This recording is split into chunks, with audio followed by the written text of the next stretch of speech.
Yo, Atlas speaking, and welcome to part 17 of What If I Was Reincarnated in the Naruto world as the legendary Konoha outsider. Let the tale begin. Chapter 318. Takuma sat alone in Mariboshi's living room, gazing at the package that had arrived for him via courier. Mariboshi was on an overnight wilderness trip, leaving him alone at the house.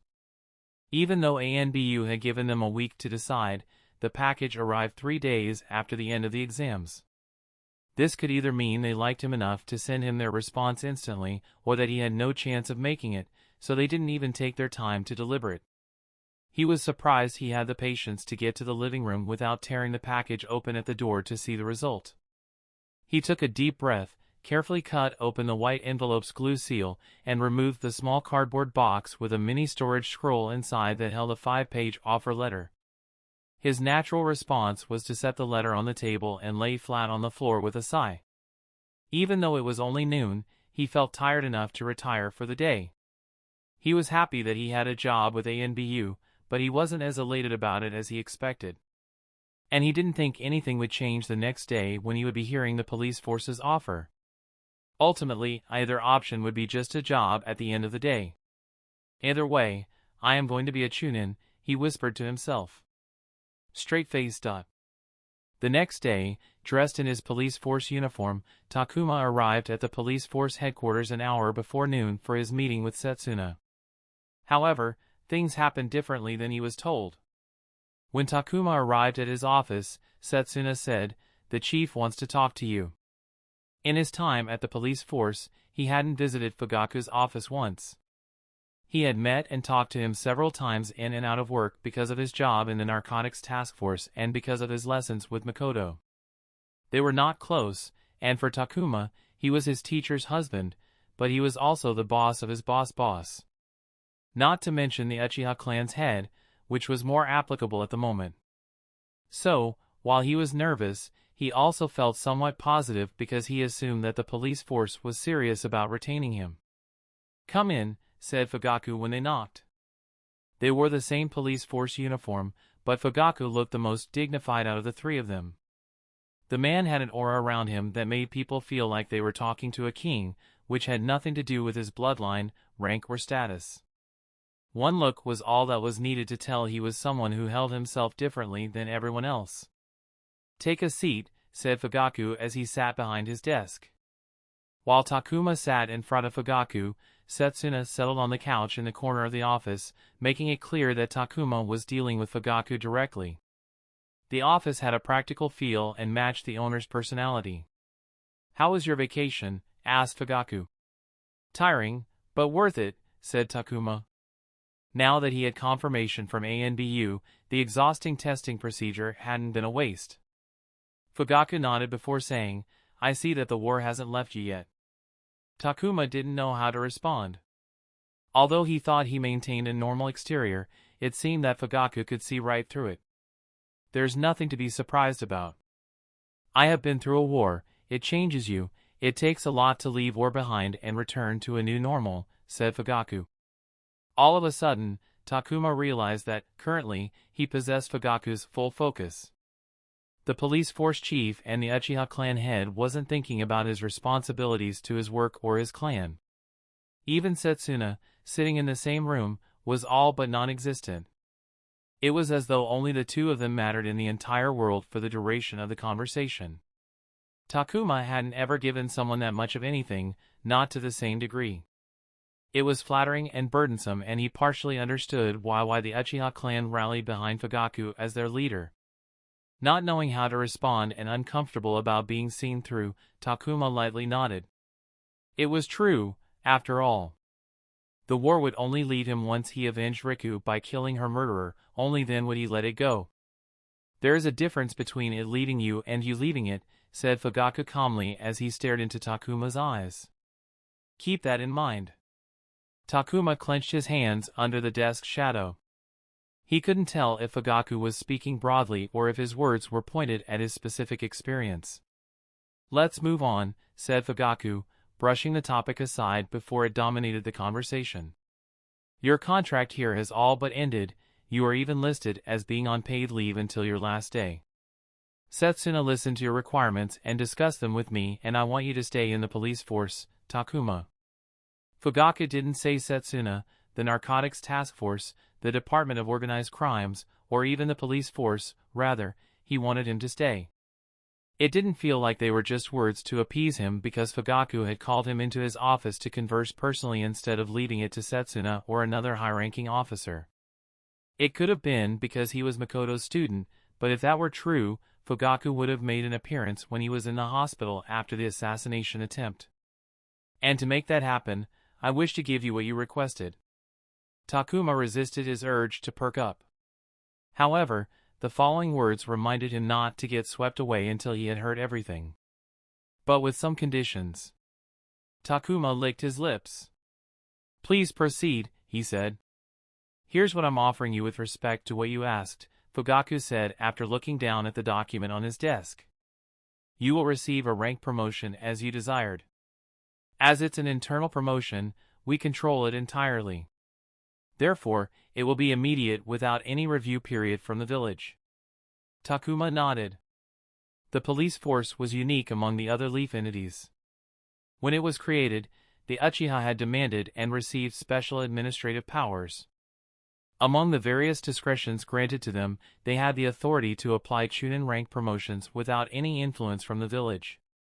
Not many entities possessed that power. They, too, could promote anyone they desired, but it had to go through a review period, which took some time. And while the village rarely intruded on internal matters, they could always reject a rank promotion if they desired. The police force's rank promotion completely avoided that issue. You will receive access to our internal jutsu archives.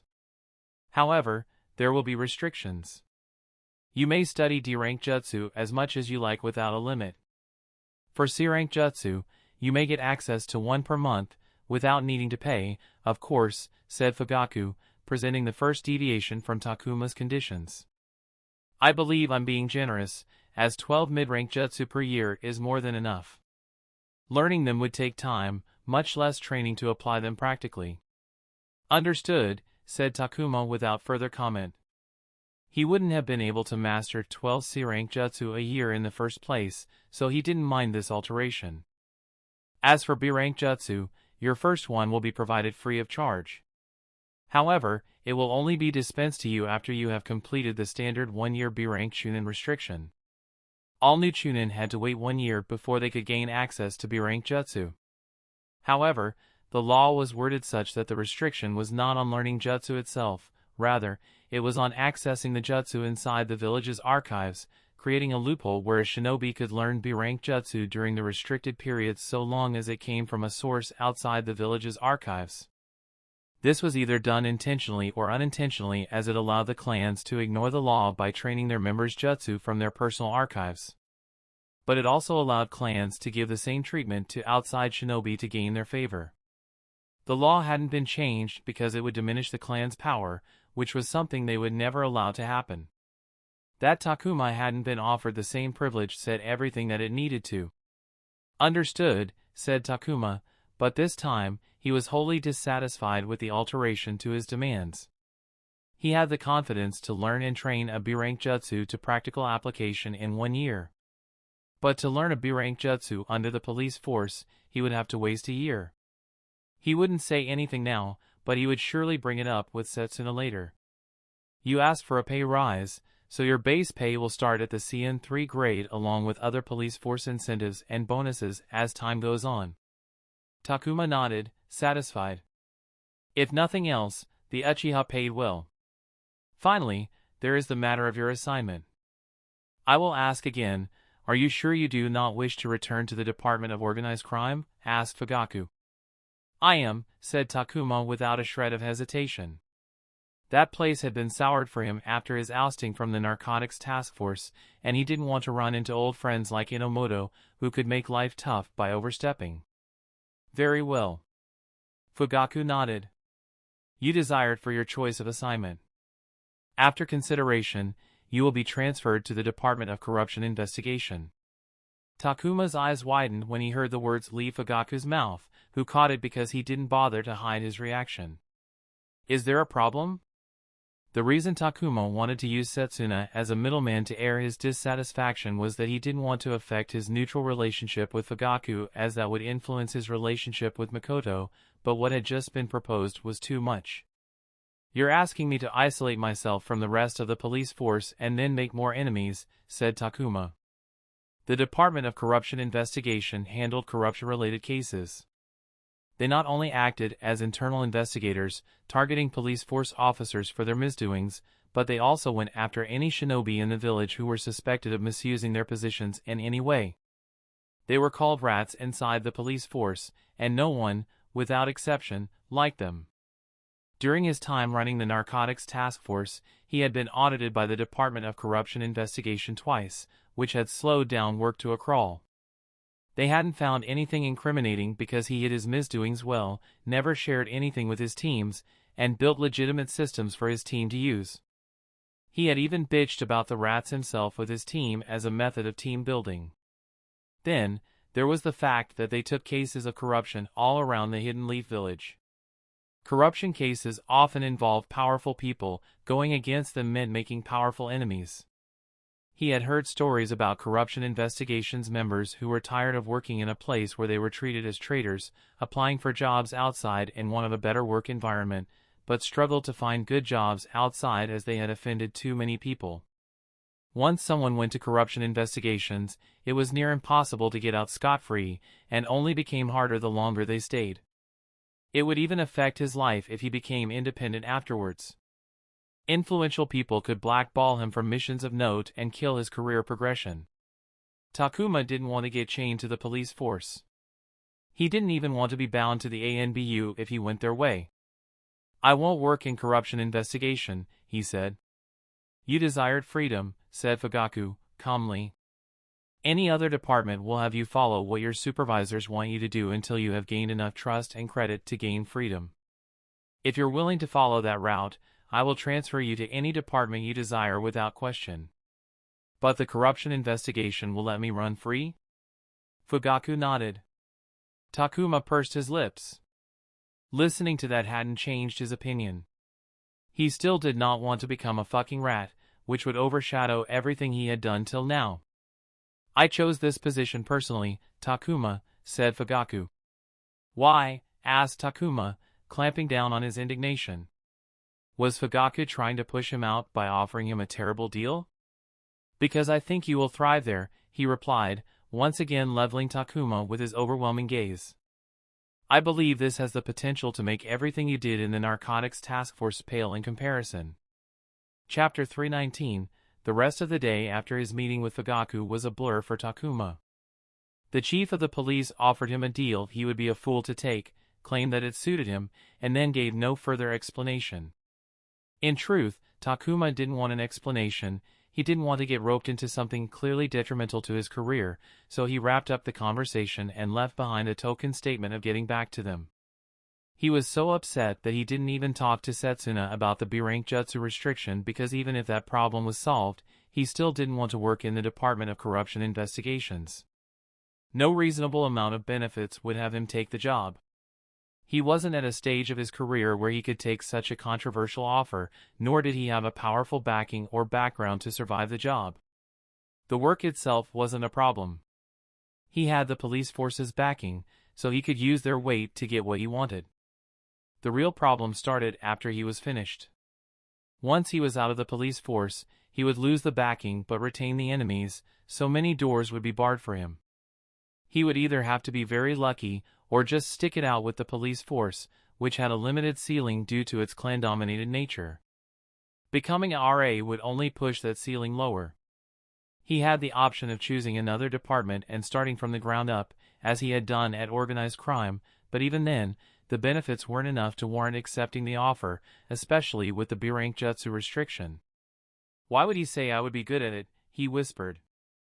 Despite the awful nature of it all, Fugaku's words floated atop his thoughts.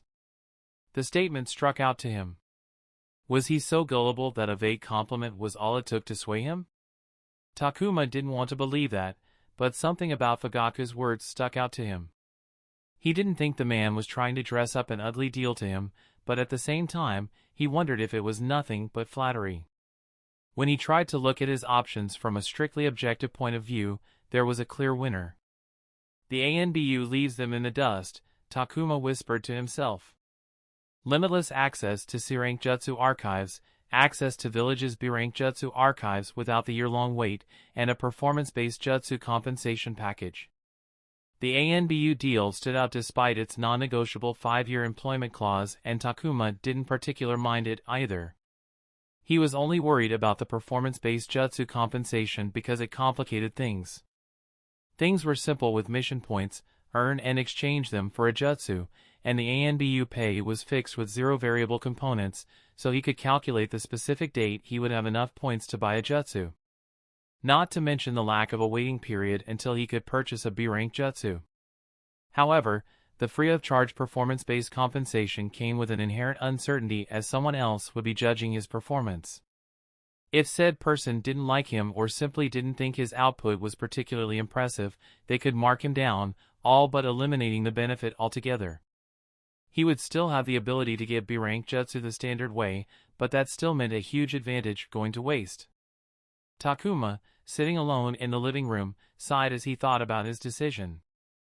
The police force had given him 5 days to decide, but he had to send in his response to ANBU in 2 days, which meant he only had that much time to make a decision. Despite how the narcotics task force situation had been handled, somewhere in his heart, he wanted to continue working there. Maybe it was because of the comfort. Because he didn't have much power, he had to learn to work the system to boost the growth of his task force. Some part of him genuinely thought that if he had another try, he could game the system even harder. However, the decision seemed to have made itself. Straight-faced. Now, this is a first, said Makoto as she walked around the Uchiha compound with Takuma. You have never asked out on a walk like this. I must admit, I quite like this. She gazed at him silently for a moment. This is not the good news kind of walk, is it? Takuma pursed his lips as he shook his head. I didn't want to run into your husband, he replied. It would have been awkward if Fugaku walked in on him breaking the news to Makoto. So you're turning down my offer, she said. Unfortunately. I've decided not to return to the police force, and seeing that you wanted me to stay until the external hiring stabilized in return for your sponsorship. He had decided to go with ANBU. What if I waived that condition, she asked. Takuma looked at her, unsure how to answer. He wasn't surprised to see another offer from her. If he was being completely honest, he didn't think she really wanted him to work at the police force when she had first set down the condition. She knew his conflicted feelings toward what had happened, and her setting up the condition a way to settle those feelings. And now she had even waived that condition. He understood that she was thinking about her clan, but that didn't mean she wasn't also thinking about him. Becoming affiliated wasn't just a big decision for the individual shinobi, it was also important for the clan, which was not only offering resources they could use elsewhere but also attaching their name to an outsider. Makoto's offer showed that she valued him to devote the clan's resources that could be used to satisfy another subordinate clan, and trusted him to be the right representative for the clan. Being valued like this wasn't something he was familiar with, so her straightforward intentions meant a lot to him. Enough that he couldn't put them in words. I'm sorry. May I ask why? Asked Makoto. She sounded neither happy nor angry. Takuma gazed up at the sky in silence for a moment. I think I'm tired. I thought I'd spent too much time away at war and wanted to start strong when I got back in, but I've been feeling tired. For a while, I thought it would get better if I just pushed through it. He shook his head, but nothing has changed. If I let myself go, I would be listlessly staring at clouds all day long, he chuckled. But I can't allow that to happen, but I can't also allow myself to crash and burn, so I decided to just focus on one thing. Too many things were changing in his life. He was being promoted to Chunin, which came with additional responsibilities. On top of that, he had to adjust to his new job at ANBU and whatever they had waiting for him after joining. Training for a B-rank jutsu was a different beast than learning a lower-rank jutsu. His Jinjutsu sessions with Makoto were making a return and he had to fix his approach to combat, he was on the verge of grasping on something, and yet it felt far in the distance simultaneously. All those things were already too much for him to handle. "And my offer can't be that one thing," said Makoto, a tone of understanding in her voice. "Right now, I don't think I'm in the proper mental space now to join the Uchiha clan. All eyes would be on me because when they find out that you brought me in, I would need to show results, great results, to not only hold up your name but also show my worth. You might not care, but I do care about not disappointing you." "Oh, I do care. Ruin my name, and I get angry, and no one likes me when I'm angry," said Makoto with a smile. Takuma chuckled before sighing. "And what is the one thing you'll focus on?" she asked. "Inner peace, I think," he said. "I've been ignoring some things that I need to take care of before I can move forward." Above all else, the real benefit of joining ANBU was the closeness he would have with Root. More than learning powerful jutsu, he wanted to hunt Khan down because Riku would not rest in peace as long as her murderer stayed alive. Moreover, Takuma would not be safe as long as Root existed to come after him for revenge. He didn't think he could exterminate an entity as vast as Root, but ignoring them wasn't an option either. The day he could tell Riku's family that she was avenged and inform the team of the same would be the day he would put down the guilt he carried for being the one to survive. Makoto hadn't missed the turmoil riding across his face. "So what's next? Back to the Genin Corp? I have something else lined up. I'll tell you when it's confirmed." Takuma didn't want to say anything before ANBU briefed him about what he was supposed to tell people. "All right, your loss," said Makoto as she ruffled his hair. "Indeed," Takuma smiled apologetically. "You better not skip our Jinjutsu lessons. Wouldn't even dream about it. Speaking of lessons, there's this girl I want to introduce to you who could use some taijutsu pointers, if you don't mind. Her name is Uchiha Izumi, you might know." "You're introducing a Uchiha to me," said Makoto, looking at him as though he had said something absolutely ridiculous. Takuma grinned. "Well, what can I say? I'm very well connected." Straight-faced. The next day, Mariboshi returned from his wilderness trip looking refreshed, and he brought along wild herbs and berries that Takuma used to prepare dinner. They sat together and talked about the ANBU recruitment, explaining what he had to do during the 10 days he was away. Takuma set his chopsticks down and said, "I have decided to join the ANBU. I sent my response earlier today." "I see." Mariboshi smiled. "I suppose congratulations are in order. You are about to be promoted to Chunin. You have worked hard, Takuma." "Thank you," Takuma smiled. "Have you already talked with the police force?" "Yes, I even had a meeting with Marino Ibiki of Torture and Interrogation.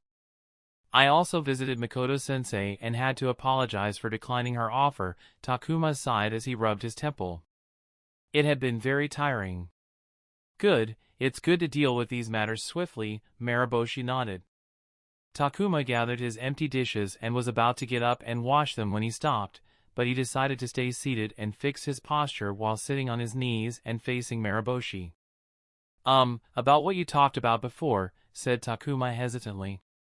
"Are you sure it won't inconvenience you? Me staying here, that is." "Of course." Mariboshi smiled warmly. "Do you want to stay?" "If you would have me," said Takuma, bowing his head. He had decided that he did not need a separate place, and with Mariboshi opening his home to him, he was more than happy to live with his teacher. He enjoyed their conversations, and it was a warm experience to have someone there to welcome him when he returned home. "That makes me happy. Meals will be more interesting from now on." "Thank you," said Takuma, once again bowing in gratitude. Chapter 320, The process of joining the ANBU was hectic. He had to formally turn down the police force offer and participate in an exit process, which had him sit in 3 meetings with the Narcotics Task Force, the Department of Organized Crime, and the Personnel Office. The only nice thing about the process was that they let him keep his police force uniform and identity badge, which he was planning to frame and hang up at home. He also attended a farewell party with the original Narcotics Task Force members. He was bombarded with questions about what was next for him, which he answered vaguely because he genuinely didn't know much and also didn't want to reveal anything before everything was confirmed. The torture and interrogation department also sent an offer, which would have been a good, standard rank promotion deal. However, it was lackluster compared to what the ANBU and even the police force had offered, so he politely refused them with a formal letter. Anko admonished him for rejecting the offer when he said he didn't have anything else lined up. Just like everyone else, he had been vague with her as well, but when she found out that he had quit the police force, he had to sit through a long talk. She even offered to talk with Ibiki to convince him to disregard Takuma's refusal, but he managed to reassure her that he was fine. After all that, he was finally invited to the ANBU headquarters for a briefing. Straight-faced. Just like the last time, he entered the headquarters through the front gates and found himself before the same kunoichi receptionist he had pickpocketed for weapons. And from the way she was frowning, she remembered him. "I am truly sorry about last time." Takuma took the initiative to apologize because, from the looks of it, she had at least been reprimanded for the blunder, and he felt guilty about that. The kunoichi narrowed her eyes at him before putting on a plastic, professional smile. "Please, there is no need to apologize. I was careless. It wouldn't happen again," she said before guiding him through the building. She walked beside him instead of leading from the front and remained at a vigilant distance so he wouldn't be able to swipe things off of her. He felt awkward because she didn't speak a single word to him the entire time, and he felt it was not the correct time to make things right. The location was through same door as the last time, which opened up to an empty space with office rooms on one side and open floor space on the other. The bright white lights were all turned on, but unlike the last time, 5 people dressed in standard gear were waiting instead of the 2 ANBU nin. They were the other candidates from his cohort. "Yo, you're the last one," Amami waved at him before patting the empty seat next to her. 6 chairs were set up in 2 columns of 3, facing each other. Only 6 candidates, including Takuma, were present. The final round had 8, meaning the other 2 had either failed or rejected the offer. He sat down beside her, and she immediately bumped his shoulder with hers. "Stealing my job, was it?" she whispered into his ear. He shrugged. "Did it bother you?" "I hope so." "Not one bit. Seeing that you're here, you must have accepted them." "You as well, I suppose," he said. Amami nodded. Takuma gazed at the other candidates. None of them were strangers to him. He chatted with everyone during the day they had spent at the camp after the forest test. But, except the Hyuga, it was his first time seeing their faces. 4 and 5 were missing, but their teammates, 10 and 16, were present. "Introduce yourself," said Amami. "Oh yeah, sure." Takuma faced the candidates. "Hello, everyone. I am 13. My name is Takuma. It's nice to meet you all again. Congratulations on passing." Everyone introduced themselves to him. 3. Yamanaka Amami. 7. Hyuga Kojiro. 10. Sanaba Yatso. 14. Ajijimoto Itomi. 16. Yaya Adamatsu. All of them except for Takuma were already chunin. "You're quite young, Takuma," said Yaya Adamatsu with an impressed nod. "I might be wrong, but ANBU's minimum age requirement is 13 and above. You barely meet that at 14. They must really like you to recruit you so young," said Ajijimoto Itomi as she looked him up and down with crossed arms. Takuma was by far the youngest of the group at 14. After him, Hyuga Kojiro was 18, and Itomi was 19. The group itself had a wide age range. Adamatsu was the oldest, at 25. Amami was 20, and Sanaba Yatso was 22. "It just means I have the most to learn," said Takuma. And it was true when it came to experience. The others had been chunin for a while, and seeing that ANBU selected them, they were all talented and skilled. He knew he would be playing catch-up from the very start. The ANBU gives their operatives animal codenames: Ice Bear, Leopard, Ant, and so on. Amami addressed the group. Naturally, we'll get our code names as well, but I was wondering how about we have a group thing and use our candidate numbers with each other. Something more personal just for our cohort. It works from a practical standpoint, said Kojiro. It will prevent us from using our real names or code names since we'll be in the habit of using numbers, so the chances of accidentally revealing our real names or code names at the wrong places will go down significantly. Sanabe Yatso smiled. I like the sound of that, let's do it. I don't mind it either, said Takuma. It gave the group a sense of belonging unique to themselves. They were entering a very secretive organization, and having allies for even moral support was a positive. He glanced at Amami. She was very good at socialization. Since everyone was in agreement, it was decided that the group would address each other by their candidate numbers. 10 minutes later, the door opened, and 2 operatives dressed in black and gray ANBU gear walked in. They were Swine and Vespa, the 2 shinobi he had met during his first visit to the headquarters. Good morning, everyone, said Swine, a large man with even larger muscles. He made Yatso, who was taller than him, look smaller in comparison in sheer width. First of all, I would like to congratulate you on passing our assessments. We are excited to bring you in and allow you to show what you can do for the village and the country. Vespa, the kunoichi wearing the bee-inspired mask, stood behind Swine and stared at the group like she had done the last time. As a welcome, allow us to introduce ourselves, Swine said before removing his mask to reveal a square face, sharp jaw and rough beard, and swept back dirty blonde hair. Vespa removed her mask as well. She had sharp, angular eyes and a gaze that seemed to cut through steel. Her hair was styled in an asymmetrical bob, and she wore earrings with a yellow crystal design. Every ANBU nin is given a code name. Mine is Swine. My associate goes by Vespa. You will be given your names on your first day. There's no rule against sharing or using your real names among operatives and colleagues. I imagine you will use your real names regularly, however, we encourage you to stick to code names to address yourself and your colleagues whenever possible to develop a habit of only using code names. Do not stress about having your name floating out there within the department, it will eventually get out regardless of your intention.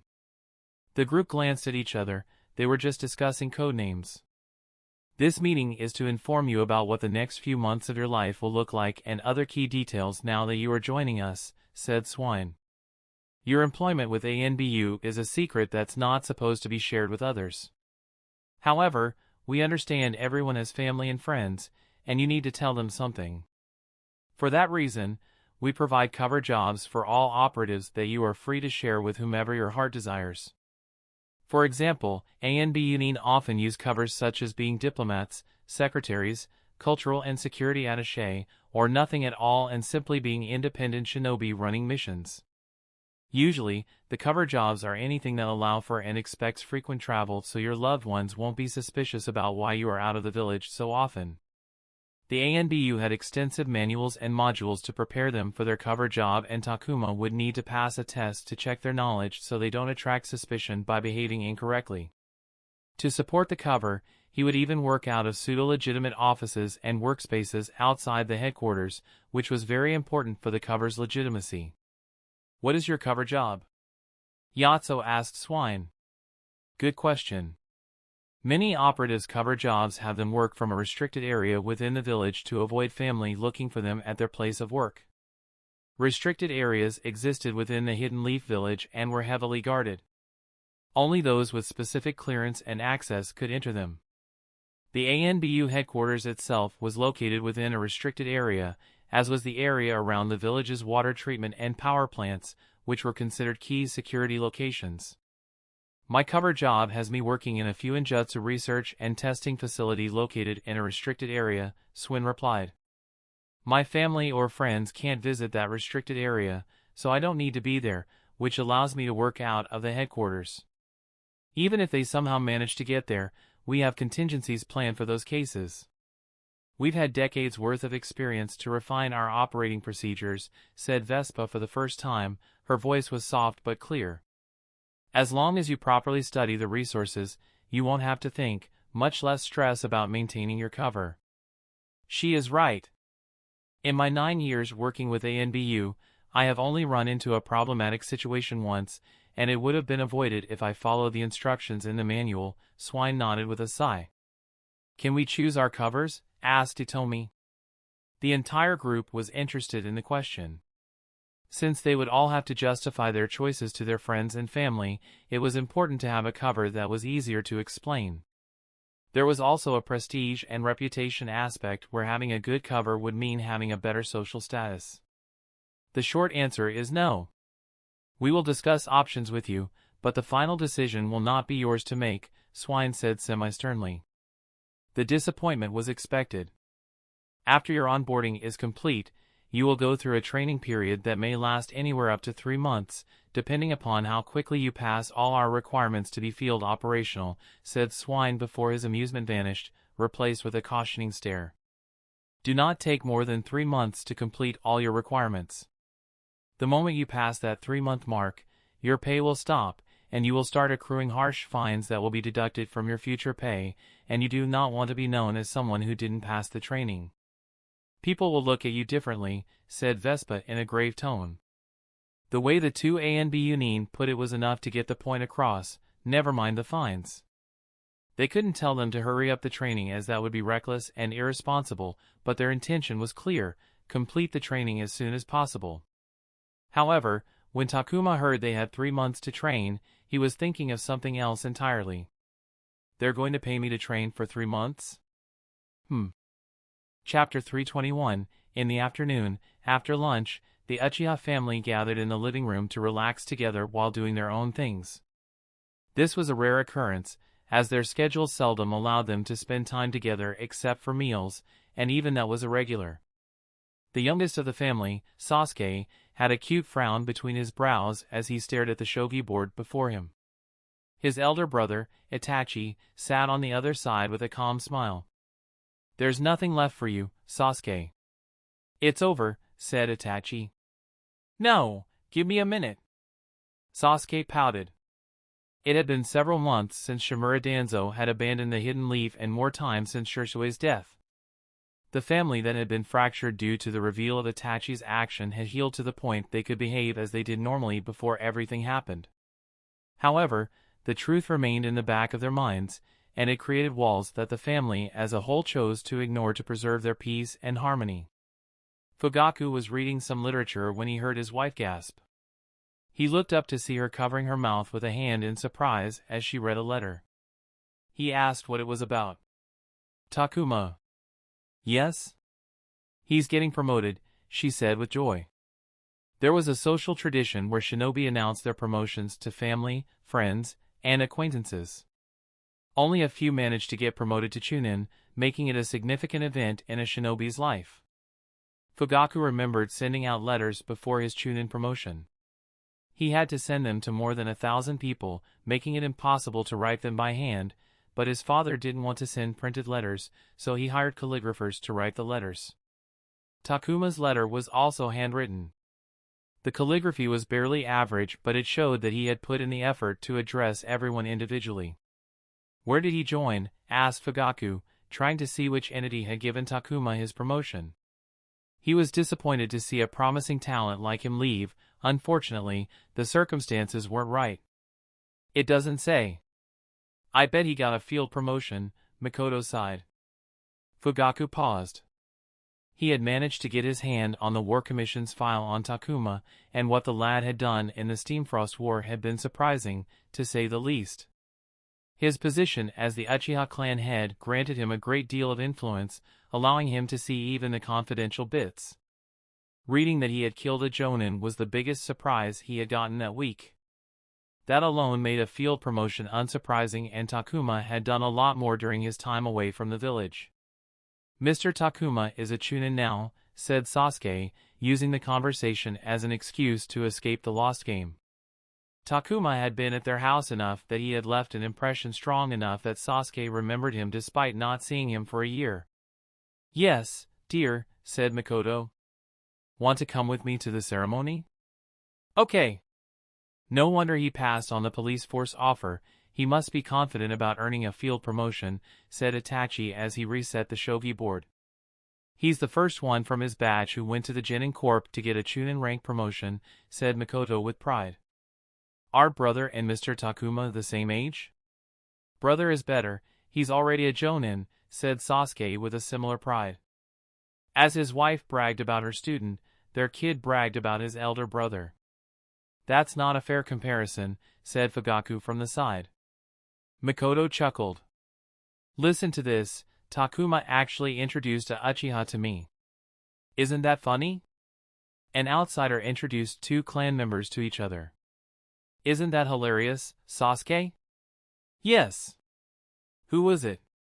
Someone from the police force, asked Fugaku. It was Izumi. She's your friend, right, Itachi? Makoto looked at her son. Izumi? Itachi muttered with a slight raise of his eyebrows. They are from the same academy batch. Technically, he was as well, but he took an early graduation after attending for 1 year. Are you planning to take her as a student? Fugaku asked Makoto. She had been focused on their children and parenting for over a decade, but now that Itachi was grown and Sasuke was increasingly able to take care of himself, she had a lot of free time. I don't know. It was easy with Takuma because he was an outsider and from the police force, so no one complained, and they definitely won't complain now, said Makoto. Takuma had cemented his position as her student. But if I teach Izumi, everyone and their grandfather in their clan will beg me to teach their kids. I don't know if I want to do that. It all sounded very annoying from Makoto's point of view. Did Izumi want to discuss taijutsu? Asked Itachi. Yes, she has been facing blocks with her taijutsu progress and wanted my advice. Makoto sighed. How can a Uchiha face a block with taijutsu? They just need to use their eyes properly. The father and eldest son held back their sighs as they heard the familiar rant. Makoto saw the Sharingan and its abilities much differently than the rest of the clan. The father-son duo agreed with her views and saw the potential. She was a Jonin, but they had heard the same rant hundreds of times over the years. You should give Izumi a chance, mother, said Itachi. He knew his mother was disappointed that she never taught him much when he was younger. For a year before Sasuke was born, she taught him taijutsu, and he picked up her methodology and even applied it, making her happy. The problem was that Itachi preferred Jinjutsu and Ninjutsu over taijutsu, thus, he never took it anywhere near where she wanted him to. Makoto wanted a taijutsu-centered student. Takuma was her Jinjutsu student and didn't possess the Sharingan to copy her methods. Until Sasuke unlocked his Sharingan, he couldn't be a true student, and even then, there was no telling if he would take to her teachings. However, Izumi not only had the Sharingan but was also interested in taijutsu. She's very open-minded. If you teach her your philosophy, she might apply it earnestly, said Itachi. Makoto gazed at her son before giving him a knowing look. Mother? Okay, I will meet with her again to test her. She's your friend, right? When was the last time you met her? It's been some time. That's not good. You have to keep in contact with friends, dear. Go catch up with her and invite her to come meet me. Fugaku, reading the letter, noticed the date of the promotion ceremony. It made him realize that it hadn't been too long since Takuma returned home, but he was already getting promoted, which was surprising as field promotions took at least a couple of months to go through. He remembered the Takuma's Jonin in command out at the war, Toradesu, an unreasonable type with no problem being pushy. He was an old player who had done a lot for the village. At Toradesu's age, Jonin didn't go to the front lines, leading such duties to younger Jonin, but the old man remained active, and it had given him a large amount of influence. A Jonin's interference could explain the quick turnaround. Fugaku nodded. It made sense why Takuma felt comfortable not taking his offer. A rank promotion was debatably the most important moment in a shinobi's career. A meager percentage of genin managed to get promoted to chunin. For most, it was the ceiling they would yearn to reach in their lives, making it all more special. There was a dedicated hall in the Hidden Leaf Village, which was exclusively used for rank promotions. Even Jonin, all of them, had their promotion ceremony held at the same hall, which increased the importance and charm of the location. Takuma, dressed in the standard leaf gear without the flak jacket, looked at the tall ceiling of the hall and felt the jitters of nervousness. Everything from the carpet beneath his feet to the ornaments decorating the hall dripped with opulence. Culturally, shinobi lived simple lives, but this place was the complete opposite. Today, he was getting promoted to chunin. Officially speaking, he was already a chunin. The ANBU had made it so that anyone looking would see that he had received a field promotion. He had all the paperwork sitting in his room in Mariboshi's home. The promotion ceremony was a social tradition in the Hidden Leaf. Initially, he didn't want the fanfare, but Mariboshi insisted he do it because it was an occasion of celebration and joy. He had written nearly 100 invitations to his promotion ceremony that went to all his friends, colleagues, and acquaintances. Thankfully, he had the water clone jutsu to assist him in the mindless copying while he personally handled the personalized variations he sent to the people he was close to, like Makoto. The Chunin rank promotion ceremony was a group event that only happened 3 to 4 times a year, during which a handful of Chunins would have their ceremony together. However, because the Chunin exams had happened recently, there had already been a ceremony, making it so that Takuma was having his ceremony alone. Better yet, Takuma hadn't spent a single coin on expenses besides the letters. Normally, he would have had to wait for his ceremony until the next group slot, but ANBU pulled strings to have it done immediately because they wanted everything over before he joined so he could focus on training. Takuma was suddenly slapped on the back, leaving a searing burn that made him hiss.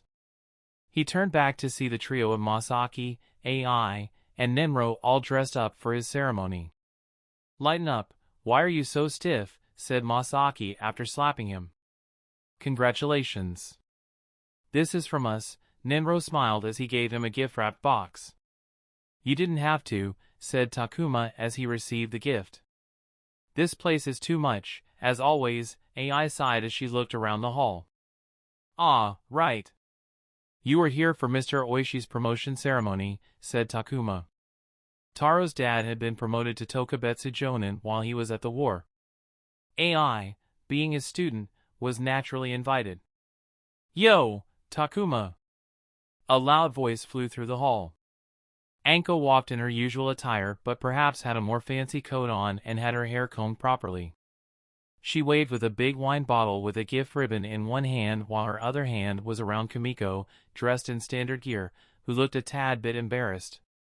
Takuma had an inkling that Anko would end up drinking that wine bottle on her own. "You made me worry for nothing, you little bastard," said Anko, laughing. "You should have told me you were getting promoted. I was so worried when you quit your job and turned down the TNI offer." "Congratulations, Takuma," said Kimiko after pushing Anko and presenting him with a gift. "Thank you," said Takuma before introducing the two parties. "This is Chunin Mitarashi Anko. She was my commanding Chunin at Land of Hot Waters. Anko, these are my friends, and everyone already knows Kimiko." Anko was quick to get chatty with the trio, who knew a couple of things here and there about her from his letters. And after Masaki challenged Anko to a spar as the first thing he said to her, making her laugh, there was no sign of awkwardness. More and more people began to arrive at the hall. "Congratulations, Chunin Takuma," said Iriko with a grin. "That sounds strange," said Takuma before gazing at the man for a silent second. "What?" asked Iruku. "I wouldn't be here if not for you," said Takuma. Iriko was his first Chunin team leader. He had then retained him on his team, allowing him to go on C-rank missions, which was the start of him adding experience to his resume.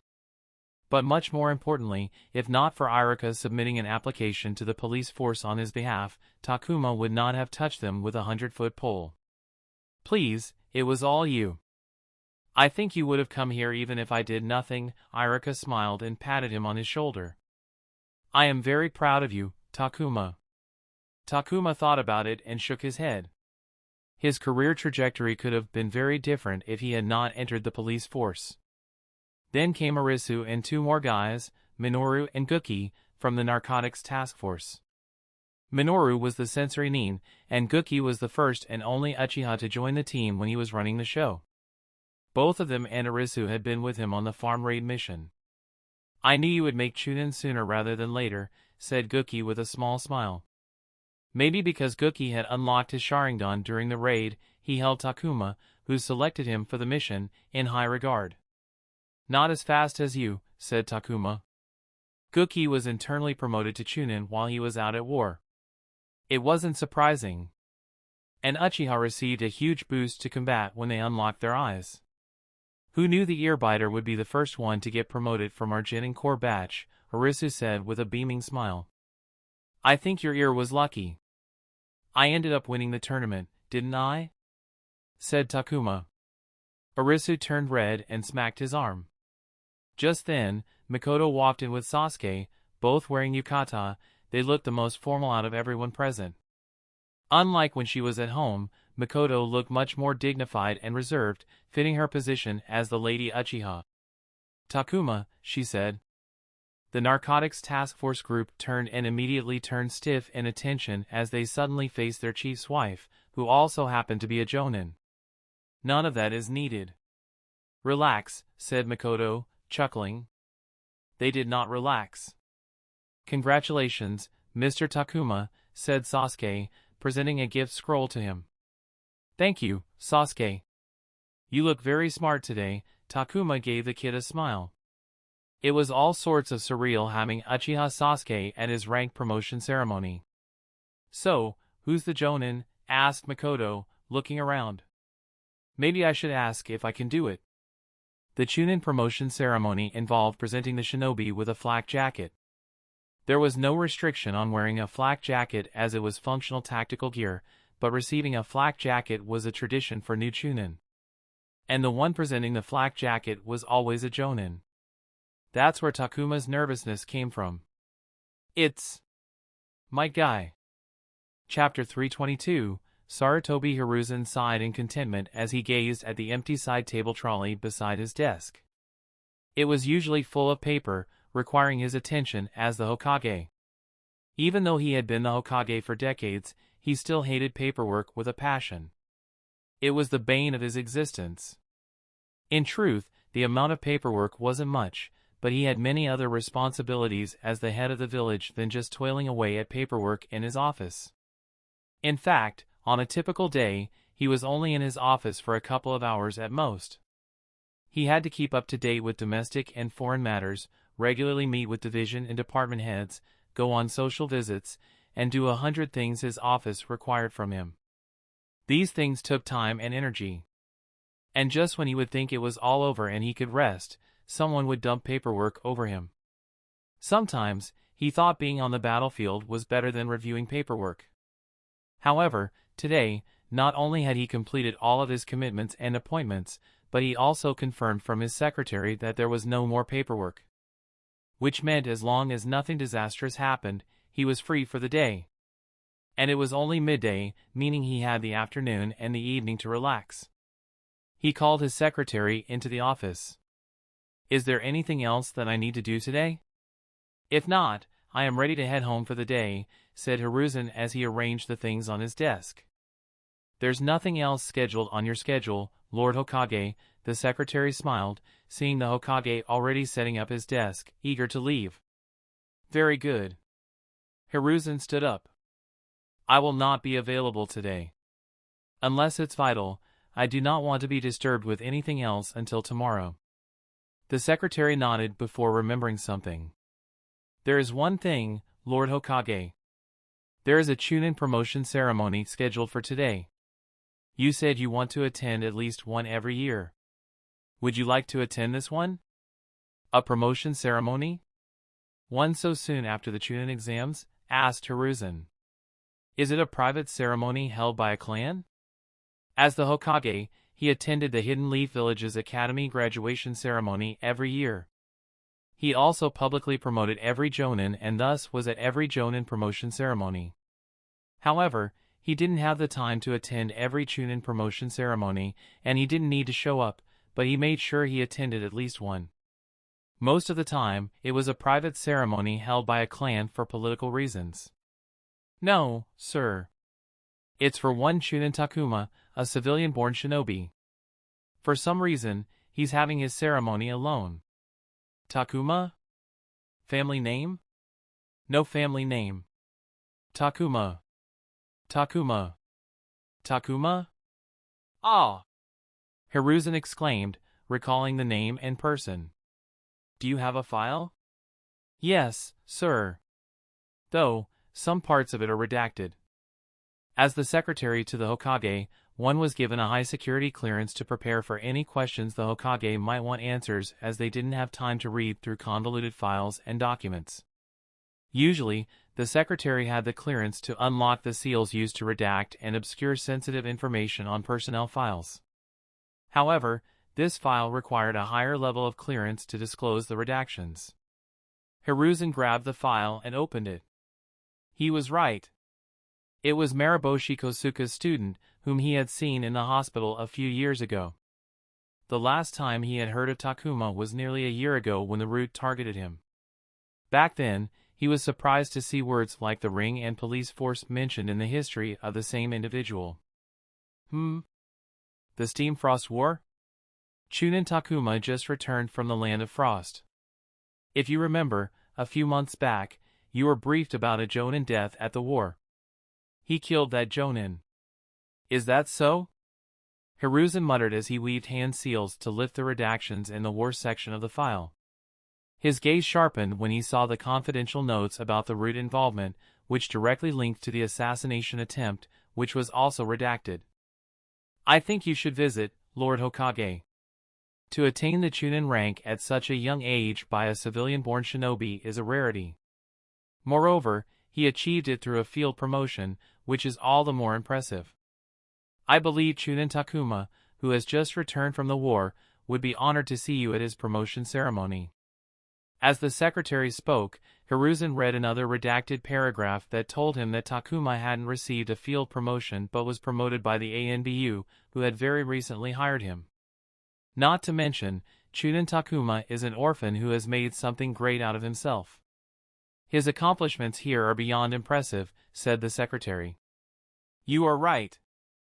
I should at least show my face, said Hiruzen as he turned toward his desk. Make the preparations for the visit, please.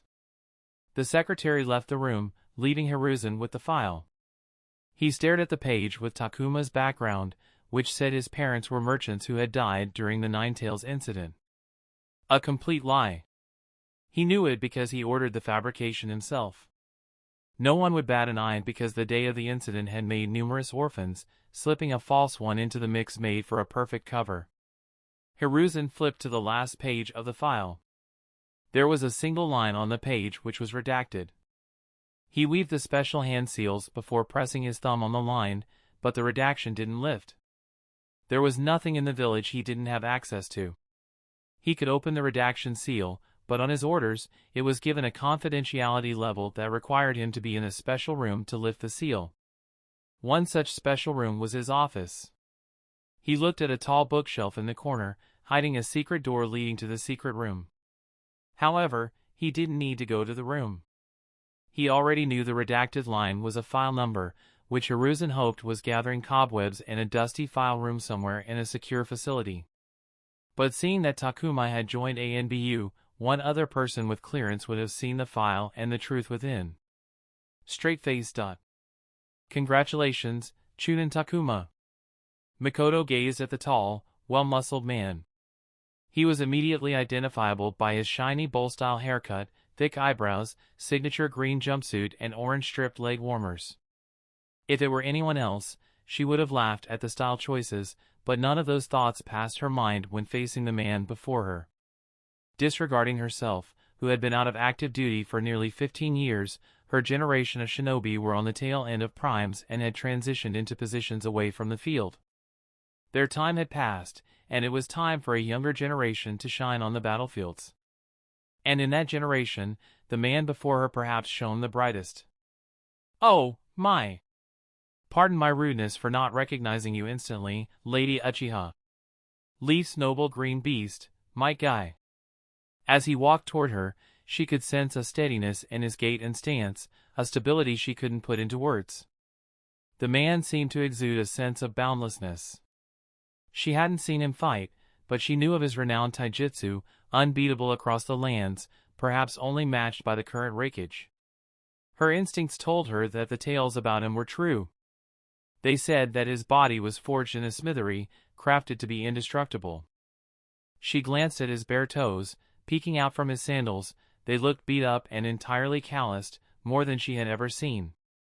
Even his knuckles and fingers were crooked from being broken and healed thousands of times. All Makoto wanted to do was activate her eyes, politeness being the only thing holding her back. She wondered what she would see if they fought. What would it feel like to break down his moves and style to the fundamentals and adapt to make it her own? His reputation was such that she had the ridiculous thought that perhaps even her Sharingan would fail to copy his taijutsu. She remembered a conversation with her husband, who told her that there were rumors that Guy had developed a taijutsu counter to the Sharingan.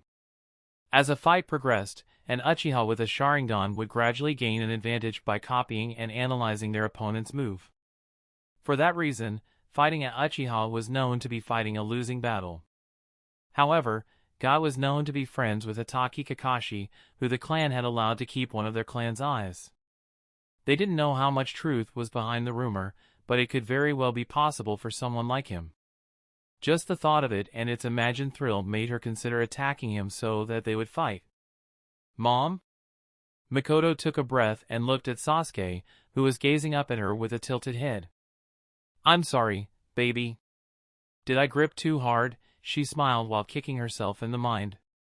"What brings you here, Lady Uchiha?" asked Guy with a bright smile before looking at Takuma, who was only one step behind. "Is there something on my face?" asked Takuma as he touched his face.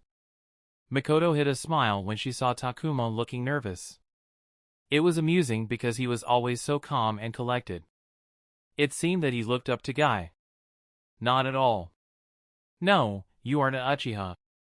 The color of the eyes and, yeah, even the shape of the face is wrong," said Guy confidently. At first glance, Takuma resembled a Uchiha, but upon closer inspection, he didn't have any of the Uchiha's physical traits. "How are you two acquainted?" "Takuma worked at the police force and is my student," said Makoto. "It's a pleasure to meet you here, Joan and Guy. You are performing the ceremony today?" "I am. I do not enjoy things like these, but it's part of my duties, so I'm glad it's a solo ceremony." Guy flashed a winning smile as he heavily patted Takuma's shoulder. "So, you work at the police force? Admirable." He lightly patted Takuma's shoulder a couple more times. "Ah, I work there." "I recently quit," Takuma replied. Why?" "I just wanted a little break and slow down." "That won't do, Chunin Takuma. You are still young, right now is not the time to slow down. You must channel the power of youth and push forward at full speed. Be passionate and enthusiastic, and give it your all no matter what you do." I see. This is the time to accomplish and achieve everything you wish for. Embrace your youth." Makoto couldn't help but chuckle and was about to tease Takuma but caught something at the edge of her vision. Both she and Guy turned to see a masked ANB Yunin walking toward them. It was said that a visit from an ANB Yunin was almost never a good thing. Makoto wondered who the ANB Yunin was visiting. Her thought immediately went to Itachi and if something had happened to her son. As a shinobi, she knew to expect danger. Many people she knew had died on missions and battlefields, but as a wife and mother, she would never stop worrying about her husband and son and face the realistic fear that they might not return. "Greetings, Joan and Guy, Lady Uchiha," said the ANB Yunin, his voice betraying no emotion. "Is something wrong?" asked Guy, his previous merry attitude fading away into seriousness. "Rest assured, there's nothing to be worried about. This is not that kind of visit," said the masked shinobi before looking at Takuma. "Congratulations on your promotion, Chunin Takuma." "Thank you," said Takuma, surprised and unsure. "It is a great achievement, and I'm happy to inform you that the Lord Hokage will soon be stopping by to offer you his blessings personally." Chapter 323, Takuma was stressed. Not only did he have Might Guy at his promotion ceremony, but the Hokage himself was coming to attend. It was supposed to be a low-key event he could enjoy with the people he was close to, but it turned into something high-profile in an instant. Look at you, so nervous. Makoto ruffled his hair when she heard him sigh. Of course I am. Lord Hokage is coming here, said Takuma, feeling the jitters. After living in the world for 4 years, his perception of many things had changed drastically. The man portrayed as a grandfather figure to Naruto and seemed to be easily accessible at the mission desk handing out D-rank missions was a military leader who controlled a vast shinobi army. One of the most powerful men in history, and would never be found at the mission desk. There's no need to be stressed, Takuma, Mariboshi tried to calm him down. Lord Hokage is not an unreasonable man, as long as you act with respect, there's nothing to worry about. Easy for you to say, thought Takuma. Mariboshi had served under 3 different Hokage and would have been a jonin if he didn't continue to deny promotions. He was well acquainted, if not outright friends, with the 3rd Hokage. He glanced at Might Guy, chatting with Dr. Oishi, Taro's dad, a Tokubetsu jonin, who had attained jonin-level skill in Irajitsu. Taro stood beside his dad, listening to their conversation, looking utterly uninterested. You like him, huh? Might Guy, that is, Makoto commented. Huh? Well, yes. Despite not being a huge fan of the source material, he enjoyed it enough to finish it, and Might Guy was one of his favorite characters. His personality was charismatic, he had a unique flair, was a genuinely nice person, and he gained his strength through pure effort and hard work. There was nothing to dislike in the best way possible. Why not go ask him for advice, said Makoto. But... She cut him off. Come on, talk to him before the Lord Hokage arrives. You won't have a chance after that, she urged him. Takuma, getting pushed, walked toward Guy. In the moment, he understood the feelings of fans when they approached celebrities for pictures and autographs. He had interacted with jonin before, but he always had a reason to do so. This felt different and made him nervous. Ah, Takuma. Congratulations on your success, said Dr. Oishi with a smile. Thank you, sir, Takuma smiled before turning to Guy. Sir, I was wondering if I could get some advice. What sort of advice? Asked Guy. As a jonin, he was used to other shinobi coming to him for advice. I currently have an energy imbalance condition. My physical energy levels lag behind my spiritual energy.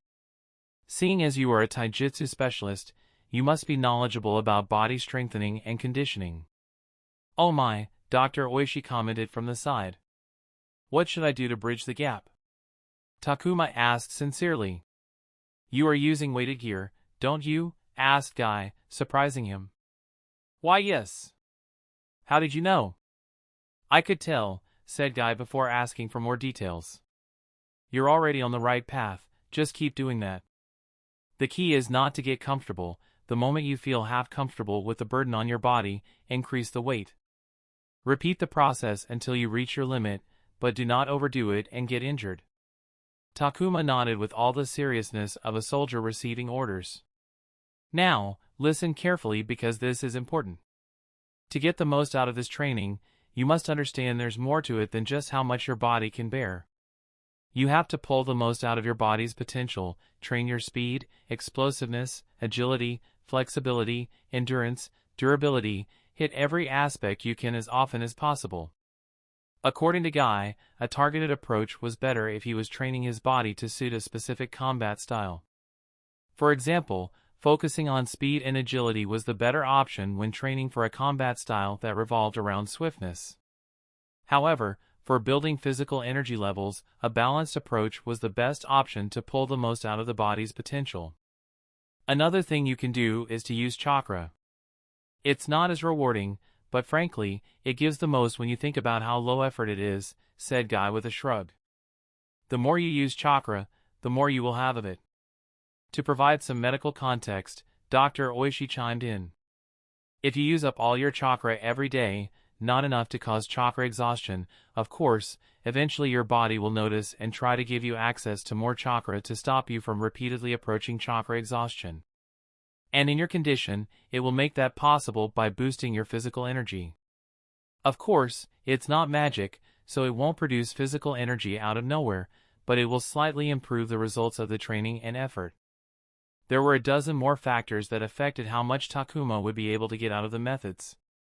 He was young, and that meant he was still growing, which meant that he would see benefits for at least another 7 to 8 years, but his youth also meant that his body was underdeveloped, so he had to wait for it to mature before he could push himself past some limits. Finally, here's a piece of advice, said Guy. You must learn how to use the extra power as your body grows stronger. Your body is the tool, a stronger body means a better tool, however, you're wasting it away if you don't learn how to use it properly, so understand your body's capabilities and limits, what it can or cannot do. I must admit, I have spent more time in the hospital than I have done on field and combat training combined, and from the looks of it, my son will spend more time behind a desk, said Dr. Oishi, roughly patting Taro's shoulder, who looked embarrassed. The academy teaches the hidden leaf kata. I know there are these dojos around the villages that teach different taijutsu styles. Do you have a recommendation for a dojo that can teach him? Every leaf shinobi knew the hidden leaf kata because it was taught in the academy. Guy pursed his lips. A kata is a philosophy or principles that guide a shinobi's combat style.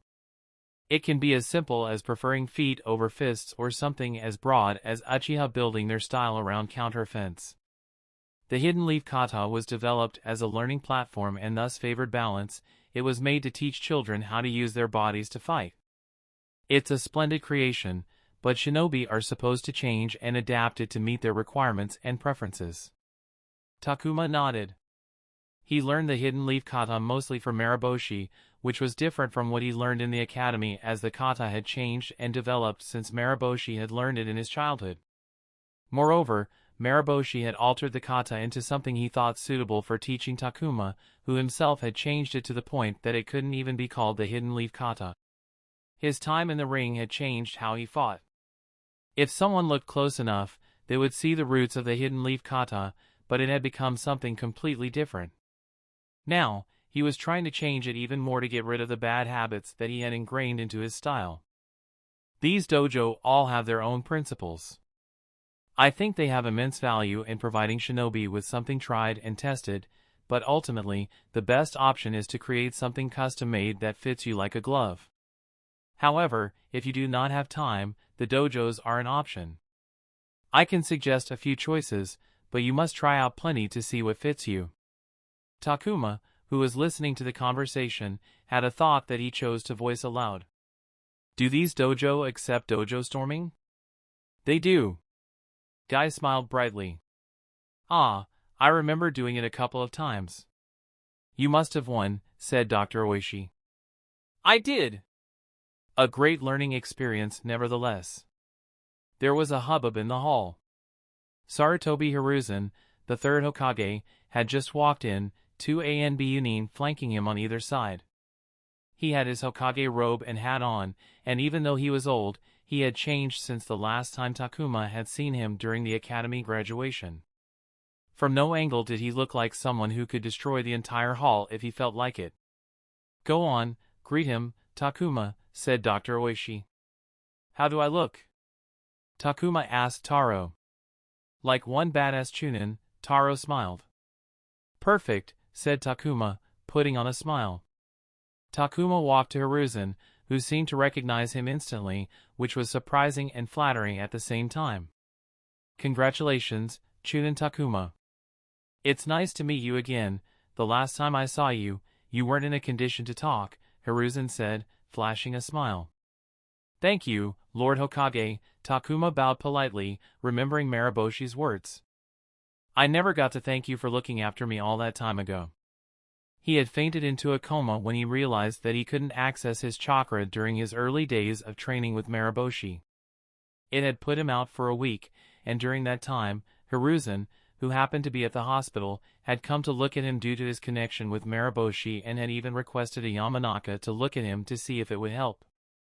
Think nothing of it, said Hiruzen before nodding to Maraboshi, who had just been chatting with Anko just before he arrived. You are lucky to have him as a teacher. I am, Takuma agreed wholeheartedly. I am blessed when it comes to people who have taught me so much. Indeed. To have Lady Makoto as a teacher is something to be envious about. I think I used up all my luck having her as my teacher, Takuma smiled. But it's just not her. I learned so much from Chunin Irika when I was a new Jinin, and Chunin Anko looked after me when we were deployed to the Land of Frost. I wouldn't be where I am right now if not everyone here. Very good, it's important to recognize people dear to you, Hiruzen nodded approvingly. How do you feel? Thrilled to be a Chunin? Yes, sir. Excited about what's next, said Takuma. What was it like for you when you became Chunin? Oh, I don't remember, it's been such a long time. This place sure wasn't there when I got promoted, Hiruzen chuckled, pointing at the extravagant hall. But I remember taking things too seriously back then not to disappoint my teacher, who had just become the second Hokage. Looking back at it, I should have enjoyed my youth more. He patted Takuma on his shoulder. Work is undoubtedly important, but don't forget to live and enjoy life. Yes, sir. I will remember that. Good, good. Hiruzen smiled, his words and actions resembling those of a grandfather who was wholeheartedly happy for his grandson's success. It was heartwarming. The ceremony proceeded smoothly. With the Hokage attending, there was no way anyone else was performing the ceremony. Guy happily stepped aside, and Takuma got to have the third Hokage put a flak jacket on him while the people who mattered in his life watched and applauded. The ceremony itself was short and was over within 10 minutes. Takuma thought Hiruzen would leave soon after, but he stayed another half-hour conversing with everyone who had come, which was exciting for many who didn't think they would ever get to talk to the Hokage. Takuma had heard that Hokage were people who were bigger than life, but seeing it firsthand was a different experience. Hiruzen engaged everyone in conversation, his depth of knowledge was impressive, and his ability to make everyone smile and have them impressed with what he said was spectacular. He made everyone feel he was truly interested in them and their discussion. Takuma saw Hiruzen's charm, which had allowed him to hold his position for a long time, and it was something else. Alas, it was time for Hiruzen to leave and Takuma was going to see him out. They walked side by side across the hall, and as they approached the exit, Hiruzen spoke to him. Walk with me, Chunin Takuma. Chapter 324, Takuma was nervous to be alone in the Hokage's company. Even the ANBU guards had fallen behind to give them space. I am aware that you will be joining the ANBU soon, said Hiruzen. Takuma wasn't supposed to discuss his employment with ANBU with anyone, and if asked, he would have outright denied it, but this was the Hokage speaking. There was no use hiding it, especially since lying to him was a crime written into the law. Takuma nodded. Yes, sir. Are you ready for the challenge? Being an ANBU nin is not easy. I'm prepared to do my best. What if your best is not enough? Then I'll just have to grow my best until it's enough. Hiruzen chuckled. That's a good attitude. I was surprised when I found out you had joined the ANBU. I believed you would stay with the police force because of your relationship with Lady Uchiha. I'm grateful to Lady Uchiha for all she has done for me, but my time at the police force has come to a natural end. It's time for me to do something else if I want to grow. In that sense, the opportunity from ANBU came at the perfect time. Takuma chose his words carefully.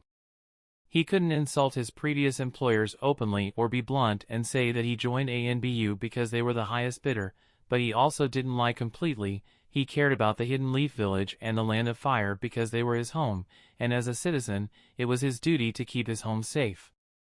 He wanted to survive the future, but what good was survival if he couldn't live in peace and enjoy his life, and a safe home was vital for that to happen.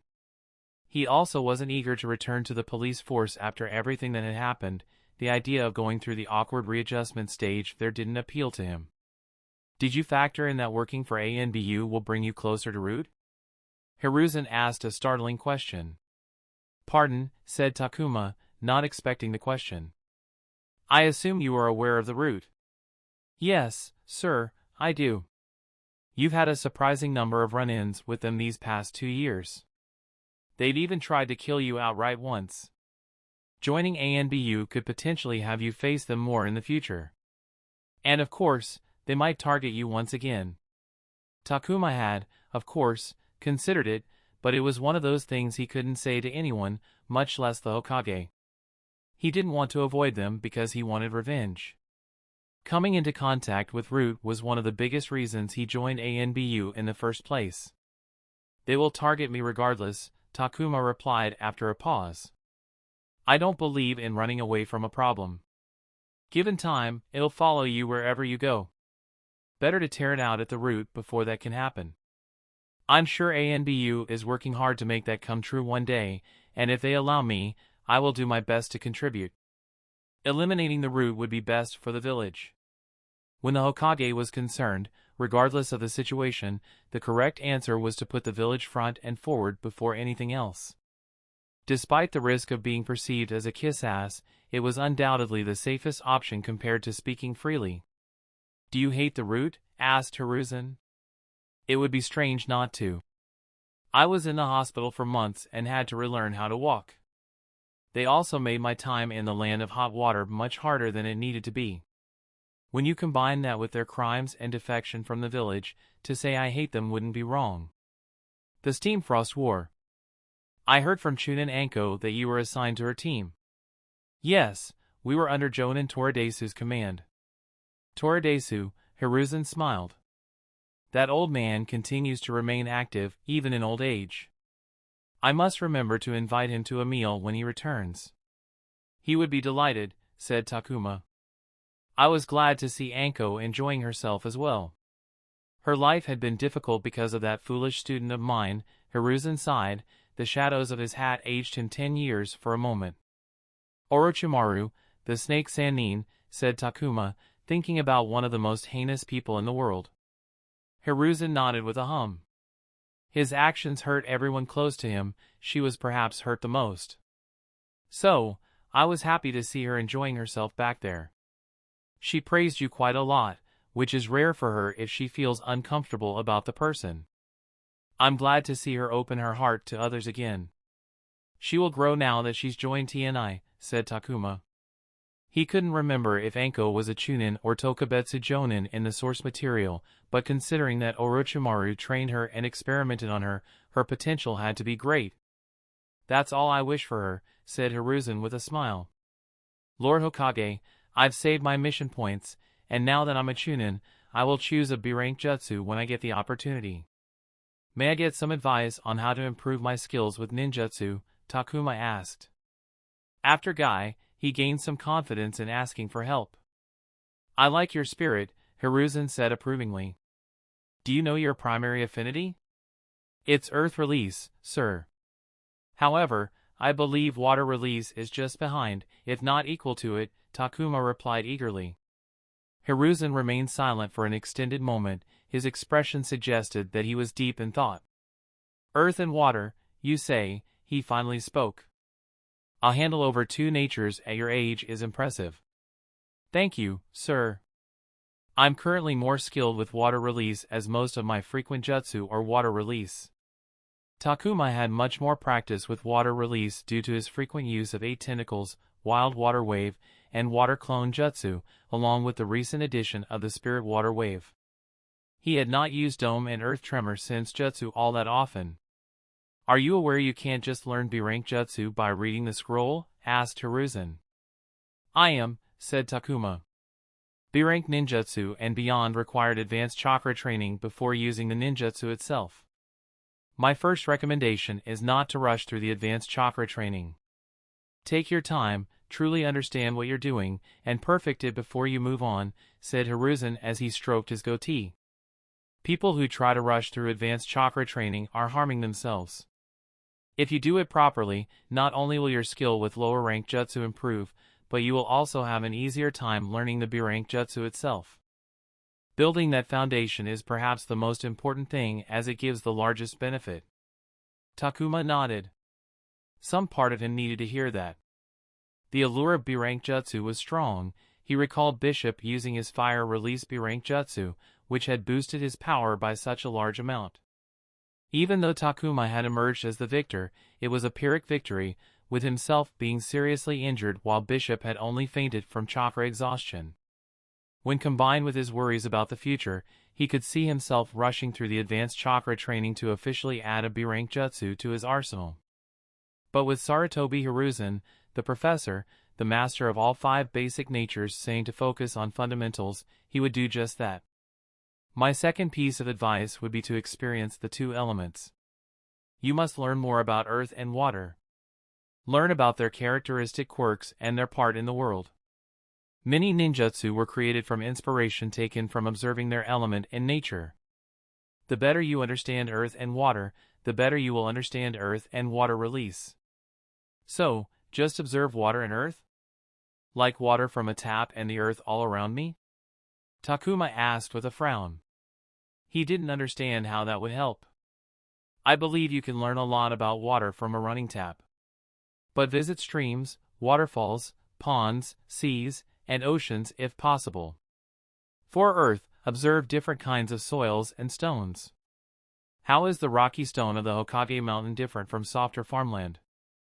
There is so much you can learn from things you would ordinarily pay no attention to. Understood, said Takuma. He'd give it a shot, even if it didn't make much sense right now. And finally, practically speaking, knowing how to utilize the jutsu depending on the situation's requirements is perhaps just as important as anything else. You must understand the jutsu at a high level and possess the skill to gain the freedom to adapt it to the situation, said Hiruzen with a strong insistence in his words. I understand that ANBU gives their operatives open access to their jutsu archives, and I'm not telling you to hold off on taking advantage of it, but don't fall into the trap of believing that learning more jutsu is the path. A shinobi who has mastery over one jutsu would often be more dangerous than one who has half-heartedly learned 10, said Hiruzen with a wise smile. Takuma couldn't agree more. His experience with 8 tentacles made him understand the importance of practical application. Learning to cast the jutsu meant nothing if he couldn't use it effectively. Thank you for your time and knowledge, Lord Hokage, Takuma said, bowing. I have one more question from my side. I am curious, what is the will of fire to you, Chunin Takuma? Asked Hiruzen as they arrived at the end of their walk. Takuma was not expecting the question. He had never thought about what will of fire meant to him. He knew what it meant to Hiruzen. He believed the entire village was a large family, and every leaf shinobi with the will of fire loves, believes, cherishes, and fights to protect the village, as previous generations had done before them. It was what allowed leaf shinobi to overcome the odds and build character for the sake of protecting something they held dear. He gazed at the path they had just walked, which led to the hall where people had come to share in his happiness. He remembered the pure joy on their faces as he received the flak jacket from the Hokage. Seeing him happy made them happy, and seeing them happy made him happy. It's my desire to protect the people I love, Takuma replied. He did not like this world. It was not like the world he had grown up in, or perhaps it was the same, but he had been shielded from its ugliness. However, he had seen it now, and he did not like it. When he arrived in this world, he felt like a foreigner who did not belong. It had been 4 years since then, and he didn't think that it had changed, but it had certainly improved, and it was because of the people. Because of the genuine connections that made him feel like he belonged. He wanted to protect them. His goal had been to survive the future, but it would be meaningless if these people weren't there with him. I will not let them see harm, said Takuma. They were all shinobi, so danger was part of their lives, but he was willing to do whatever was asked from him. I don't know if I'm right, maybe that definition will change in the future, but right now, that's what the will of fire means to me. He looked at Hiruzen, who was smiling gently. That's more than enough, he said. Chapter 325, 6 recruits is double the usual admission size, again, said A.N.B. Yunin, codenamed Taper. He was a middle-aged man in his 40s with short, salt-and-pepper hair and more wrinkles on his face than someone his age should have. As ANBU's master instructor, he oversaw all the new recruits' training, and that took a toll. He was once a field operative but had transitioned into his current role after retiring from active combat. For the past year, his workload had more than doubled as ANBU ramped up recruitment since the Root's banishing from the Hidden Leaf. Regardless of what Root did, it couldn't be denied that the Hidden Leaf relied on them with various responsibilities, and their exit had left a hole that needed to be filled. "You know we need the numbers," said Ant, who was involved in the latest round of recruitment. Taper scowled. "This is the limit. Any more and we'll have trouble with integration. Training 6 shinobi is not a lot, Taper. My training isn't the issue. They'll join their teams after this, and someone there will have to take time out of their schedules to teach them the team's ways, and you know how much everyone cherishes their free time." Ant sighed, knowing there wasn't much he could say to that. The one thing every ANBU nin had in common was that they were busy, and when they got free time, they would either use it to catch up on work or shut it out altogether to rest. Bringing in additional people meant more helping hands, but at the start, it actually meant teaching them, double-checking their mistakes, often redoing it themselves. All of which would ultimately slow down the team. The aforementioned benefits only came later when the recruits would become full-fledged operatives, which was why no one liked training new guys. And then, those team leaders blame me when the recruits make mistakes at work. Saying, "You didn't train them properly," Taper spat in irritation. "Come on, don't be like that." "Let's go drinking, my treat," said Ant. Taper sighed, seemingly appeased for the moment. They were currently in an ANBU training facility located within a restricted area in the village. It was a state-of-the-art facility reserved for any ANBU employee, operative or staff, interested in training. It had anything a shinobi could ask for, and if they needed something else, Taper could reserve it in advance. "What do you think about this batch anyway?" Taper asked Ant. "What about them? Do you think they'll stick?" Not everyone could handle working for ANBU. A stringent selection process ensured their operatives were up for the task, but it wasn't completely foolproof. Even after passing the testing, some people couldn't keep up or simply did a poor job at it. ANBU letting people go wasn't uncommon, but as a rule, turnover was avoided as much as possible since it required a recruitment cycle. "Give them the right jobs, and they'll thrive," Ant replied. "That's helped me with absolutely nothing," Taper sighed. It was his job to observe the recruits during their training period to see where they would fit the best. He always got shit from the different ANBU units if their new rookies didn't pick up their jobs instantly. "What about this Takuma kid? Isn't he too young for us? Or is he like Weasel?" asked Taper.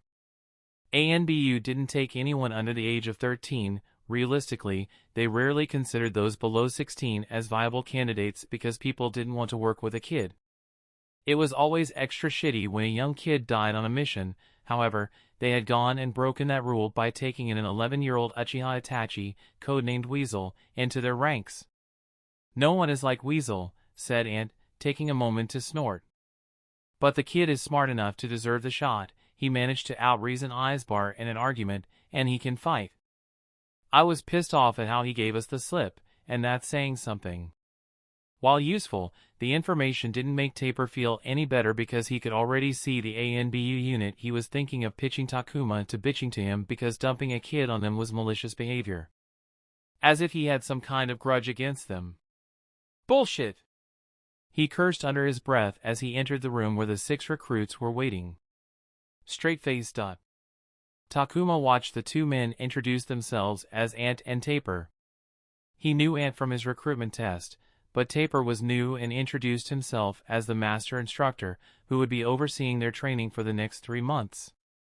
Although he and the others had not received their code names or masks yet, seeing the 2 ANBU nin barefaced made him feel like he was already part of ANBU. "Let me start by saying that all of you are shinobi who passed the recruitment test. You are not academy brats who need to have everything spoon-fed to them," Taper addressed the 6 recruits. "You were hired with the expectation that you will be ready from day one, but that's unrealistic, and no one's perfect. Consider this training as putting on the finishing touches before you're shipped off." According to Taper, they wouldn't be forced to train if they didn't need it. For example, if they could pass the expected physical requirements, they wouldn't have to undergo a conditioning course to bring them up to speed. Similarly, they wouldn't need a surveillance course if they could collect information without being noticed. If they wanted to complete the training, they had to pass a certain list of criteria before they could be approved for official duty. You must pass the tests if you don't want to train. You can apply at any time, any number of times, but if you fail twice in a row, you will have to go through training. And once you start a course, you can only apply to be tested after it's finished, no exceptions allowed, said Taper. He motioned to a staff member sitting in the corner, who distributed a thick document to them. The document listed many criteria they had to pass to complete the training. Most interestingly, each criterion had difficulty levels, some had 3 levels, while others had as many as a dozen.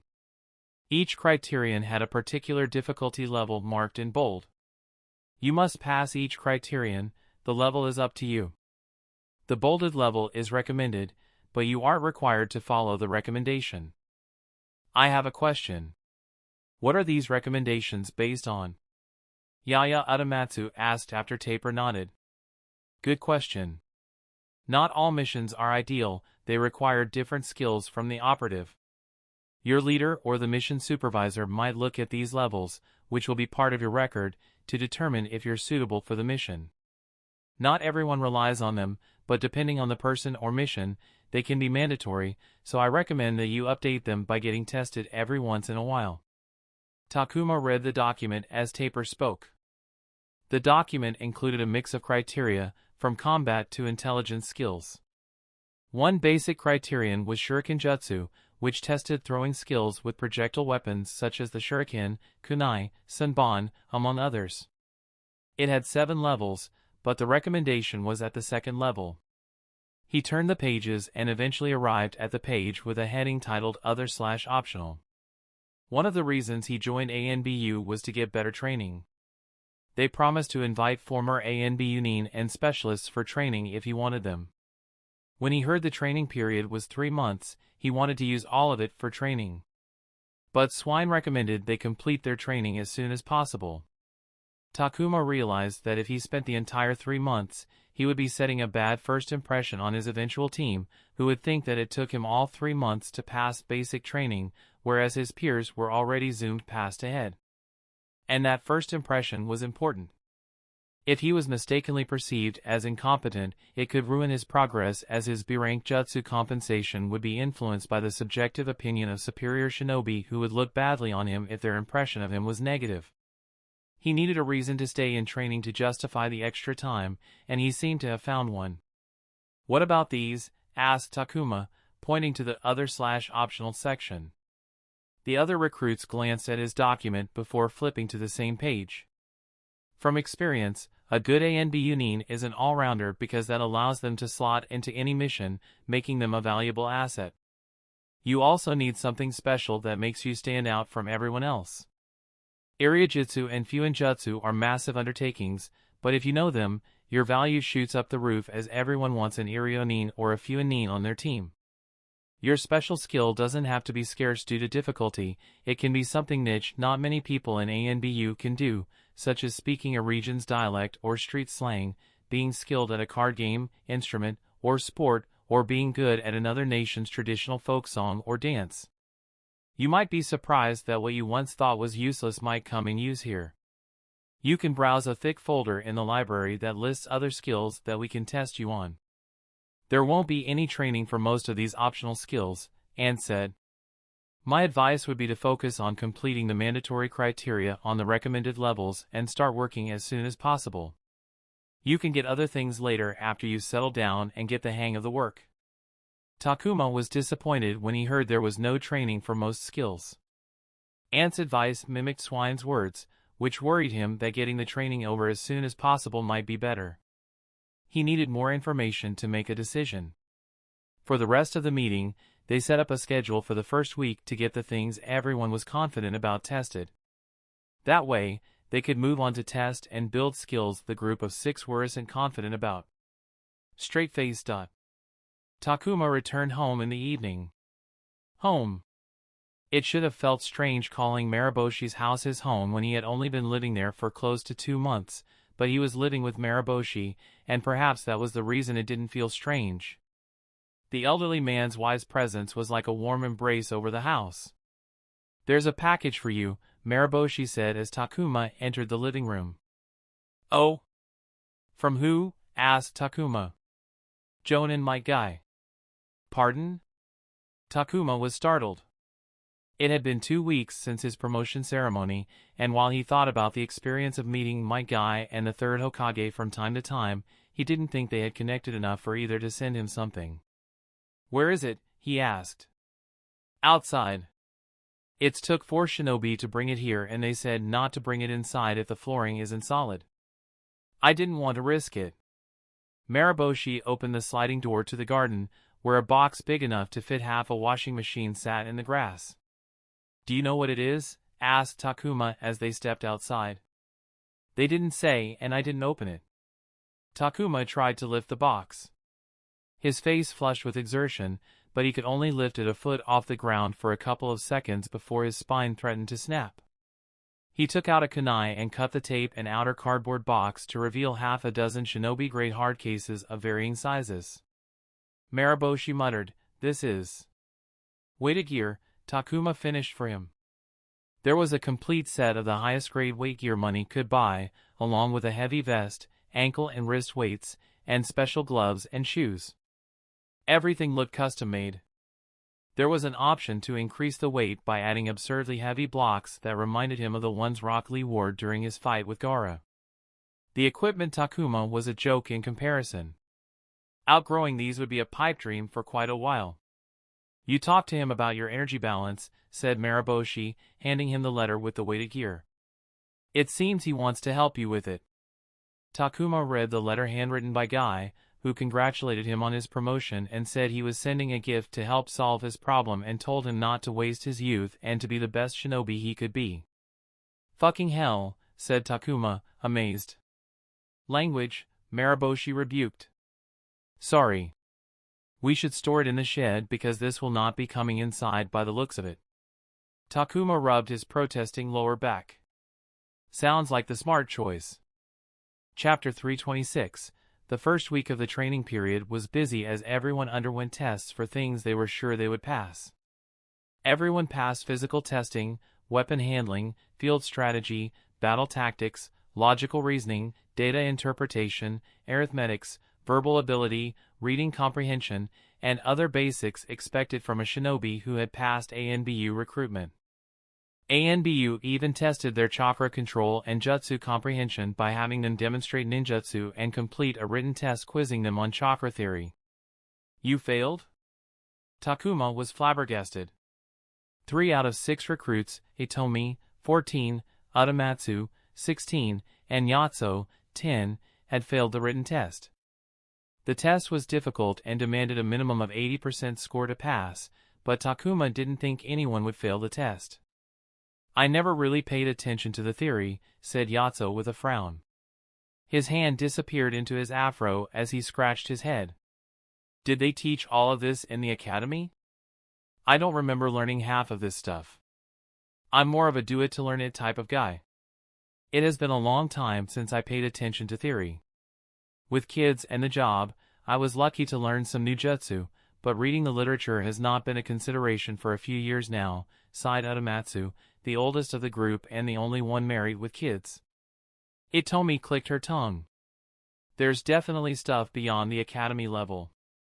I'll have to do a refresher about a couple of topics, and I should be fine in the next test." "But, shit, come on." Amami patted Itomi's shoulder because the latter had scored 79% on her test and had only failed by 1%. "So, you're not taking the class?" Adamatsu asked Itomi. "Nope, and you shouldn't as well. Do some self-study and give the second attempt. If you pass, all good, but if you fail, you take the classes. No reason to commit to a class before that." "I'm taking the class." "I don't think giving a second attempt will do me any good," said Yatso, quickly evaluating his position and making an appropriate decision. "But this is bullshit. I did everything correctly during my demonstration. Who cares about nerd shit when I have the skills pat down?" Takuma then realized that not everyone read the literature on the back of the jutsu scroll and slogged through academic papers. He started reading technical stuff because he just sucked at ninjutsu.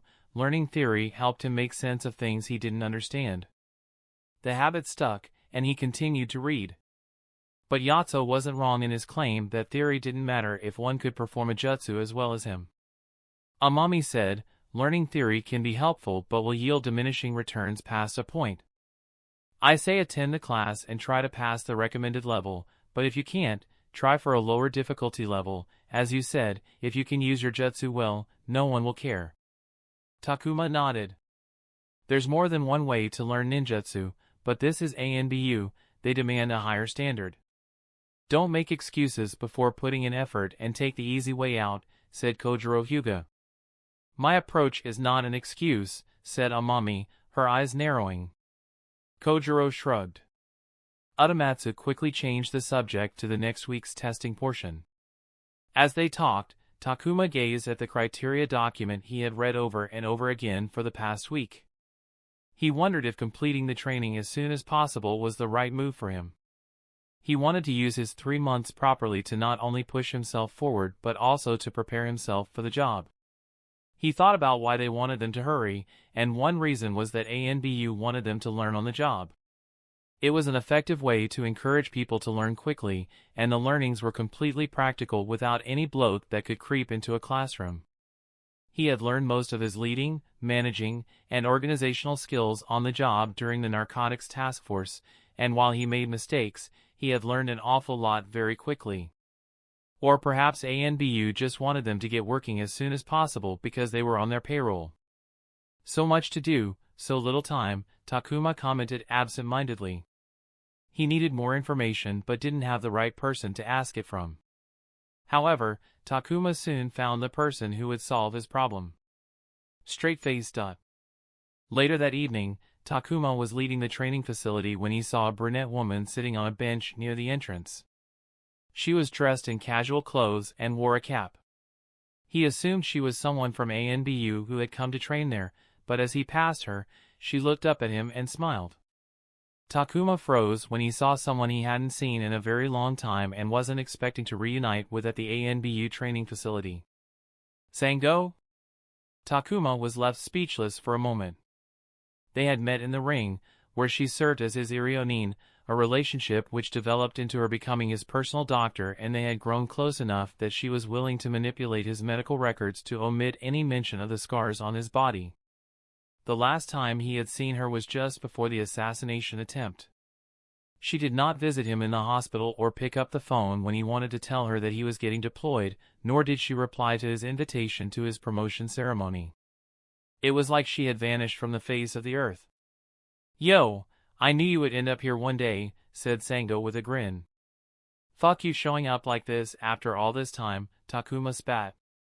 He felt embarrassed that he was the only person who gave importance to their friendship enough that he went to her house only to find out that she had moved away while he was away at war with no way to contact her. He also didn't want to contact her former teacher, Inomoto, the shady guy, because of his history with him. Oh, come on, don't be like that. Sango stood up and wrapped her arm over his shoulders. She smiled when he didn't push her away. I was busy. These guys are taskmasters, their innate dislike bubbles up when they see free people. And well, a Chunin Irionin would be sought after everywhere regardless. You got promoted? Of course, they gave me a promotion just like you, she smirked, her fox-like eyes narrowing. I'm still mad. What can I do to make it up to you? I now know how to do cosmetic reconstructions now. I can get rid of the scars for you if you like. Takuma paused for a moment before shaking his head. No, I don't want that. But you can help me with some other things, he said as he looked at his ANBU senior as thoughts began to pop into his head. They moved to a restaurant to continue their reunion and conversation. You sure picked a fancy place, Sango clicked her tongue as Takuma brought them to a high-end restaurant and even asked for a private room. She sighed, well, I don't have the free time to spend money, so whatever, let big sis spoil you a little. Takuma didn't beat around the bush and brought up the topic concerning him the most. You want to spend all 3 months in training? Sango hummed and gazed up at the ceiling of the private room for a moment. Well, I wouldn't recommend it because there's a lot of work to be done, especially right now. Right now? ANBU has been stressed and stretched thin since Shimura Danzo and Root absconded. Not only do we have to catch Root, but we also pick up the slack they left behind. Everyone's workload around the board has shot up. Sango's sighs sounded beyond tired. We need new people, but training them takes time, which takes away from chipping away at the workload, and I'm not talking about the training you are doing now. It's the on-job practical stuff like knowing how your unit operates, what's your leader's management style, the idiosyncrasies of your teammates, and all that real day-to-day, detailed stuff that you can't teach without actually working with your team. We also can't up our hiring more than we have right now because that would mean lowering the standards, which is a no-go. We're somehow managing by outsourcing non-essential, lower priority matters to other entities and former ANB Union, but it's not enough. We need more people, so spending 3 months when your unit expects you within 1.5, but actually needs you there in 1, is not ideal. The timing was not right. ANBU needed the manpower to cover the hole left by Root before foreign powers took advantage and damaged the nation. They landed small victories as ANBU ran around, putting out more fires than they could handle. So, right now, they need someone who can pull his weight immediately, said Takuma. Exactly, said Sango as she picked up her large pitcher of highball. If spending all 3 months wasn't possible, he needed to focus on the next best thing. How could he increase his value in the eyes of his team and make a good impression? Upon joining, they would probably treat him like a rookie and try to guide him through his responsibilities. He had gone through the same thing with Kano when he joined the police force. The workload was lighter, and everything was double-checked for pointers and errors. All of that took time away from Kano's regular duties. Eventually, he got used to it, and she stopped babysitting him, but that took some time. The best way to create a good impression was to reduce that initial babysitting time and prove that he could handle a regular amount of work on his own. But for that to happen, he needed a few things to accomplish his goal. About paying me back. Oh, did you decide on what you want? I want some help with a couple of things. Straight-faced. By the time Takuma returned home from his meeting with Sango, Mariboshi had already finished his dinner and retired to his room for the day.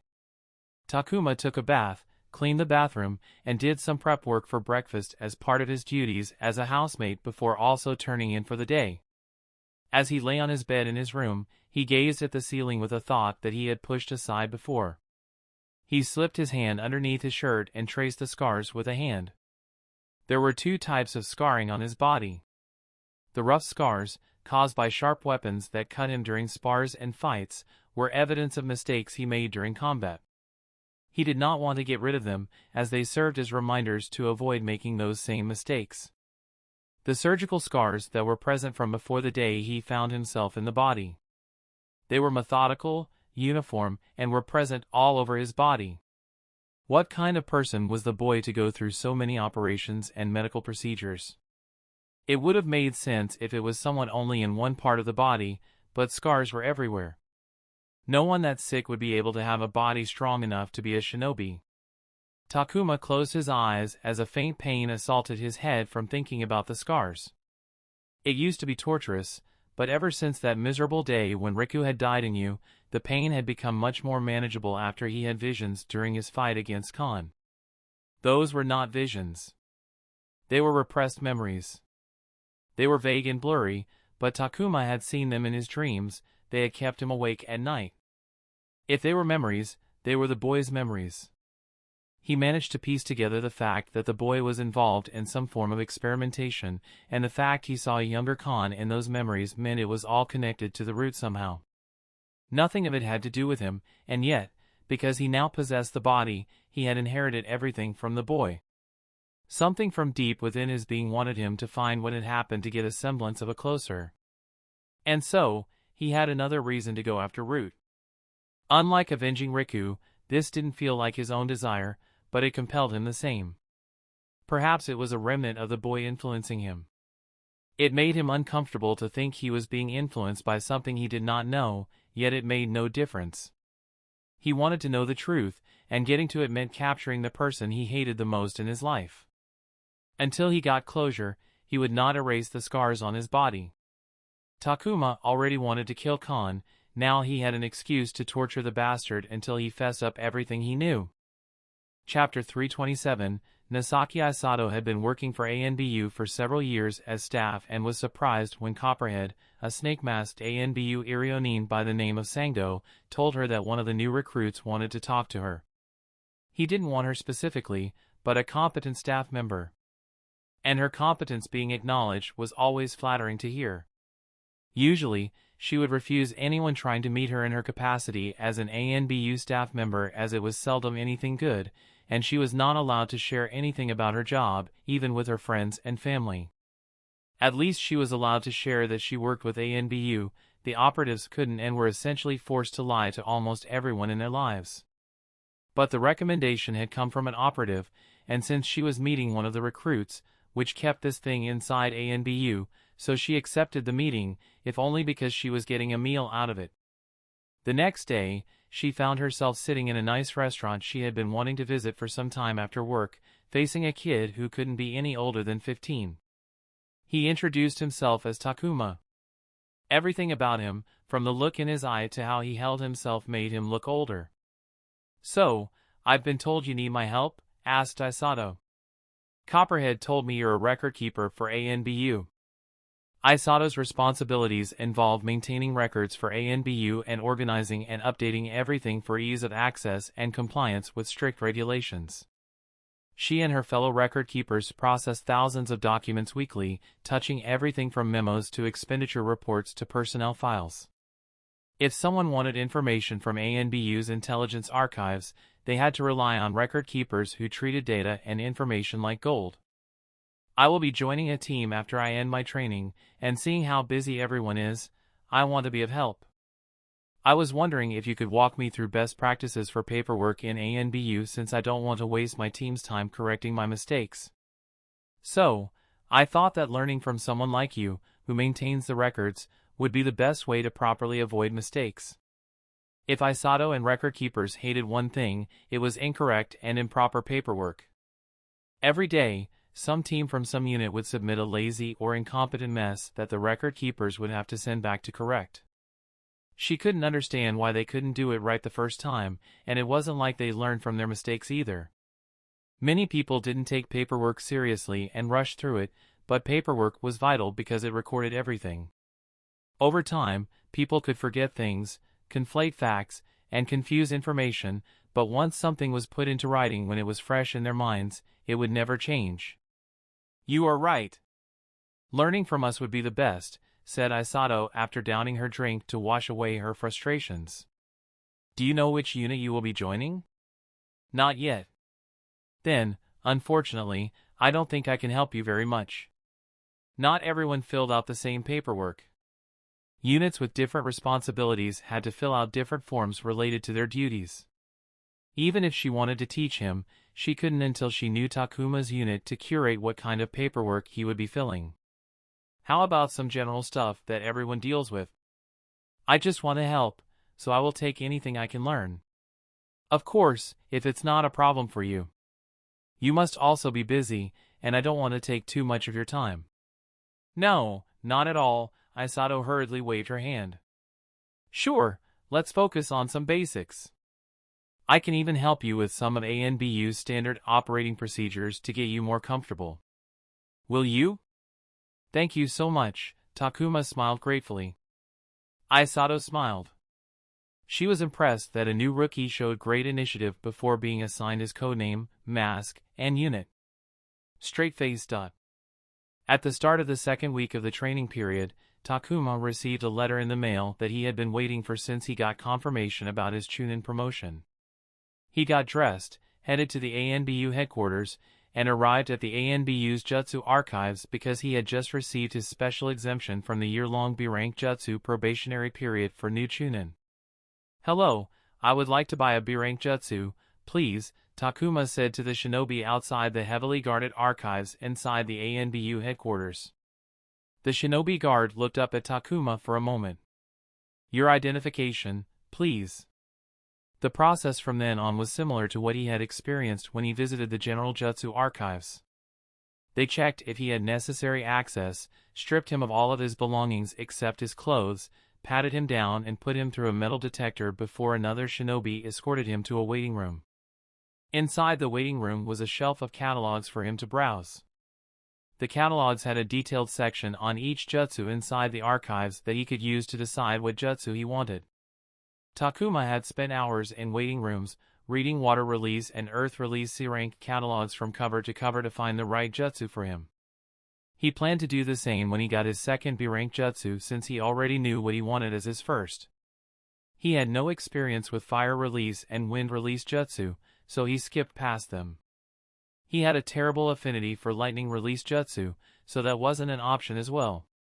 He was obviously interested in the earth release and water release jutsu, but now was not the time to look at them. Makoto told him there was no use in buying B-rank Jinjutsu and forbade him from ever wasting his mission points on them, making the catalog useless. His fingers slid past the spines of all catalogs until he arrived at the last one. Non-elemental B-rank Jutsu. Takuma pulled out the catalog and flipped through the pages until he arrived at the one-page spread about the jutsu to learn. Multiple Shadow Clone Jutsu was an A-rank ninjutsu invented by the second Hokage, Senju Tobarama. The jutsu allowed a user to create corporeal clones, which, unlike the basic clone jutsu, were physically real and could do real damage. The chakra was split equally between the original and the clones. Because they possessed the same chakra as the user, shadow clones were indistinguishable from their original. The jutsu was classified as forbidden due to the sheer chakra requirement needed to use it, which put the user at risk of death via chakra exhaustion if used carelessly, and thus, only jonin were allowed to learn the jutsu. However, in reality, multiple shadow clone jutsu was a derivative jutsu. Senju Tobarama first created the shadow clone jutsu, which allowed the creation of only a single clone, with the chakra split in half between the original and the clone. Shadow clone jutsu was not only not forbidden, but it was also a B-rank jutsu. Even though it was a lower-grade version, in essence, it was the jutsu that helped the world's main character to the heights of shinobi. When the clone is dispersed, their experience is transferred back to the original. Takuma read the passage on the page, making it ideal for intelligence gathering and recon. A shadow clone can be sent into hostile territory, gather information without endangering the user, and disperse when finished, thus transferring what it learns. As Takuma expected, there was no mention that the experience transfer could also be used to cut down training time in half. Perhaps it was not known because not many people learned it because even the B-rank version had significant chakra requirements, and they just didn't realize that it could be used for training. But Takuma knew about it, so he was going to use it for all it's worth. If he had not been in ANBU, he would not have chosen it as his first B-rank jutsu because buying it meant draining all of his mission point savings and going broke. He would have chosen an earth release or water release offensive jutsu instead. But because he was in ANBU, given limitless, free access to C-rank jutsu, he was going to use the training exploit to learn new jutsu to expand his arsenal.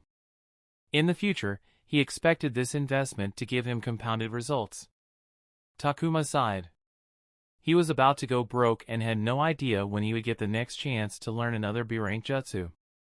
It all depended on his performance. Fortunately, Sango had given him another gift other than connecting him with Nasaki Aisato. Straight-faced.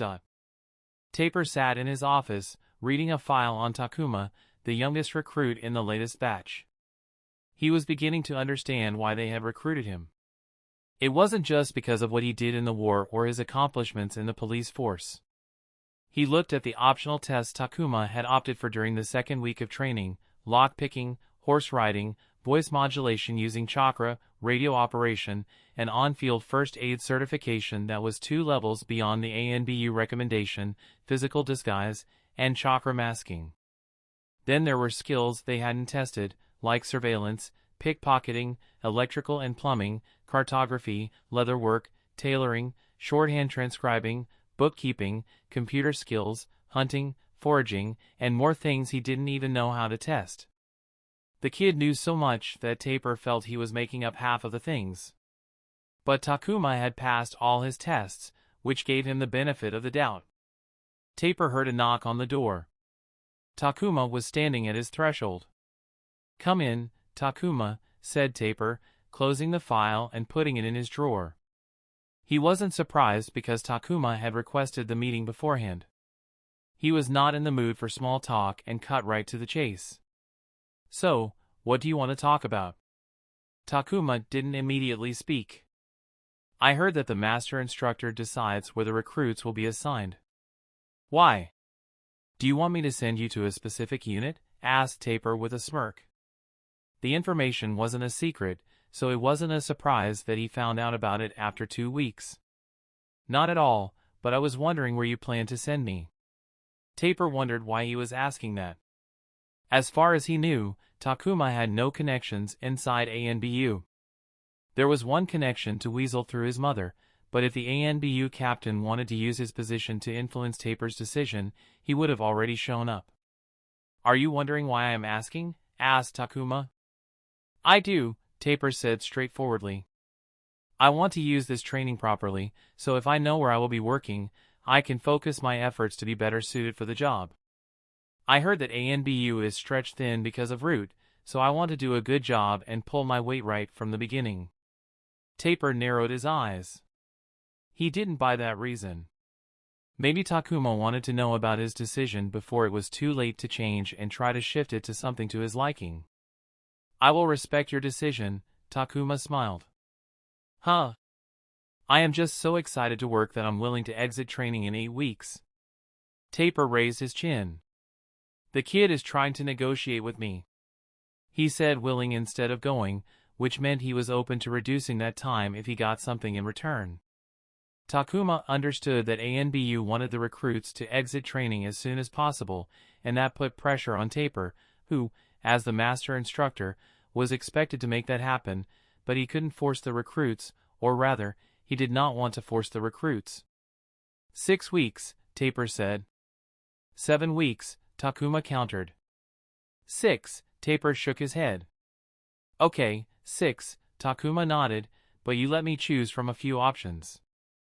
I thought you were going to respect my decision, Taper glared. Takuma simply smiled. Taper clicked his tongue. All right. I haven't decided yet. Give me a week before I present you with some options, but you have to choose from them. Of course, Takuma smiled. Now, on to the next topic. Next topic? Taper asked, cautious about what else Takuma was planning. Master Instructor, please suggest some D-rank jutsu that would be useful to me as an ANBU nin.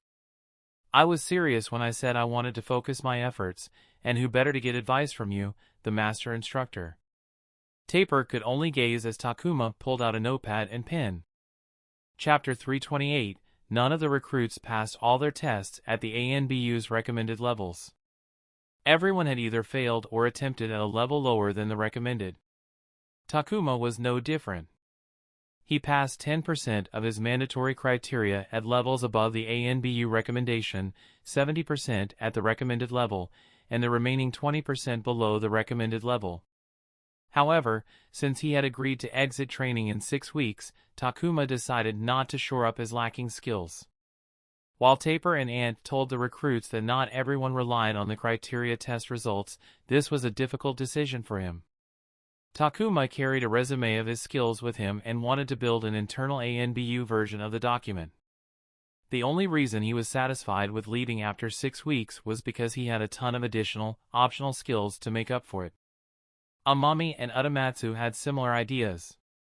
Amami took her tests at the recommended difficulty level and then applied for retesting her failures at a lower difficulty level, which she passed.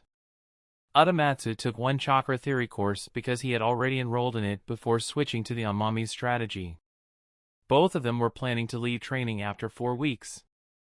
The remaining guys all enrolled in courses to bring up their levels to the recommendation. However, Takuma did opt for an additional course eligible for training. He figured it would be a bad look if his potential team learned that he spent 6 weeks in training without taking a single course when testing was all done early. He needed a reason to stay in training for 6 weeks, so he chose a new skill he hadn't learned before. During the 3rd week of training, he faced an ANBU nin no taller than 5 feet 5 inches. He was dressed in the standard black and gray leaf ANBU tactical gear and had a sword strapped to his back. Takuma had experienced what jonin felt like when they didn't hide their presence. The man's presence was nowhere that of a jonin, but it felt just as imposing. He walked up to Takuma wearing a duck mask with khaki-colored patterns. "Greetings, Takuma. My codename is Campbell. I will be introducing you to Jinjutsu." Straight-faced. It all started when Takuma was trying to figure out which skill course to pursue. "What seems to be the issue?"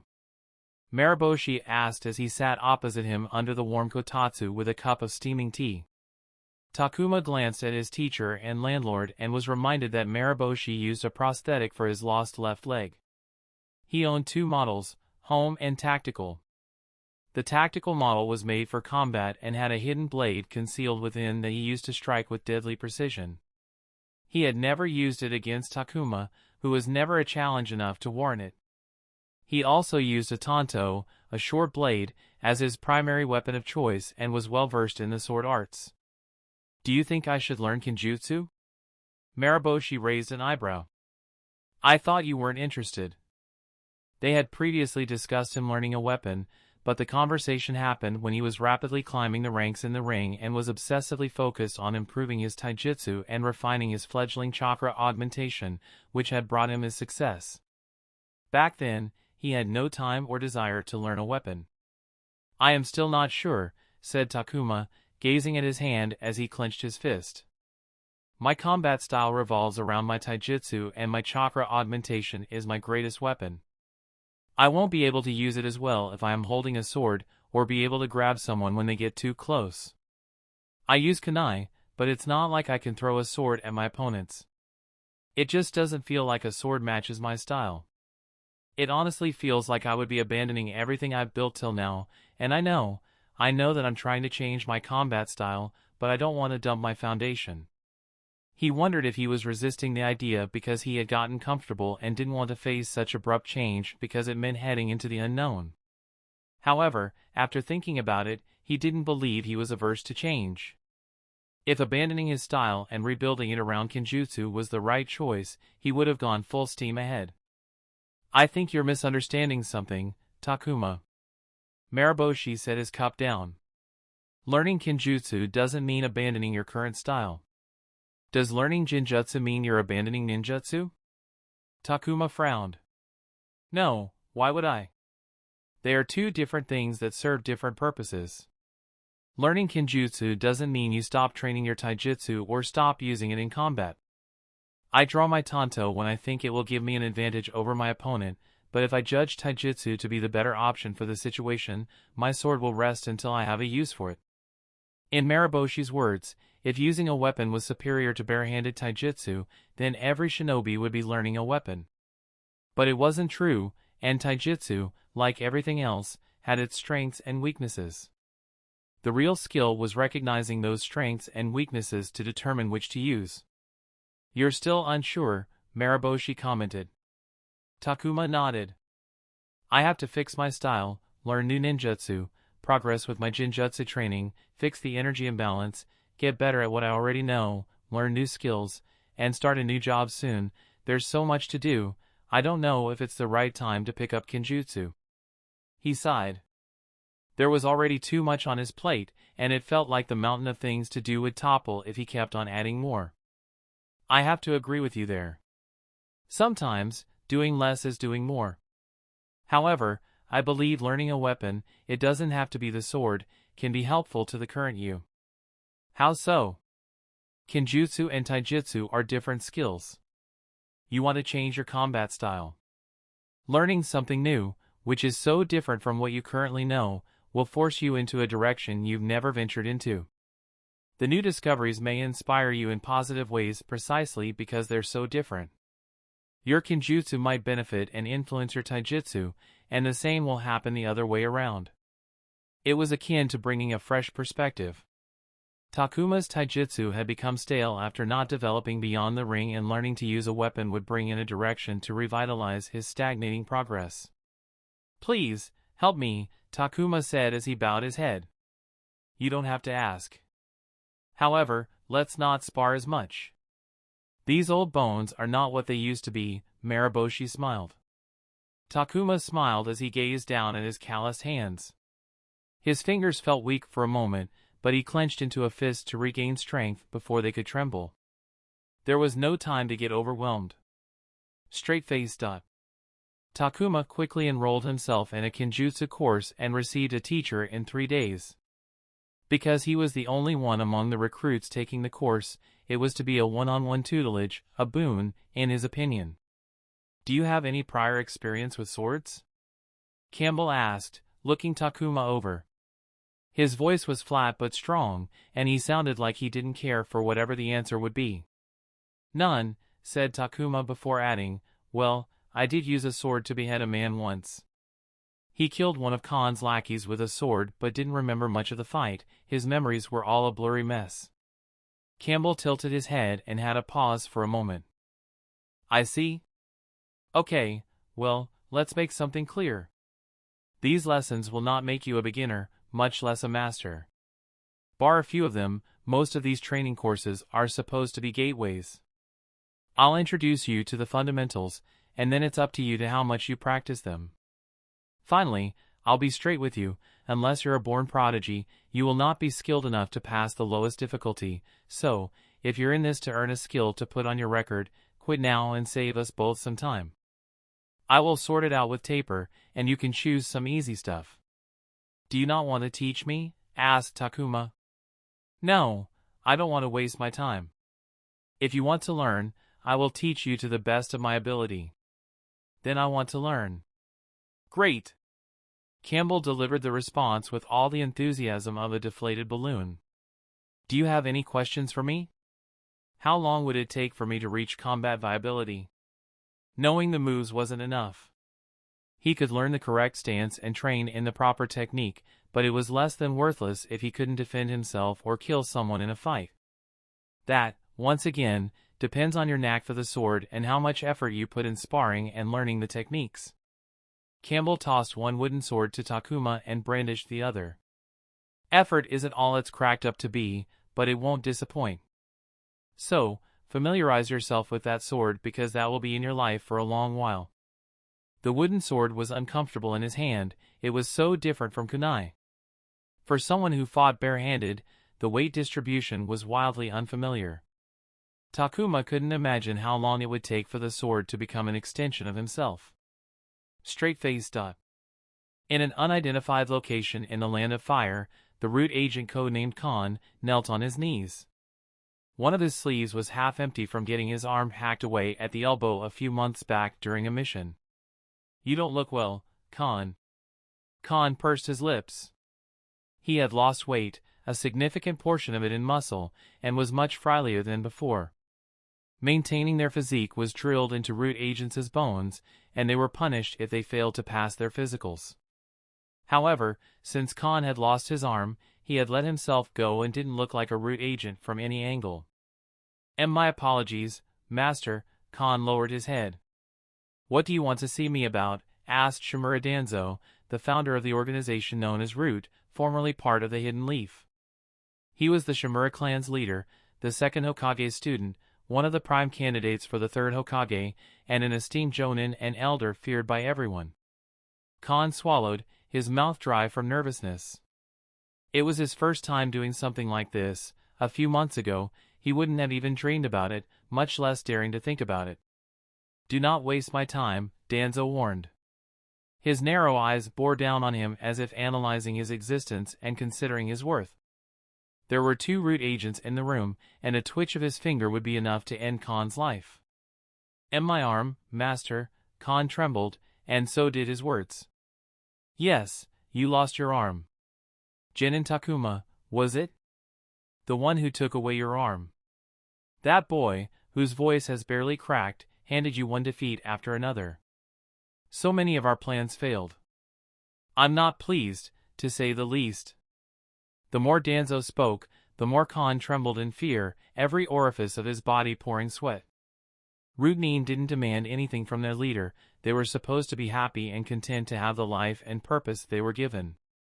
Danzo continued, your arm is gone, so I assume you want to substitute it with one of our experiments? Khan remained silent. His real arm was gone, crushed into a pulp. There existed development projects in the field of Irajitsu that could help him recover an arm. He didn't know what specific procedure would work for his specific case, but seeing that he had been once heavily involved in managing many such developmental projects, he had some preferences. As long as he could get the approval, he could pull some threads to ensure things went his way. The process would be difficult and with no guarantee of success, but he would take it as long as he had a chance. Very well. Despite your mistakes, you have served the Foundation well, and I wish to reward you for your loyalty and dedication, said Danzo. Khan's heart swelled. Getting his arm was the first step to returning to his previous status and taking back everything stolen from him. And once he had the power and influence to move, he would take his revenge. But you must prove that you remain worthy because your failures don't inspire the investment during these turbulent times, said Danzo. After their excommunication from the Hidden Leaf, the Root lost their funding and now had to survive as an independent organization, which required huge, sweeping changes. They had to attain stability as soon as possible to secure their safety and achieve their new purpose. You must prove your worthiness. Here, take this. Danzo held up a mission file. Khan received the file before kneeling again. He read the contents, only to be shocked to find that it was a type of mission given to trainees early in their training, something a kid could do in his sleep. Asking him to do such a mission was a slap in the face. Master, this. You will start from the bottom and climb your way back up. Show me that you're still dedicated to our cause. When I see you that you still possess the drive you did back then, you will get your arm back, and that will be the day you will rise from the ashes like a phoenix. Until then, prove to me that you are one, son. The words made Khan's feel like he could soar through the sky. Danzo had never spoken to him like that, nor had he heard him speaking to others like this. The encouragement and warmth in his words made Khan realize how much he must believe in him. All of the pain and suffering he had experienced till now was just for this moment. He wanted to be called son again. Blood roared in his ears. I will not disappoint. Not only would Khan return to his peak, he would also recover everything the Root had lost because of him. He would show that he was the most loyal, and to prove that, he required Takuma's head to complete not only his revenge but to send a signal. To prove even though Root had changed their home, they were just as strong.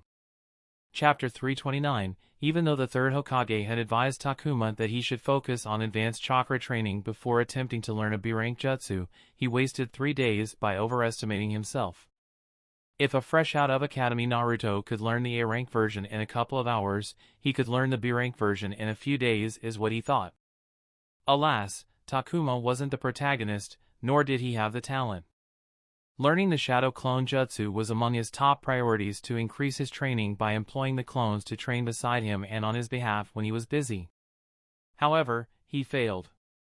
Fortunately, he only wasted 3 days, but they were enough to make him understand why he couldn't grind his way to mastery. In those 3 days he had dedicated all his personal time to learning the Shadow Clone Jutsu and failed 100% of the time. Each failure was expensive because the jutsu cost an exorbitant amount of chakra. Using the jutsu a decent number of times for training meant abandoning everything else due to the chakra requirement. He could not have that.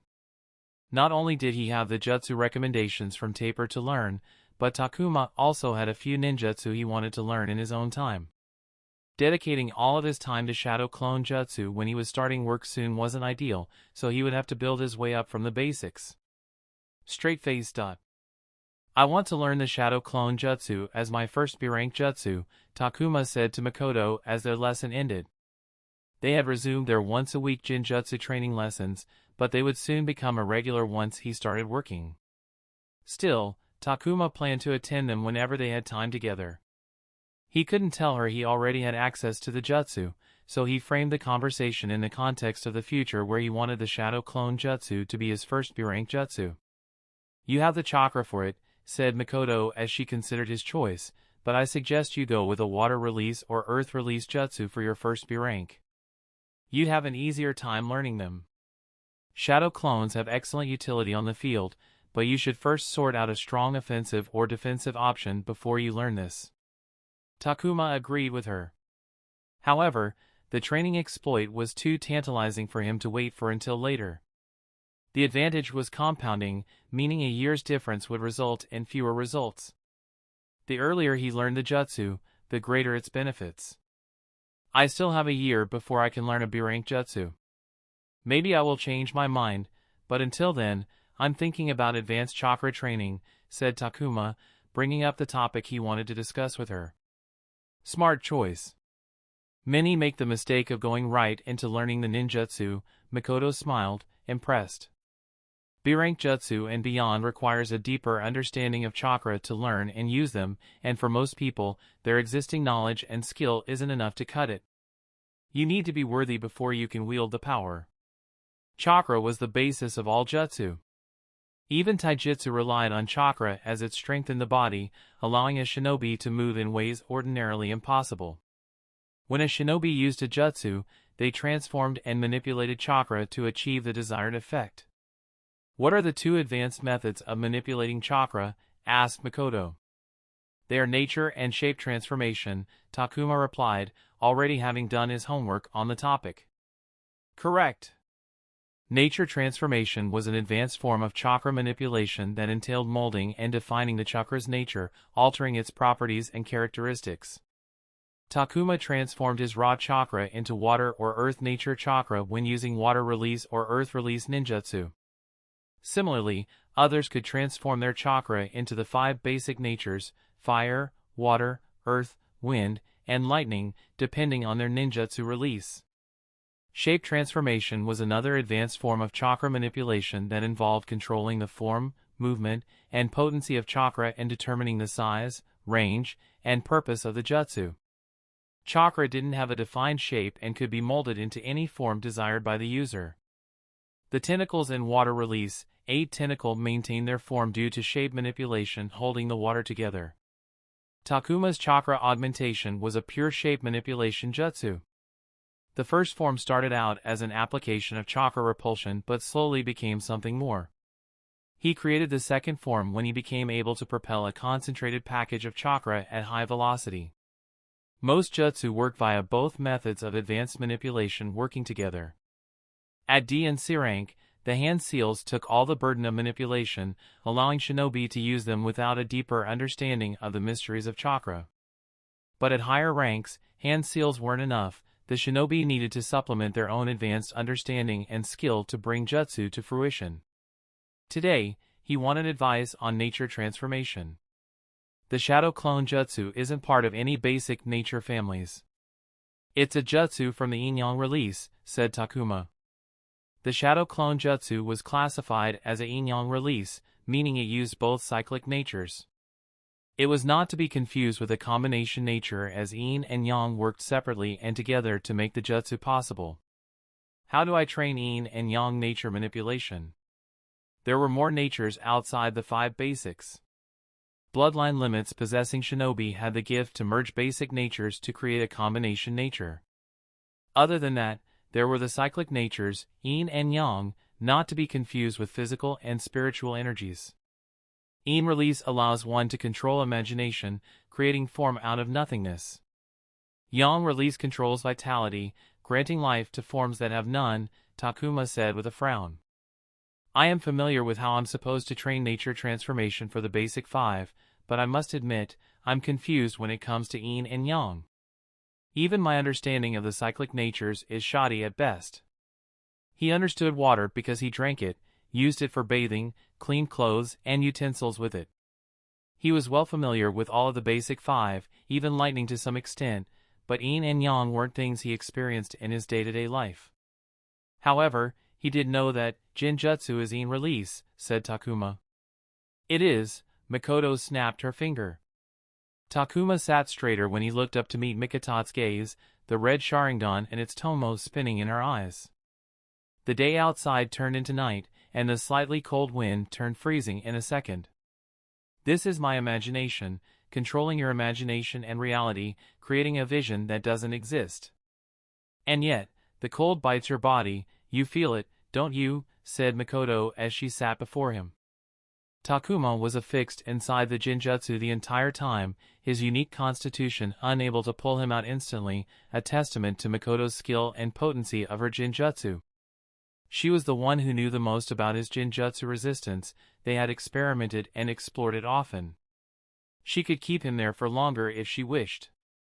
And if she, a retired shinobi, could overcome his natural resistance, he couldn't help but shiver at what an active jonin who specialized in Jinjutsu could do to him. He knew that as it stood, he couldn't recklessly rely on his resistance. "What are you waiting for?" she asked with a pointed gaze. Takuma felt something change, and he closed his eyes before sending 3 pulses of chakra through his body, shattering her control over him. When he opened his eyes, the day was back, and the cold weather suddenly felt warm compared to the Arctic freeze. She had weakened the Jinjutsu to the point where she thought he could break it. He remained silent in contemplation for a moment before nodding. "I understand, but this can't be all there is to it," said Takuma. Taking water as an example, the usage of water in 8 tentacles and wild water wave was completely different from each other. Of course, there's much more to it. The Uchiha clan is aligned with Yin just as we are with fire. We have only explored the Jinjutsu side of it, but the Nara clan has done something quite different with their Yin affinity, said Makoto as she pointed at their shadows cast from the sunlight outside. Their clan's heightened jutsu allows them to manipulate shadows. "Tell me, how is a shadow formed?" "Shadow is the absence of light. When a body obstructs light from a source, it casts a shadow," answered Takuma. "Well put.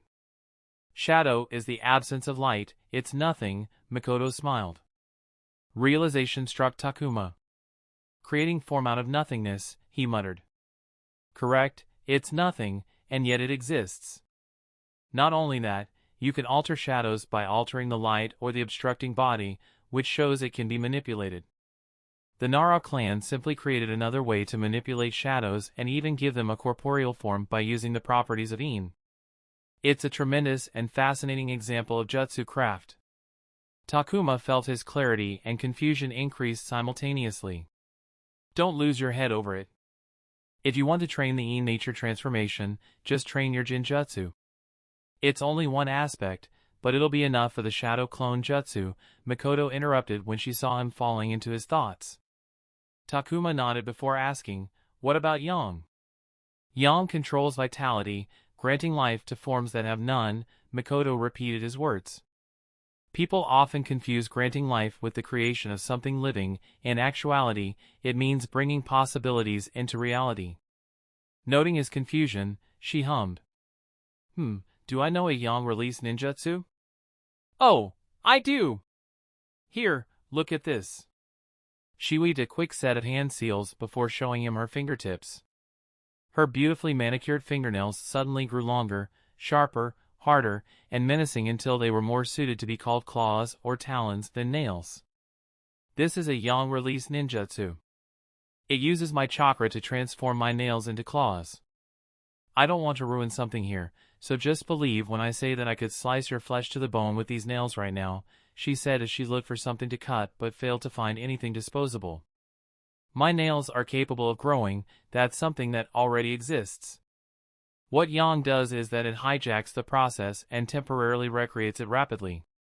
These nails you see right now are real in every sense, as if I had grown them naturally." Takuma couldn't help but be surprised. "Real? But humans can't grow nails like that." "We can't, you're right. However, chakra is an energy potent enough to overcome natural boundaries. If chakra can help us grow our bodies beyond natural limits, then it mustn't be surprising that it could make nails grow stronger." "You said they are real? Do you mean your nails will remain like that?" he asked, unable to accept that her nails were real. "Not at all." She stopped the jutsu, and after a puff of smoke from each fingertip, her nails returned to normal.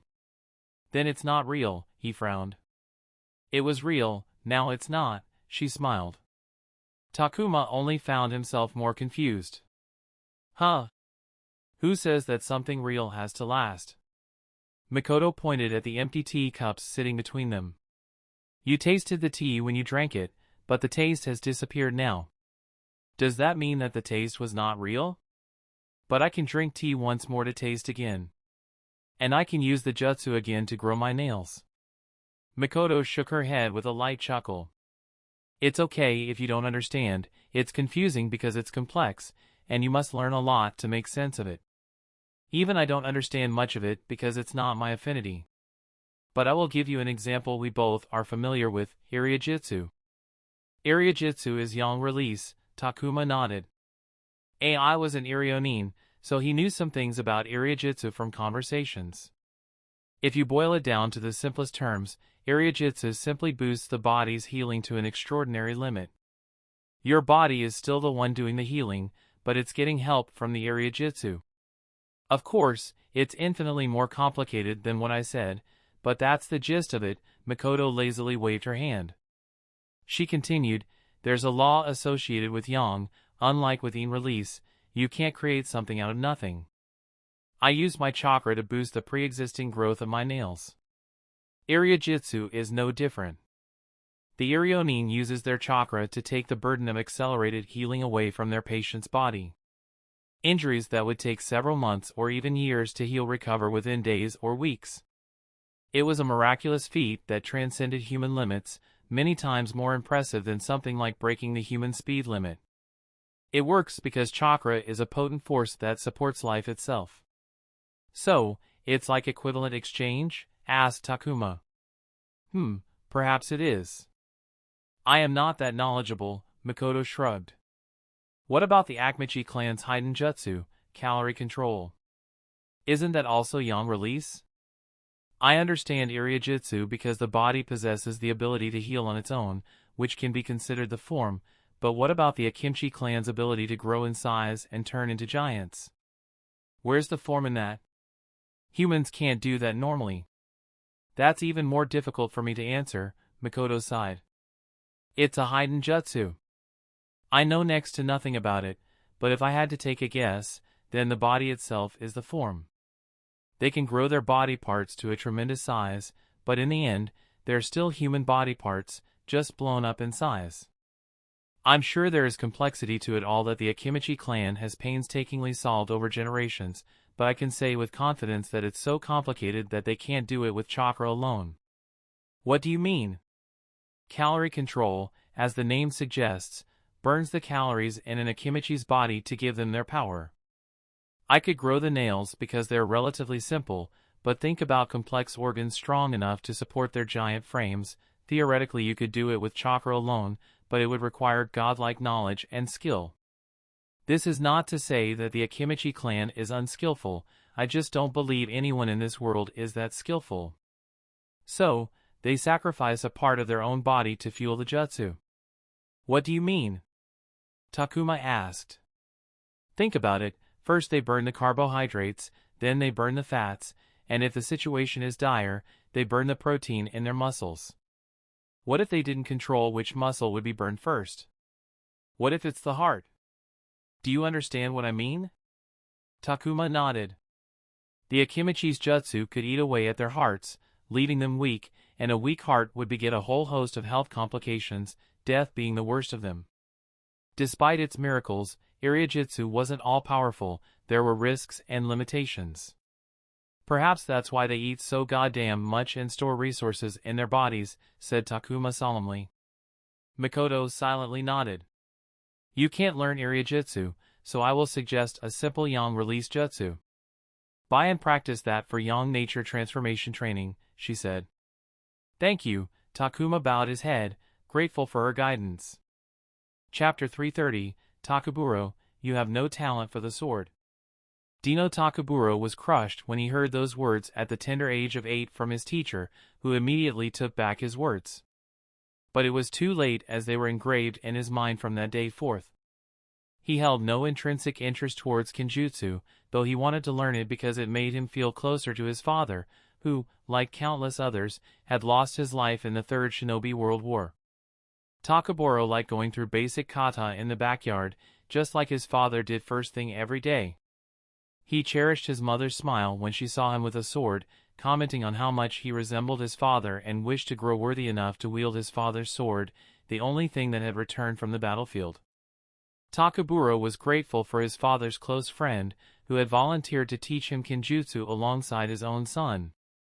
For the first time in his life, he became serious about pursuing something because he wanted to prove those words wrong. Alas, his teacher's words came to be true. He had no talent. Within a year, he was outclassed by his teacher's son, who trained only half as seriously.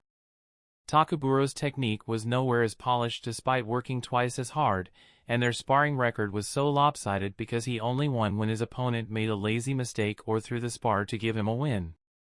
Takaburo felt furious when the latter happened but couldn't show his anger because, just like their fathers, the son had also become one of his close friends. He knew that his friend was only trying to look after him, even though it was absolutely infuriating to be given wins as charity. Takaburo wanted to win. If his talent wasn't enough, he decided to compensate through effort. He worked harder, twice as long, and by the time academy graduation arrived, the situation had turned around.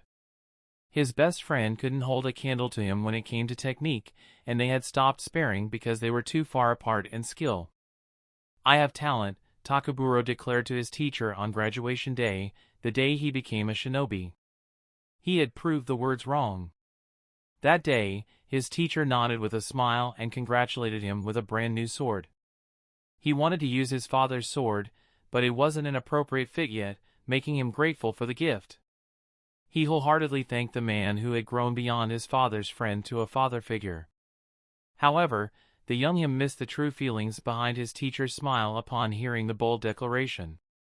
The words that were unsaid that day, he would understand them in the near future.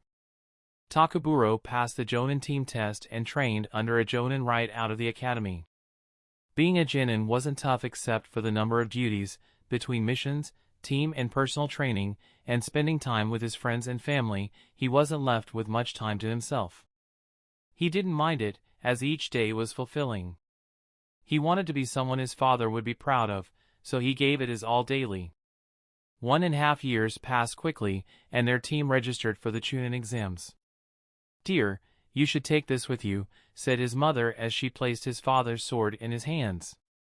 "You're ready for this. Make him proud." He vowed to do just that. They traveled to the Hidden Sand for the exams, a rare opportunity to see another major hidden village he greatly appreciated. He managed to reach the final round on his first try and confidently faced his opponent. "What a disappointment," said the Hidden Sand Genin as he mockingly gazed down at Takaburo on his knees. "I looked forward to fighting one of you tree huggers because you were strutting around so arrogantly. But, this is it? Come on, why did you even bother to come?" Takaburo didn't hear his opponent nor the proctor declaring the fight over. His gaze and attention were affixed on the shattered remains of his father's sword.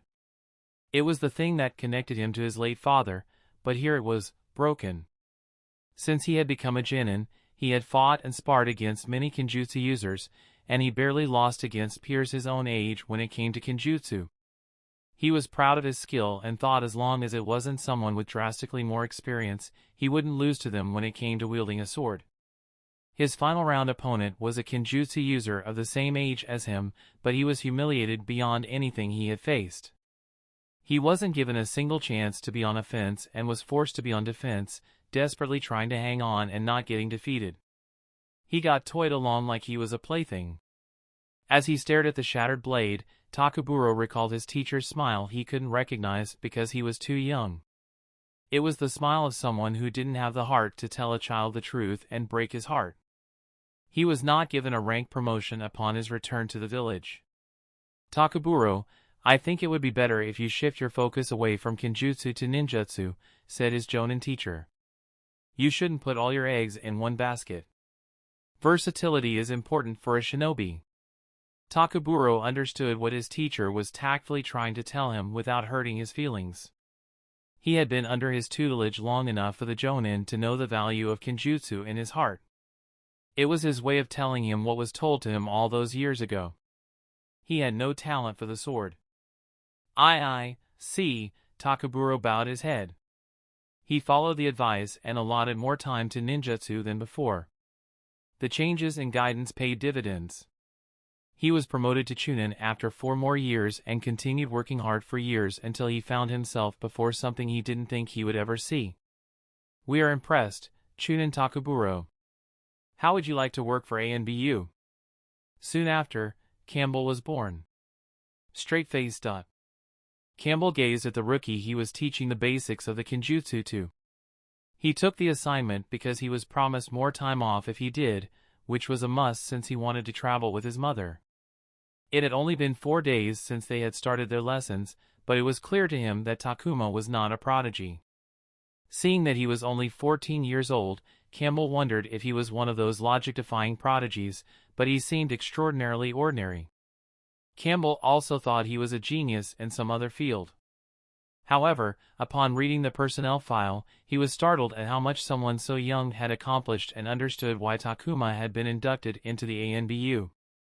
"How am I doing?" asked Takuma as he repeated the basic downward slash. "Below average," Campbell said bluntly. He believed in the usefulness of sugarcoating words and white lies, but there were times when the hard truth was needed. Takuma would be a field operative, and overestimating their capabilities was one of the worst things an operative could do. It put everyone, including the operative, at risk. I figured," Takuma said nonchalantly. Campbell raised a brow. He expected some anger, excuses, or at least disappointment, but indifference wasn't characteristic of someone his age. It reminded him of the youngest captain ANBU had ever seen. "I have never been a quick learner. It will take me a long time before I am satisfied with the results of my efforts." Takuma stopped swinging for a moment and sighed. "And it's not like I'm in a place where I can polish my skills by fighting myself bloody every other day." He almost sounded nostalgic before he returned to swinging the sword. "Don't you think it would be better to find something that you're good at instead of toiling away at something with an uncertain future?" asked Campbell. Takuma stopped again and seemed to be in thought before starting. "My mother told me that when she was young, she excelled in everything she picked up, be it sports, academics, or arts. Everything came easy to her. But everyone has things they aren't good at, and she, too, came across things like that. People called her a genius, so there was also pressure to be good at everything, so she would drop anything that she didn't pick up quickly to uphold the expectations. As she grew up, there was less time to explore new things, so she even became even more picky until one day, she realized how much she had missed out on because she abandoned everything that wasn't easy for her." Campbell had observed Takuma for the few sessions they had met, and the rookie kept his thoughts and emotions close to his chest. But right now, there was a look of sad longing on his face. He knew Takuma was an orphan from his file. The woman he talked about would have been long dead. It affected everything in her life. That way of thinking bled into everything in her life, relationships, career, lifestyle, everything that showed resistance. She would throw it away. She told me she had a lot of regrets and didn't want me to go through the same thing. Takuma chuckled as though remembering her joke. "Unfortunately, I didn't inherit her talent, so if I start abandoning things that don't come easy to me, I will be left with nothing. And I put a lot of weight into effort. As you said, effort isn't all it's cracked up to be, but it won't disappoint. I believe as long as I put in effort, I will get results." Takuma wore clothes that covered his entire body, but Campbell could tell he wore a complete set of weighted gear. He didn't know how heavy the gear was, but he deduced it was heavy, seeing how much Takuma was struggling. He also deduced that Takuma was used to wearing weighted gear because his movements weren't awkward like one would expect from someone who was just starting out. Even though Takuma was talking, the swings weren't made absent-mindedly and were full of focused attention and intention. He wasn't just swinging for the sake of it and calling it hard work, he was someone who cared about the quality of work he was putting in. This was someone who knew what it truly meant to put in effort. And that was perhaps the problem. Campbell knew how people who believed in the value of effort thought like. They put their entire faith in the ideal of hard work, and because of that, they shattered when they faced reality's bitterness. Effort isn't all it's cracked up to be, but it won't disappoint. Even though Takuma returned those words to him, Campbell didn't think the young shinobi understood what the words meant. They were cruel words disguised as motivation. "What will you do if the results of your efforts are not enough?" asked Campbell, clenching his fists behind his back. I will judge and analyze the situation to find a smart way to redirect my efforts, Takuma said as he continued to swing the wooden sword. Campbell's clenched fist loosened as his shoulders eased imperceptibly. He nodded because that was the right answer. The kid was smarter than him, and even if he didn't completely understand the bitterness, he was at least on the right path. He picked up his wooden sword and walked to Takuma. You are doing it wrong, move your foot back. Let me show you. Chapter 331, To master the Shadow Clone Jutsu, Takuma had to increase his proficiency with Yin and Yang nature transformation to understand the jutsu better. The jutsu didn't require much in shape transformation, and thus, he only had to focus on nature transformation. According to Makoto's advice, Jinjutsu training was enough for Yin nature transformation. Takuma sat on a park bench, his lunchbox full of homemade sandwiches beside him. The afternoon brought welcome warmth on cold winter days. People gathered in parks for their lunch breaks to eat under the sky, enjoying the warm rays on their bodies. He looked up from the notebook in his hands towards the crowd that had come out to the park. The 10 nearest to him were all under his Jinjutsu. He used the sense of touch as the delivery medium, taking advantage of the fact that everyone was indulging in the sun's warmth. It was the perfect situation to use tactile Jinjutsu, which usually required stronger stimulation than other Jinjutsu. On his left, a group of salarymen had their hands in their pocket because their hands and fingers were strangely cold, and no amount of blowing warm air or rubbing their palms together made them any warmer. A few steps away sat a mother with a small child, enjoying a lovely picnic. They felt just a tiny bit warmer than they should be. Not enough to shed a layer of clothing, but just enough to be more comfortable. On his right, an older gentleman sat before a full-size canvas with a suitcase repurposed into a portable art kit. He painted the scenery before him, which looked different from usual. The blue of the sky was more saturated, the green grass looked lusher, and everything was more vibrant. He was drawing 4 people, 2 couples, enjoying themselves. They were drinking and eating. They felt hungry, and the food just hit the right spot. Their patch of grass was so comfortable that one talked about taking a nap in the open. It was an exercise in learning how to manipulate the senses. To cast complex Jinjutsu, he had to master the individual senses and learn to weave them together to create binding illusions. To make the 2 couples feel that the food was delicious, he manipulated their sense of taste and smell, which were also significantly crucial in how people tasted their food.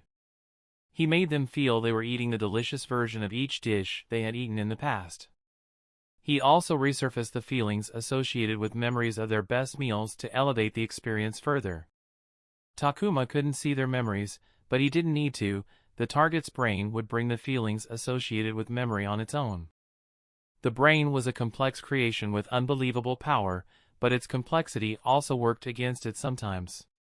Takuma was eating a sandwich when he paused for a moment before making a note to manipulate the sense of touch as well because the food's temperature was also part of the experience. Hot food, fresh off the stove, tasted better than something cooked and packed a couple of hours ago. He then glanced at the painter. Takuma had made it so the man would experience colors as more vibrant, expecting that it would be a novel experience, allowing him to paint better, but unexpectedly, the painter showed signs of rejection. All of his targets were civilians with little to no protection against Jinjutsu. He could get in easily and maintain a firm hold over their senses, allowing him to experiment without the obstacle of resistance. The painter would not leave the Jinjutsu, but that didn't change the fact that he felt something strange. His artist's eyes had been trained to examine things closely for shape, color, and lighting, and it told him something wasn't right even though he couldn't pinpoint the discrepancy. A Jinjutsu had to be believable, or the brain would reject it as out of the norm. Humans possess terrific pattern recognition. Even if they couldn't consciously figure it out, they could subconsciously tell something was wrong. There were ways to overcome that instinct, and Takuma was trained to lower the mind's ability and convince it to accept even the most bizarre things. But that wasn't his goal. He was studying how the mind interprets sensory input, so he didn't want to lower his target's perception of normal. Working with civilians also allowed him to influence a larger group without risking weakening control, as would happen with shinobi. A larger sample size meant more information to work with. So he chose targets over a wide age range and both gender groups to understand how multitudes of factors influence how people perceive the world. However, nature transformation wasn't a concern. In Makoto's opinion, he not only had more than enough skill to meet the B-rank Shadow Clone Jutsu requirements, but also good enough for the A-rank version Multiple Shadow Clone Jutsu. This was just his regular Jinjutsu training. Takuma flipped back a few pages and opened his notes on one of his newest additions to his ninjutsu arsenal. Yang Release, Fire Dragon Scales. A D-rank jutsu that covered his skin in fire-resistant dragon scales, capable of mitigating damage from fire. There were a few reasons behind why he had chosen the jutsu. The first was for Yang nature transformation training. It was a D-rank jutsu, making it relatively easy to learn, which was beneficial as he had no idea if he had an affinity for Yang.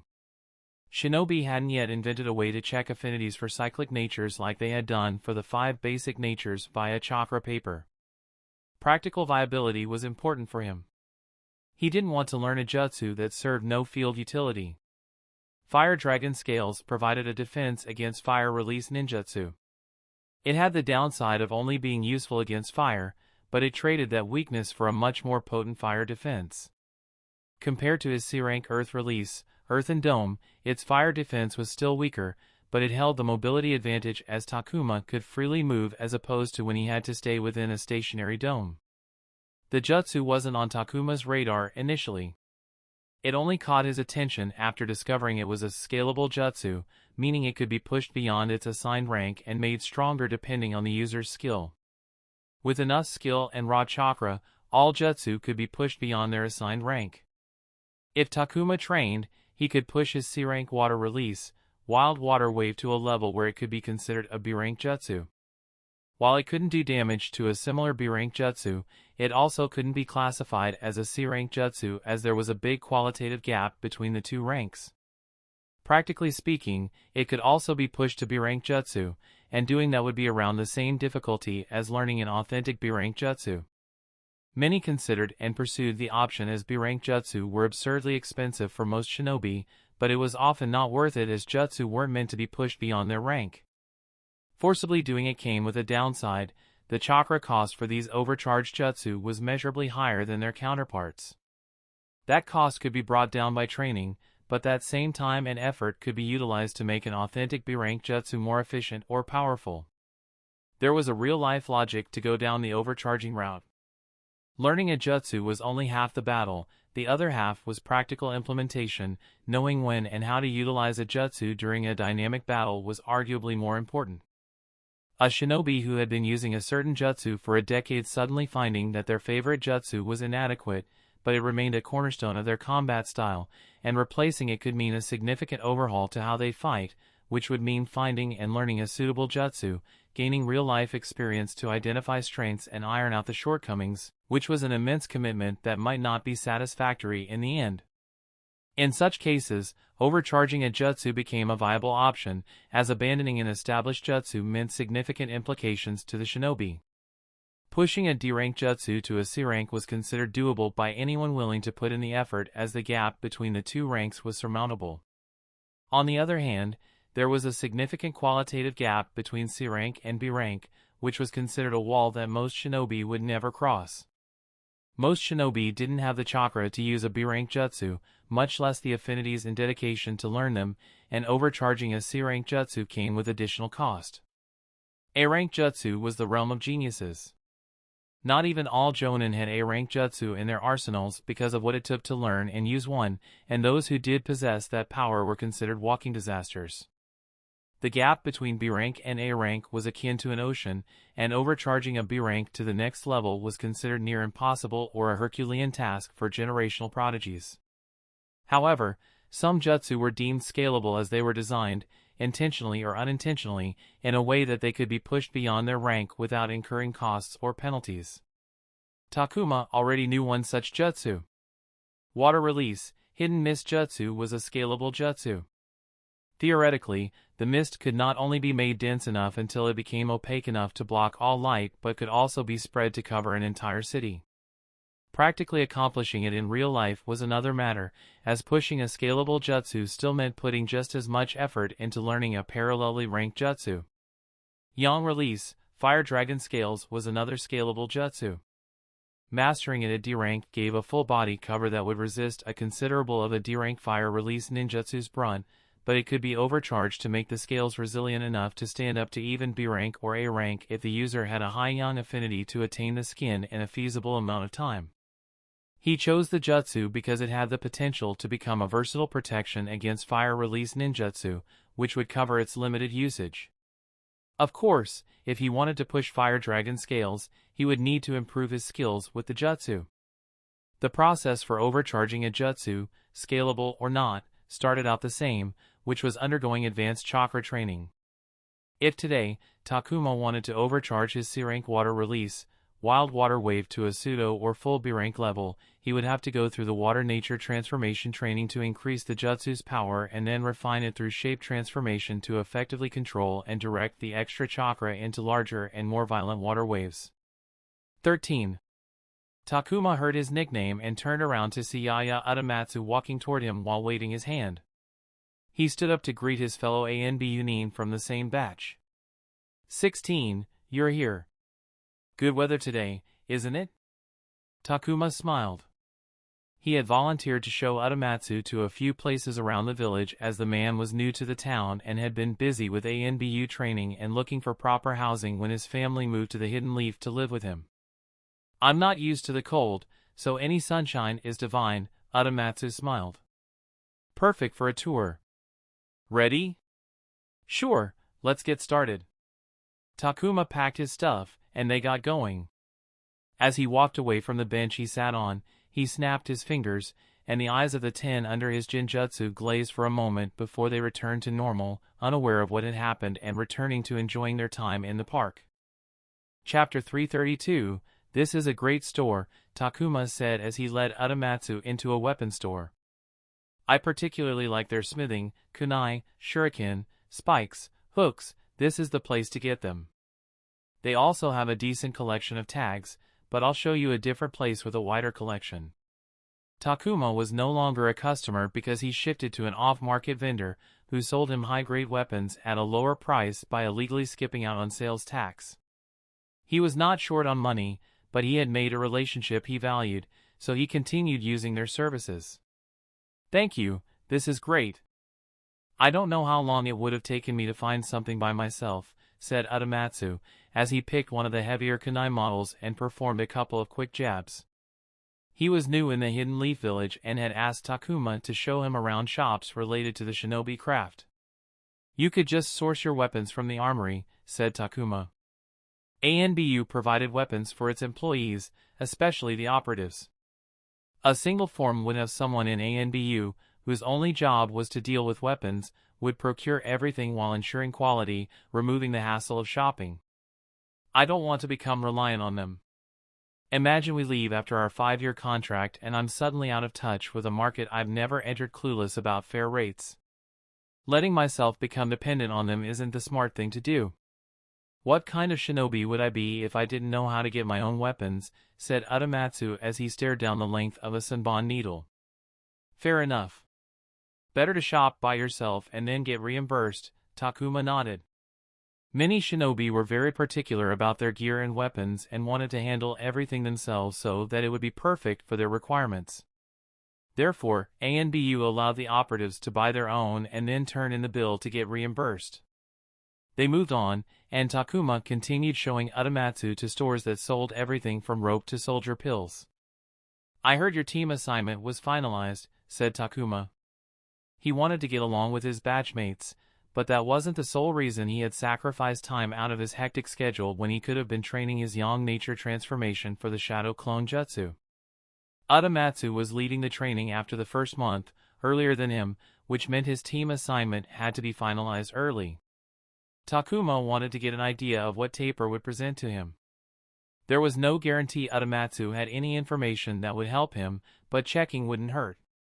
Uramatsu nodded while checking the stitching on a leather strap. Where are they sending you? He didn't reply immediately and stayed silent while observing the leather straps. For a moment, Takuma thought he wasn't going to reveal it and was about to change the subject before it got awkward when the reply came. One of the units that observed the activities of high-interest domestic groups. Foreign powers weren't the only threat a nation faced. Domestic forces operating for self-benefit posed just as much danger. It was part of ANBU's job to monitor and resolve such threats, especially when those groups comprised chakra-wielding individuals, including former Leaf Shinobi. The Fire Daimyo, his noble court, and the Fire Samurai were an example of a high-interest domestic group. Officially speaking, the Hidden Leaf Village had sworn fealty to the daimyo, but they were equals in everything but name. The two sides coexisted because they were satisfied with their own positions, and going to war with each other would invite chaos, destabilizing the nation and giving the outside powers a chance to step into their homes. Of course, being equal allies didn't mean they were akin to family. One could only trust so much before it blinded them, and that was simply inviting betrayal. The Hidden Leaf kept the other side in check through military power, while the Fire Daimyo held power through his position as the rightful ruler of the country, recognized by the people, who paid him tax, a portion of which was directed to the Leaf Shinobi. The Fire Daimyo needed protection for the Land of Fire, whereas the Hidden Leaf needed the money that enabled them to remain a monopolistic military organization. But no side could be allowed to rise above the other, and both of them made sure of it in their own ways. "How does the workload look? Will you be able to return home daily?" asked Takuma. Adamatsu was a devoted family man, thus, spending time with them was a priority, and that depended on what his job would be.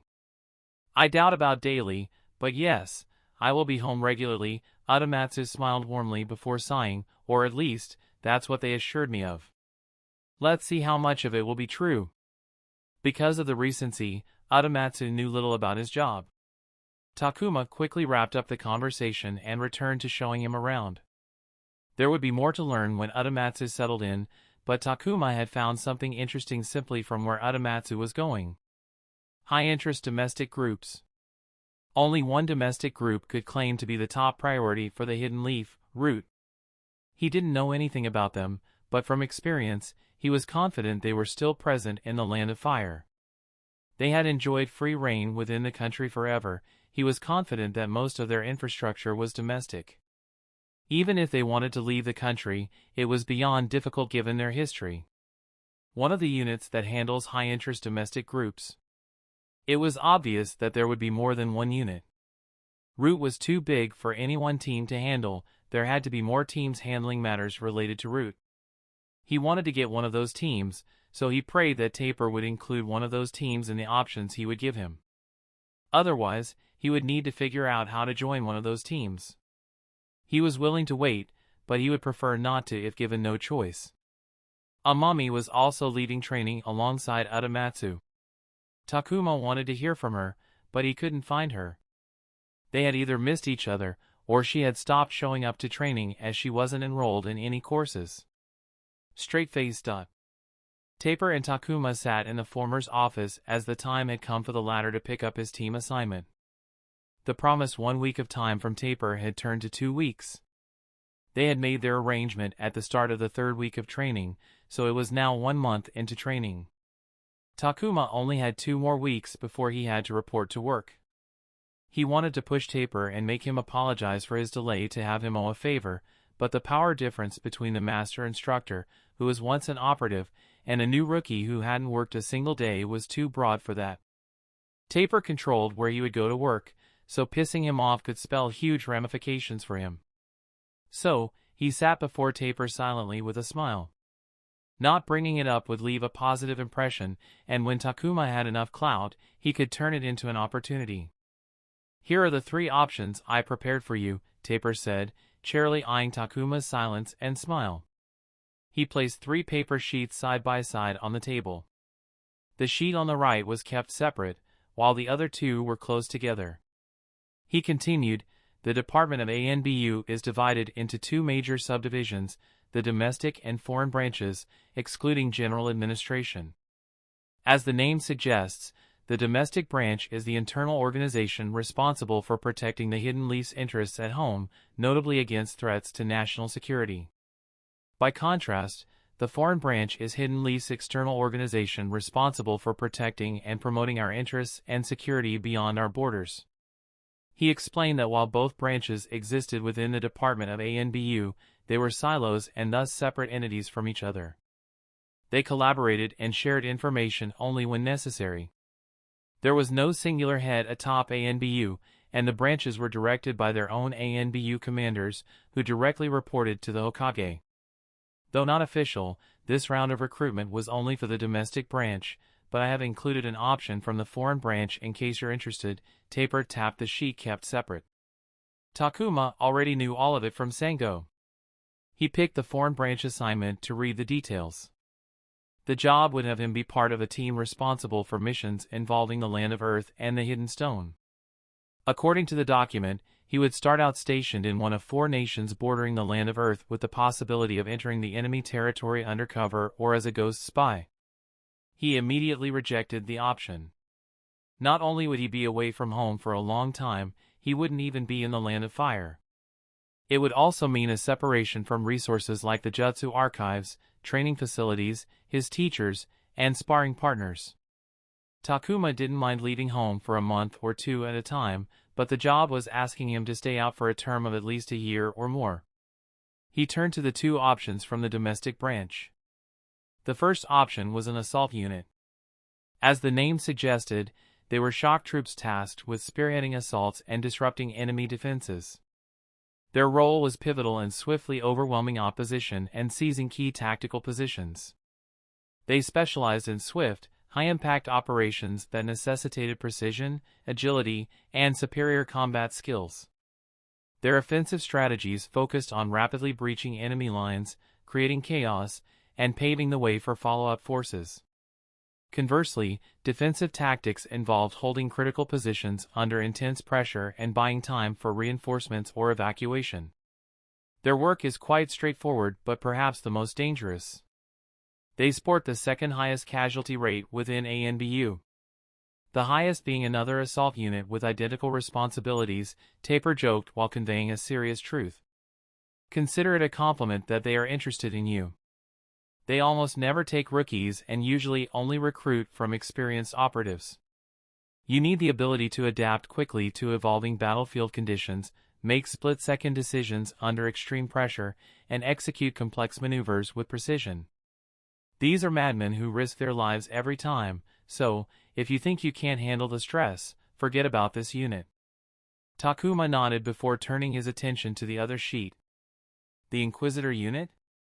Takuma muttered. From the name, he assumed it was an intelligence unit focused on information gathering, but the description said otherwise. It was a specialized unit that undertook missions critical to national security. They excelled in counterterrorism and dealing with a variety of high-risk domestic threats ranging from rooting out traitors to dismantling insurgencies. They were at the forefront of unconventional warfare to achieve strategic objectives and destabilize adversaries. They did a lot, from collecting information by direct surveillance and reconnaissance or converting assets and informants, involving local players to exert influence by gaining their trust, conducting sabotage missions, training forces against their targets, and even taking part in direct military action whenever required. Contrary to the assault unit, their work is quite diverse. The team's history of leadership has molded it into a unit that touches everything involving its mission. If you join, be ready to be very involved in handling a variety of responsibilities. It's going to be hectic, but you're going to learn a lot if you manage to hold on. Takuma didn't have a problem with that. He was used to having multiple hats while working at the Narcotics Task Force, where everyone had many roles because they were a new, inexperienced team trying to figure things out. So, which one? Asked Taper. Takuma glanced up at the master instructor. He would have liked some more time to think about it, but Taper wanted the answer immediately, and Takuma himself found himself attracted to one option more than the other. I will go with the Inquisitor unit, answered Takuma, pushing the page toward Taper. The assault unit was straightforward, and he could see the advantages of going that route. Even though it was much more dangerous, he would have tons of free time as their missions were intense but short. They went out, caused destruction, and then returned home to rest until their next mission. And because of that, he would have more free time to train and get stronger, which he could hone by going on high-risk combat missions. But in return, he would never have any control over which missions he received. He would have to go after targets passed down the unit by someone else who had done the work to identify the threat. He did not want that. He desired control so he could one day target root and make them his sole focus if he wished. That would never happen in the assault unit. He would always be like a missile pointed in a direction someone else set. On the other hand, the Inquisitor unit screamed control. They touched every part of their mission, giving them a huge deal of freedom. He wasn't sure and couldn't ask, but he was confident that the unit would have some control over which missions they took on, which was a huge opportunity to exploit and pull the unit's direction toward root if they weren't already dealing with them. He also very much preferred that he develop various skills that complement each other, which would benefit his future career growth. The downside was less free time, but once he got the Shadow Clone Jutsu under his belt, that would be less of an issue. "Are you sure?" asked Taper. Takuma nodded. He knew what he wanted. Now, he just needed to work hard to get it. Chapter 333, The Progress with Yang Release. Fire Dragon Scales to train the Yang nature transformation for Shadow Clone Jutsu wasn't going well. He was making headway through repetition, but it wasn't fast enough to achieve his goal of creating a clone by the end of his training, which was ending in 2 weeks. He needed a way to boost his progress and knew what could help. "You can still back out of this," said Anko as she pulled her leg up behind her back. "I wouldn't have called if I wanted to back off," Takuma replied as he stretched for the spar. "All right, let me thank you for this tension relief session." "It's going to be really hot," she said. The serpentine smile and the hungry light in her eyes would make anyone nervous, but that was why Takuma had chosen Anko as a training partner. Out of anyone he could call, she was best at fire release ninjutsu because of her high affinity and skill, which made her an ideal fit to train fire dragon scales. He needed real experience. Holding his hand above the stove flame only did so much, and this was a woman who had casually poisoned him in the name of training. As someone who had received harsh training from Orochimaru, a man infamous for his cruel ways, she wouldn't hesitate to push him to maximize effects. "Or I beat you up," said Takuma, taking the threat in stride. "I hear snake blood has medicinal properties." Anko grinned at the provocative words. "Look at that arrogance, all because you took out some drunk oldie with a dirty trick," she shot back, bringing up how he had taken down the Jonin. Takuma raised his chin and stared down at her, letting the pointed words pass through him. He pulled off his shirt and threw it to the side, baring his torso. He felt her gaze on his scars, but she didn't bring it up, and he appreciated it. She already knew about his time in the ring, and even though the surgical scars had grown faint, they were numerous enough to be noticeable. He weaved the hand seals, which still felt awkward on his fingers. The two energies in his body merged, creating chakra that flowed through the chakra pathway system where it transformed, before being pushed out to every inch of skin on his body. His skin wriggled for a moment before red-brown reptilian scales resembling those of a dragon's grew out from his skin. The hair on his head also transformed, giving him a bald head of scales.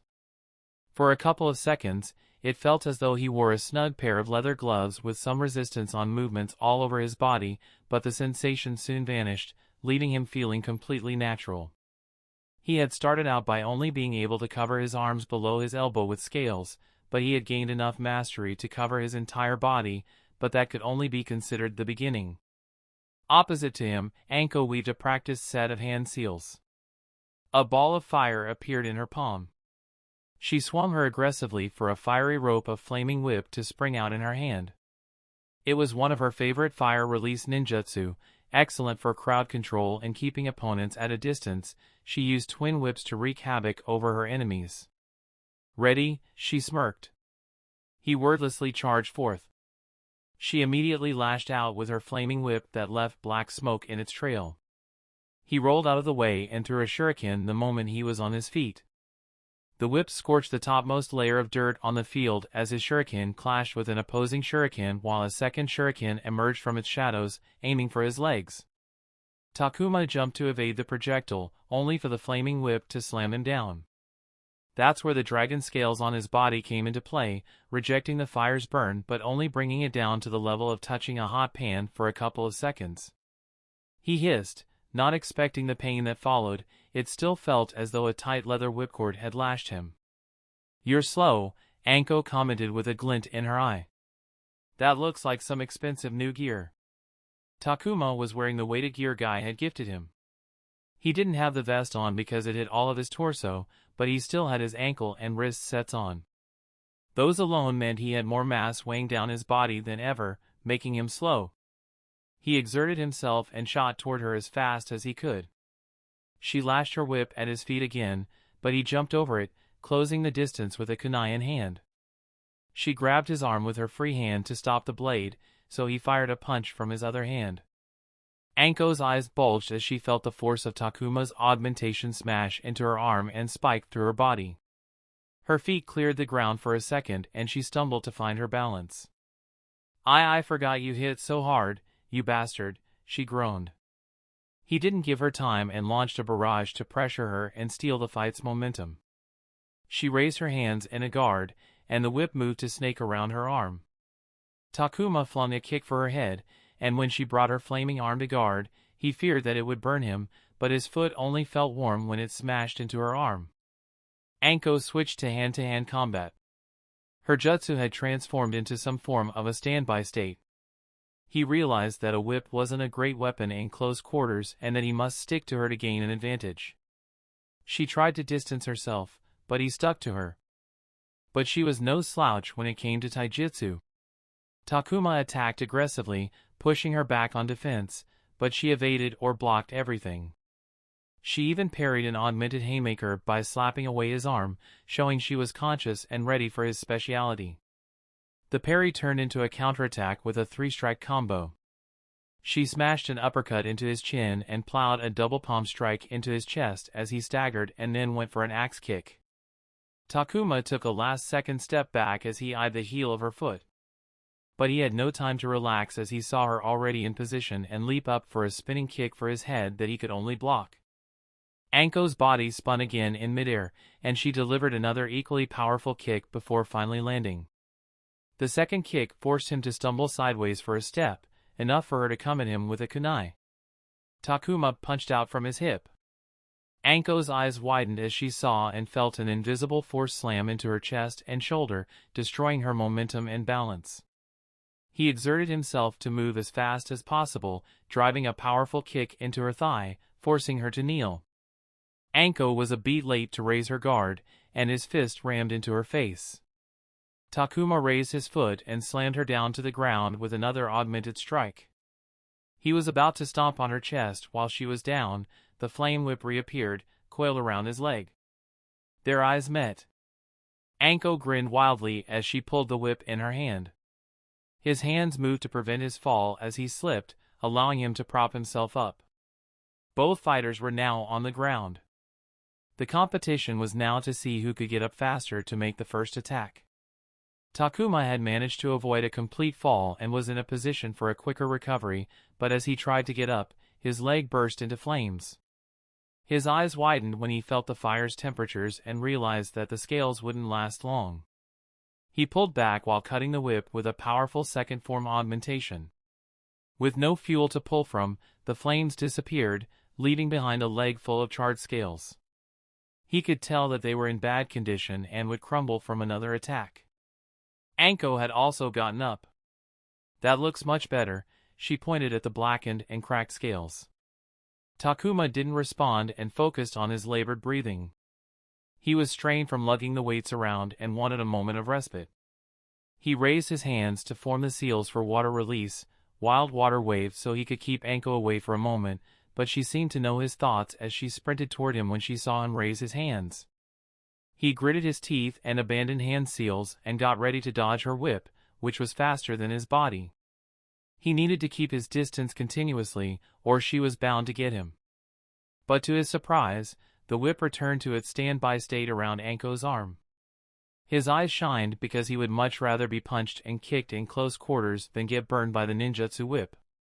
He focused and pulled out a kunai in one hand, ready to brawl with her, when suddenly the fire around her arm shifted and transformed into a long riding whip. Anko breached his personal space and swung the whip down.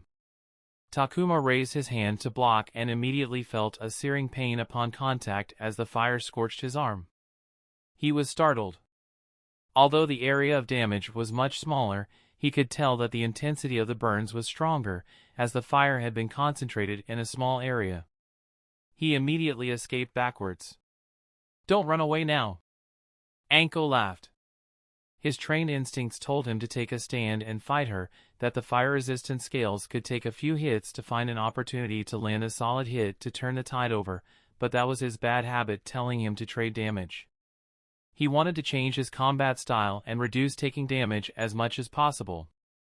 Takuma bit the inside of his cheek and kept himself on the move, evading the riding whip. He recalled his spar against Makoto and reached for the feeling he had experienced in that fight. "Look at her carefully." Takuma focused his attention on Anko. He noticed things like that she held her whip in her right hand, how riding whip-wielding differed from his recently acquired knowledge about Jinjutsu, the points on his body she was aiming for, her attack rhythm and patterns, any idiosyncratic habits, and other details that caught his eye. It immediately helped as it became slightly easier to dodge her whip. He long knew that instincts were paramount during a fight. Conscious thinking was too slow to rely on during a fight where the body moved faster than the mind. Fighters relied on muscle memory and instincts to move through a fight, while their conscious thoughts were reserved for analyzing the opponent and other factors to find a way to end the battle. Even focusing on his enemy, as he did during his spar with Makoto, was not ideal. He was paying too much conscious attention, practically cornering himself into tunnel vision when multiple opponents or a hidden opponent were waiting for a chance to strike. The solution was to train his eyes to look deeper and notice things subconsciously. Doing so was easier said than done and would require battle experience. Participating in ring passed his mind, but the thought passed away just as quickly. He was an ANBU operative now, and the level of the ring wouldn't help him. He had to find something else. "Fuck," he whispered to himself as he jumped to the side, only barely dodging the whip that brushed past his shoulder, leaving blackened scales that sizzled. Various spots on his body were smoking from getting grazed by the flame whip. His body was complaining. He could feel his muscles burning from the strain put on them by the weights. Going about his regular day, following his daily training in Campbell's Kinjutsu regiment was doable with weights as he could take regulated rests, but fights were a harsh combination of aerobic and anaerobic activities, making weights cruelly challenging when facing a stronger opponent like Anko. He knew the solution.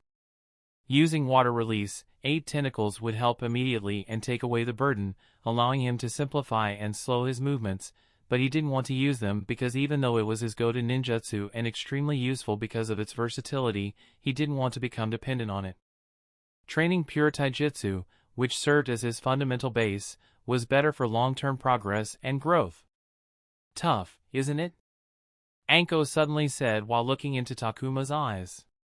"Let's take a break." She had held the whip in her right hand since the start but suddenly threw it in her left, catching him unprepared. She lunged forward and lashed the whip against the inside of his elbow. Takuma immediately felt a searing burn. Anko's footwork also changed, becoming more fluid, unironically reminding him of a snake's movements. She slipped to his side and struck the back of his knee, which brought the same pain as his elbow. The hit to the knee made him stop, and in that time, she attacked his nape, which was enough to end the fight.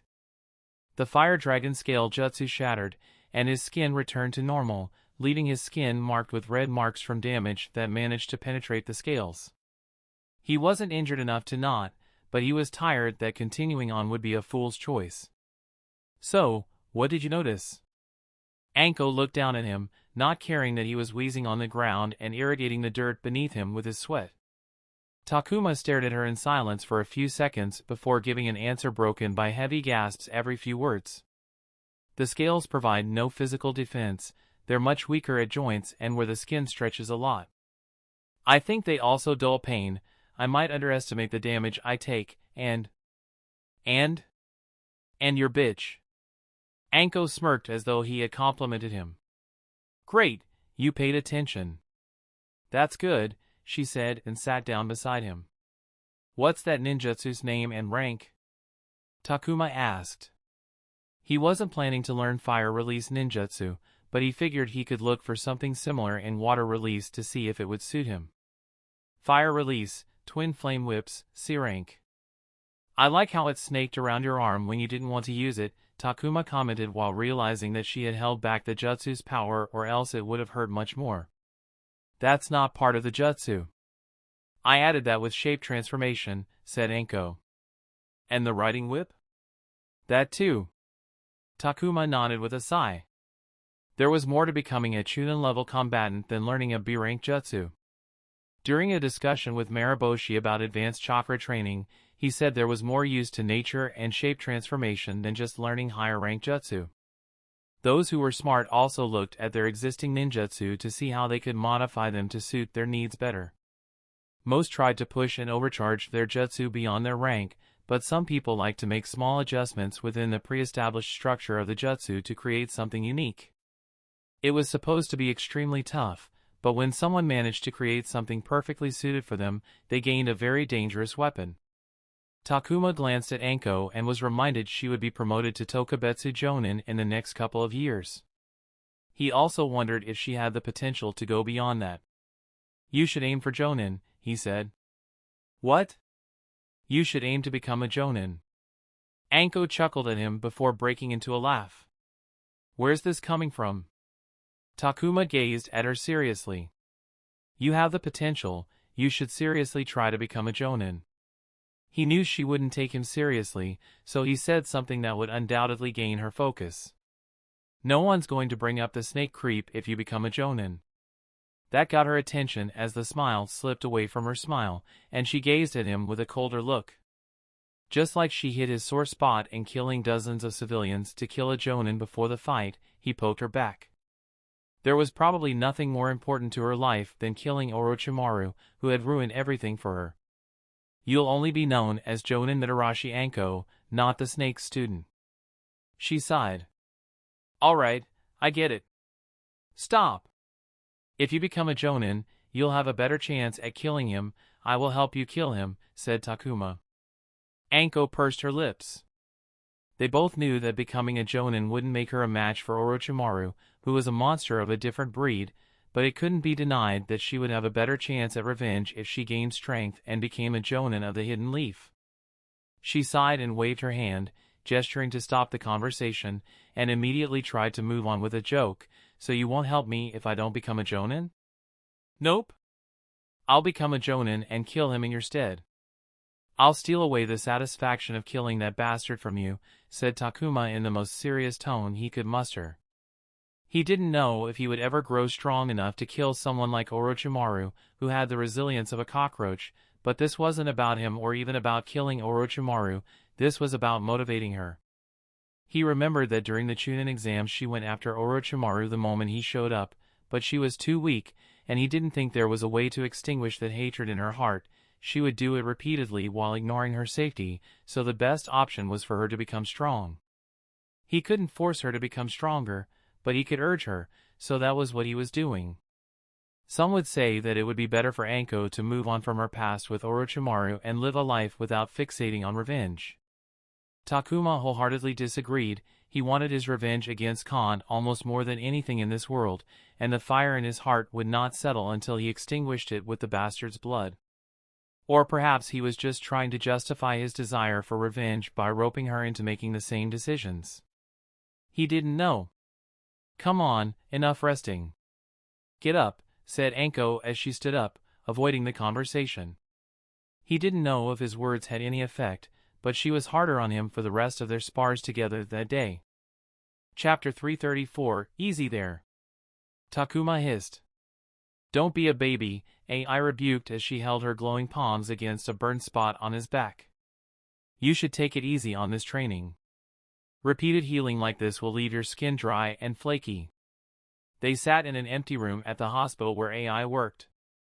He had been visiting since he started training the on-release, Fire Dragon scales. I'll moisturize, Takuma said, his face wrinkling from the pain. He had found a training room in the ANBU facility, which helped him train the ninjutsu by spraying intense jets of fire directly at him.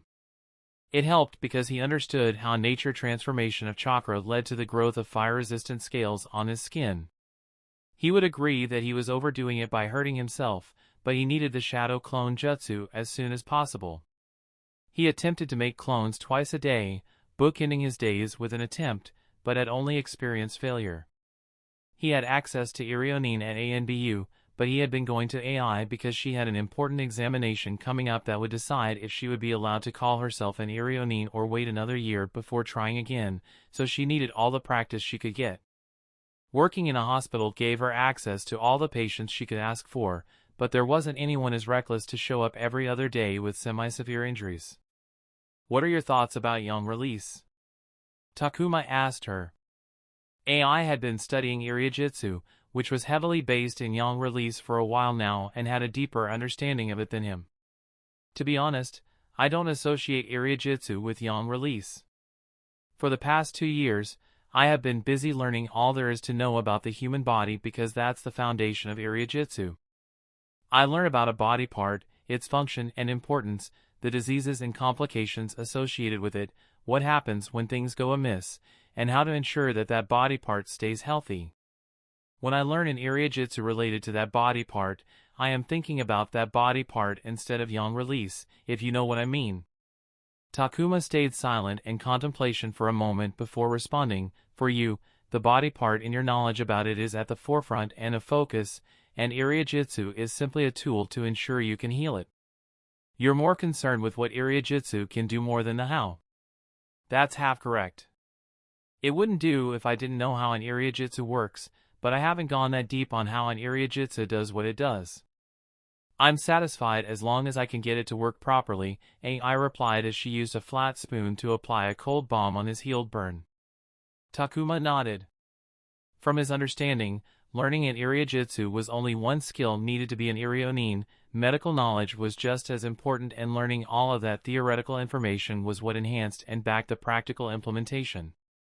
The focus on the Iriyajutsu would come next after she established a solid foundation of knowledge. But, if I had to answer, for me, Yang is the manipulation of the body. All Iriyajutsu I know manipulates the organic material in the human body. We use that manipulation to heal, but it could very well be used to cause harm. Even that jutsu of yours manipulates the skin to create those scales. AI slapped his back at a burnt spot that had been healed. There, it's all done. Takuma hissed again as he straightened up his back. That's no way to treat a patient, AI. Both of them turned to see Dr. Oishi, Taro's dad and AI's teacher, enter the room with a smile on his face. It's okay. He won't admit it, but I know he likes the pain, AI said to her teacher before turning toward Takuma and mouthing the word, masochist. Takuma just rolled his eyes at her. It was not the first time he had been accused of being a masochist. Taro brought it up as a joke during a night out, and it had firmly stuck despite his efforts to dissuade them from using it. In fact, the more he tried to deny it, the more they used it. He felt he needed to come up with irritating nicknames for. Teacher, Takuma is trying to learn a Yang release jutsu. What are your thoughts about Yang release? Takuma turned to Dr. Oishi with great interest. It had to be noted that the man was a Tokubetsu Jonin. The rank was awarded to those who had achieved the almost insurmountable task of attaining Jonin-level skill in a particular field but lacked the other requirements to become a Jonin. Dr. Oishi had been promoted to Tokubetsu Jonin for his skill in Iriyajutsu. He was one of the best healers in the Hidden Leaf. I'm afraid that's not a simple question to answer, Dr. Oishi said as he sat down on a bedside stool. Yang means a lot of different things. For the longest time, I viewed Yang as something that controlled vitality because that's what I was taught. The jutsu I practiced always seemed to promote the rate of recovery and healing in my patients by using churka. But then I also started to see it as a catalyst for growth, and not just any growth. It allowed me to temporarily modify a patient's blood during surgery so it would clot faster to a level impossible naturally. Just by understanding and learning to combine those two, I have been able to make it this far in my career. Seeing how Iriyajutsu is firmly rooted in Yang release, I even looked into its role in life itself. Takuma didn't know much about it, but he recalled AI telling him that Dr. Oishi had shown interest in obstetrics and was working with pregnant women or those who wanted children and was doing some preliminary research to understand more about chakra's role in the creation of life. By no means do I think I fully understand the yang nature to its fullest, nor do I think I will in this lifetime. I also believe that you can't truly understand the depths of yang when it's only one half of the cyclic nature and is intrinsically linked with yin, said Dr. Oishi humbly. Takuma understood what was just said, but he also knew that he couldn't take that information to extend and interpolate on it because he knew very little about yang release or Irujitsu, which was the source of Dr. Oishi and AI's understanding. He didn't know the right questions to ask to increase his knowledge. Even if he went to a library, he wouldn't know which book to look into. As he was right now, the only way to improve would be to have someone spoon-feed him enough until he had a proper base, but he didn't have the time to go that route. And it looked like he wore his thoughts on his face as Dr. Oishi said. Here's what you should do. Take the ninjutsu you're learning and try to isolate what property of yang nature it's using. Any nature, be it cyclic or basic 5, all of them have tremendous depth and multiple characteristics. Knowing what you're using will help you to focus your efforts in the right manner. Takuma nodded, perhaps more confused than before starting the conversation. So, how's the new kid? Taper says that he will fit well in the unit. Campbell sat before a large man with bulging muscles on his wide frame, who had more hair on one of his arms than people had on their whole bodies and even sported a wild mane that would put even the most extravagant lions and horses to shame. They were in the large man's office because it had one of 2 chairs in their workspace, large and strong enough to fit him. Didn't you scout him? Why are you asking me? Asked Campbell, annoyed that he was pulled into a meeting at the end of the workday when he wanted to go home and start enjoying his day off early. Of course, but you can only know certain things by spending time with the target. The man was Campbell's boss, codenamed Barbary, and wore a lion mask. He was an ANBU captain in charge of a unit with multiple squads. Because of his size, new rookies mistook him for someone from an assault unit, even though he had been leading an Inquisitor unit for over half a dozen years. He's not my target. He's a temporary student, Campbell countered.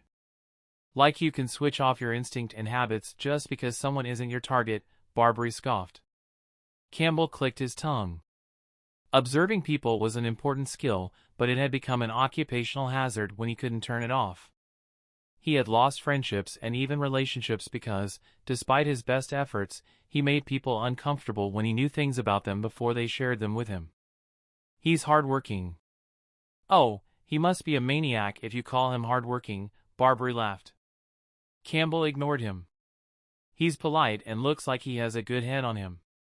I worry that he might be unable to navigate in the unit properly and might end up isolating people. Are you sure you just aren't talking about yourself? Campbell sighed, unable to continue this conversation, so he went to wrap it up quickly.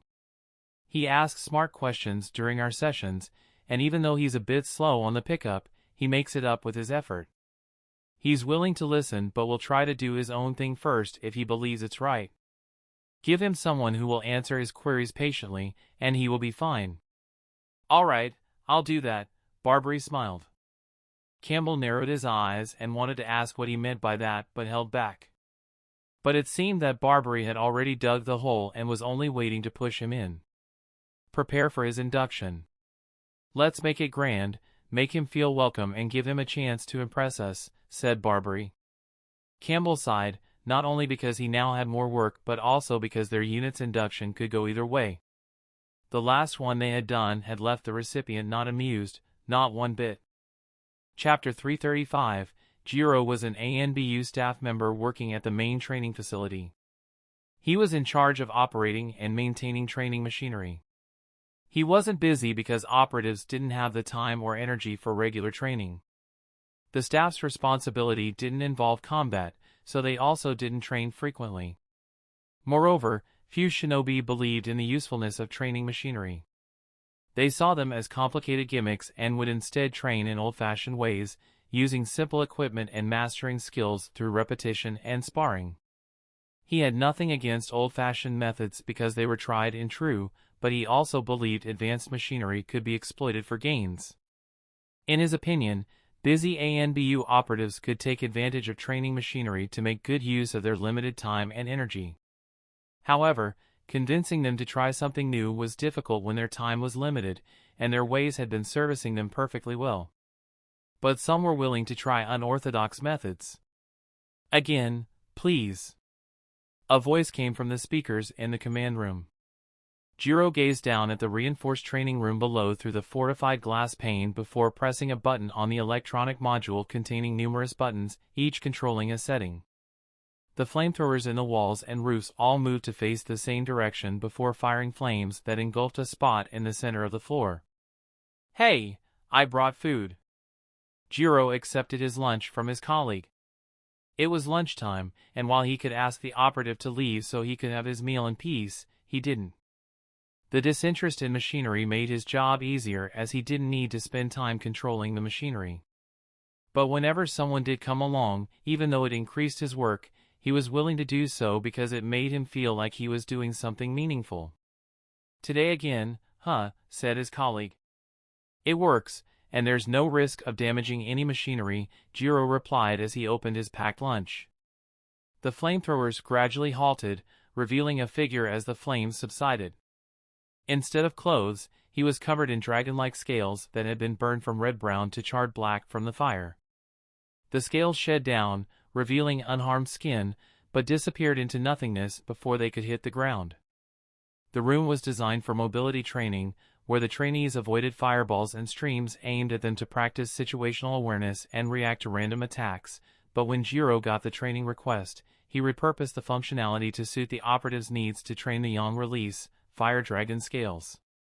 It was undoubtedly dangerous, but so were all-out brawls that some operatives liked to call light sparring. "Any problems?" Jiro spoke into the microphone. "Not at all." "Once more, please." Takuma weaved his hand seals for a fresh application of the ninjutsu. Starting from his hands, a wave of scales sprang up all over his body. Short tails of blue flames fluttered out of the nozzles as the fire throwers moved toward him. The plummeting temperature rose again as fuel was injected through the fire, and intense flames more suited to smelting factories were launched at him. The scales reflected the heat like a shield, but a tiny amount seeped in, burning them from the inside. They could handle only a certain amount, and when that was breached, they degraded and crumbled. Roughly 10 days ago, Takuma asked the training facility management if they could help him train Fire Dragon Scales Jutsu because Anko wasn't free to whip him daily. He was initially disappointed until they contacted him the next day, saying they might have something he could use. Since that day, he has volunteered to get blasted with fire for 2 one-hour sessions every day. It paid dividends, as his skill had drastically increased in a very short amount of time. The only downside was that he got burned all over his body. AI fixed those for him, and he was getting into the habit of regular moisturizing, which was good for his skin. The flamethrower stopped, and Takuma breathed a sigh of relief as he shed the scales with a small jolt of chakra, instantly feeling the residual heat leave with them. "Once again?" "Let's take a break, thank you," Takuma replied. His skill wasn't the only thing that had improved. He had been thinking about his conversation with Dr. Oisahai and AI about their perception of the yang nature. He had been contemplating how it functioned in Fire Dragon scales. After thinking about it a lot, he zoned in on the fact they weren't real dragon scales, as dragons weren't real. The ninjutsu's creator had simply manipulated yang to create scales resembling that of a dragon when they could have created another layer of skin or used existing skin and imbibed it with fire resistance properties. They had probably simply chosen it for aesthetic or artistic reasons. It was something that was created from pure imagination, and not an accurate recreation of something real. Then he realized that his water clones weren't accurate copies but simply a form of simulacra, a representation of him, made from water. They were identical from the outside but completely different from the inside. It was then that he had an epiphany. Shadow Clone Jutsu didn't create an identical copy, but something different formed in his image. He wasn't trying to create a real human because that was nearly impossible, as that would be rivaling the natural creation of life, and even if it was possible, it was too much for a B-rank jutsu. I'm ready, he said to himself. Sorry, I missed that, said Jiro from the speakers. Nothing, just speaking to myself. Please don't start the fire, said Takuma. He had gotten burned enough in the past few days to last a lifetime. Takuma took a deep breath and gathered chakra inside his body to use for the Shadow Clone Jutsu. After 2 daily attempts that all ended in failure, he had gotten the amount down from trial and error. As he began forming the hand seals, he split the chakra into 2 parts and sent them in opposite directions of his chakra pathway network inside his body, following specific routes as per the instructions provided in the ninjutsu scroll. The Shadow Clone Jutsu fell under the Yin-Yang release, which required both Yin and Yang-natured chakra. Yin controlled imagination, creating form out of nothingness. 1/2 of raw chakra turned into Yin-natured chakra as Takuma weaved the hand seals, and he held an image of himself in his head. This part was easy, as he had been doing it for years while using Jinjutsu. But this time, instead of imagining an exact copy of himself inside and out, he only thought of something resembling him because that's not only what he wanted, but it was also the limit of his skill. He now had the template of what he wanted to create. Yang controlled vitality, giving life to forms that had none. The other half of raw chakra turned into Yang-natured chakra, ready to fill the template with life. Fire Dragon Scale was not a good jutsu to train the type of Yang-nature transformation needed for the Shadow Clone Jutsu, as the former required Yang chakra to grow scales from pre-existing skin and then modify them so they had fire-resistant properties. Whereas, the latter required creating something out of nothing. It wouldn't have mattered what he had picked, as creation was the domain of Yin-Yang release. The 2 chakra halves joined together like 2 river streams joining together and mixed into a very potent form of Yin-Yang chakra. As he finished his hand seals, he felt the chakra rush out of him, and a sweat of nervousness dripped down his face because he had always failed at this step. The mixed chakra that would be stable inside his body would turn unstable the moment it exited his body, as though it couldn't survive outside the protection of its birthplace. Thump! Takuma felt his heart lurching as he felt massive amounts of physical and spiritual energy react and move out of his body. He was scared for his life because he had never felt anything like this before. He knew what was happening, but instead of feeling comfort from that knowledge, he was petrified because of it.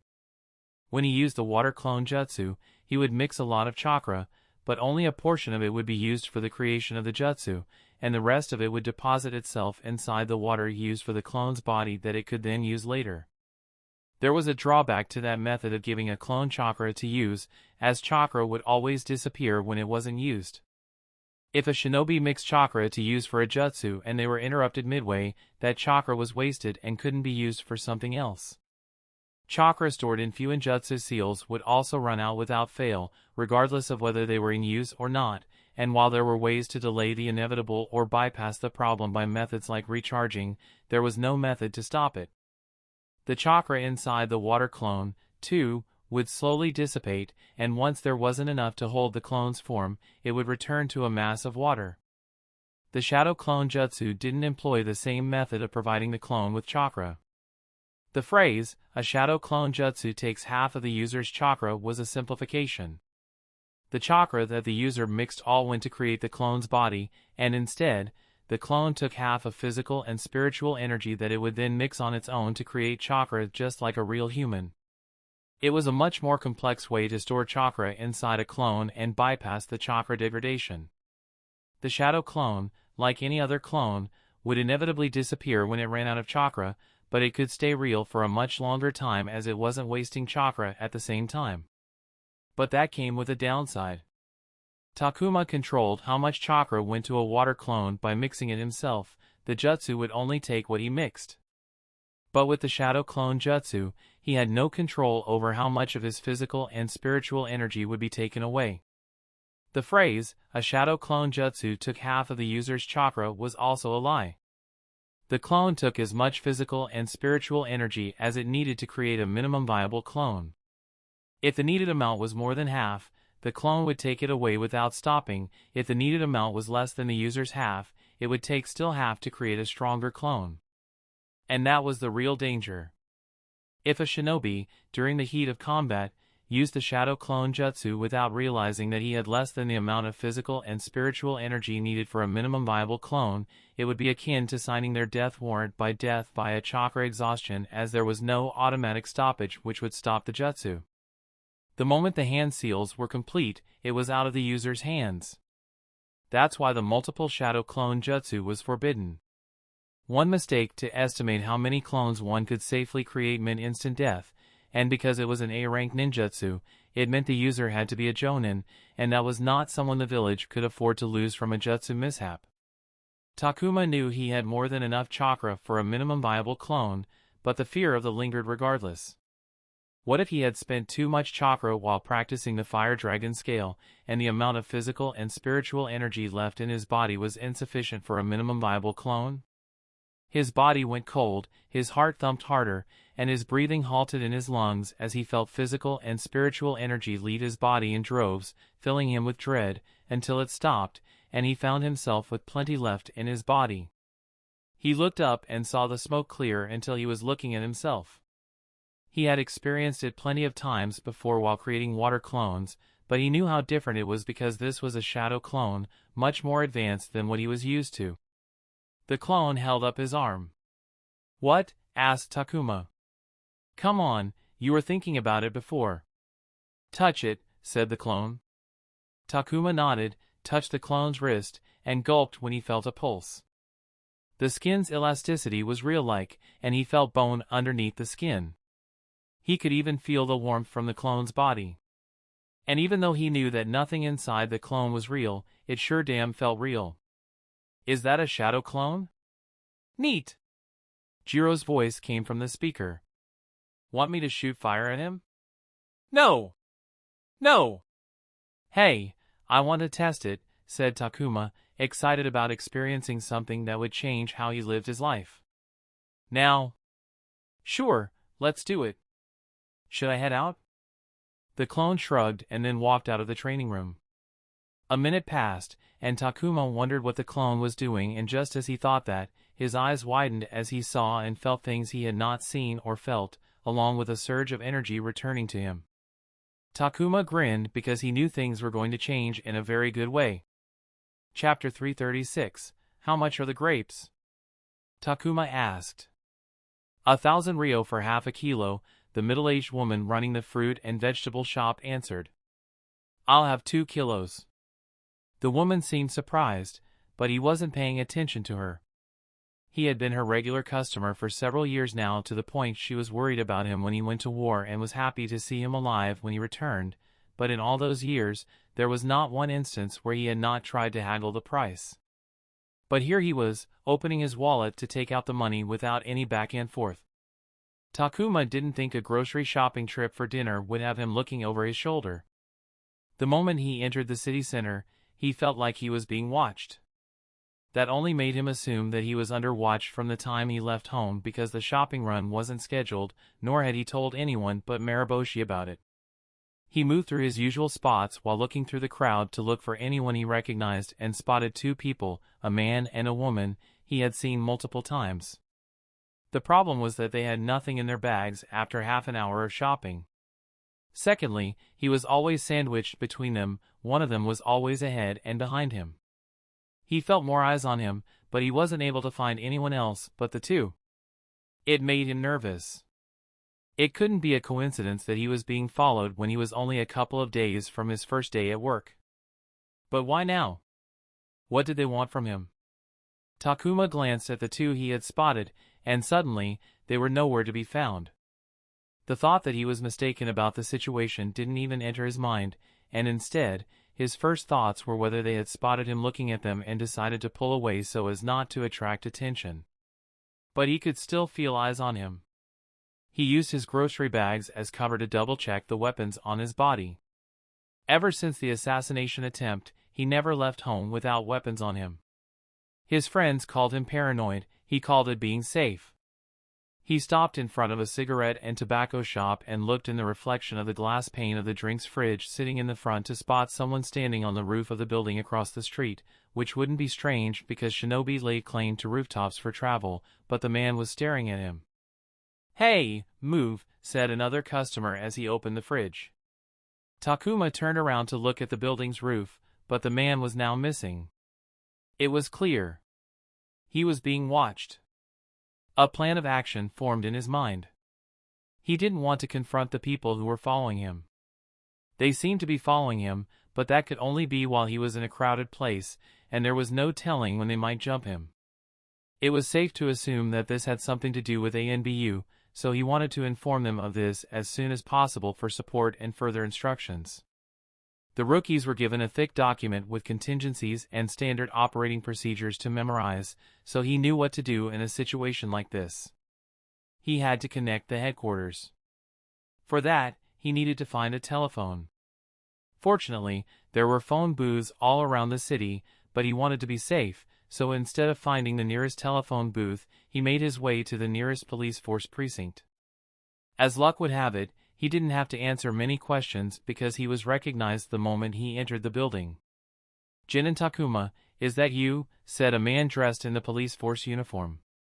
Takuma recognized the man as an officer with whom he had collaborated during his narcotics task force days. The network of local precincts that did the lion's share of the groundwork was essential for the narcotics task force's output and efficiency. "What brings you here?" "I was wondering if I could use a phone," Takuma asked. "Of course, please, be my guest." Even though he had left the force, many of his connections were still usable and would remain in place for years to come. Takuma grabbed a wired landline and hunkered down in the corner with a view of the entrance so he could see who was trying to peer inside and perhaps memorize their faces. He then dialed a special phone number, which picked up after 2 rings. "Baratai Ocean Restaurant." "What's your order?" asked a gruff and impatient voice, perfectly fitting for a busy restaurant. "I will have a number 8, 2 sets of number 3, a party platter." Takuma listed an order that delivered a code confirming that he was an ANB Unin, along with identification tied to him, so they would know who they were talking to without revealing any information. "It will be 9,000 Rio." "That's fine." There was a pause before the gruff voice smoothed out as the person on the line patiently asked, "Location and situation, in that order, please." "The 18th precinct." "I suspect I'm being watched. I have identified 3 suspicious individuals following me. Do you have them in your view?" "No, not currently." "Do you believe yourself in imminent danger?" "No, I don't believe so." He wanted to say he felt in danger, but the logical part of him reasoned that he was safe inside the police force precinct located near a crowded street. If they wanted to kill or pick him up, they would have done so near his home, which was away from the city center and thus had a relatively low shinobi presence. "How sure are you that you're currently being tailed?" asked the voice. "I am sure," Takuma said through gritted teeth. Why the fuck would he lie about something like that? "All right, sit tight. We are sending an escort team to bring you in." Takuma put the phone down and stayed in his spot. Perhaps he was too nervous, and it was showing on his face, or he had overstayed his welcome because the people in the precinct were taking glances at him. "Is something wrong?" asked the officer he knew. "I'm not feeling well. I called a friend, they will be here shortly, so I will be out of your hair soon," Takuma said with a thankful smile. "Sorry to disturb you again. Can I use your washroom before I leave?" He didn't have a good feeling about what was to come. Straight-faced. "Ah shit, he really made the call," said the man who had been following Takuma. "I score him high for reacting so quickly. I'm glad he's not a dumb kid, it was smart of him to choose the precinct," said the woman with an approving nod. Campbell gazed at the police force precinct as 2 ANB Unin in civilian clothing exited the building with Takuma in tow, who looked just a bit jittery as he scanned his surroundings for signs of his pursuers. They had not gone easy on him, and he had done a decent job detecting them, and his reaction after confirming that he was being followed was also acceptable. "He wasn't fast enough, there's more work to do there," said Campbell. He looked at his 2 teammates and subordinates. "Observe him carefully, you will have to bring him up to speed with the squad standards." "I will make sure he gets there," said the woman seriously while the man made a mock salute. He looked at his other subordinate and asked what she thought. She smiled. "I think we're going to have a lot of fun with him." Campbell sighed because neither smile nor her words made him feel like he was going to be able to enjoy the fun. "When will the captain join?" asked the man. Campbell felt a headache come on while thinking about the man who had forced him to do all of this.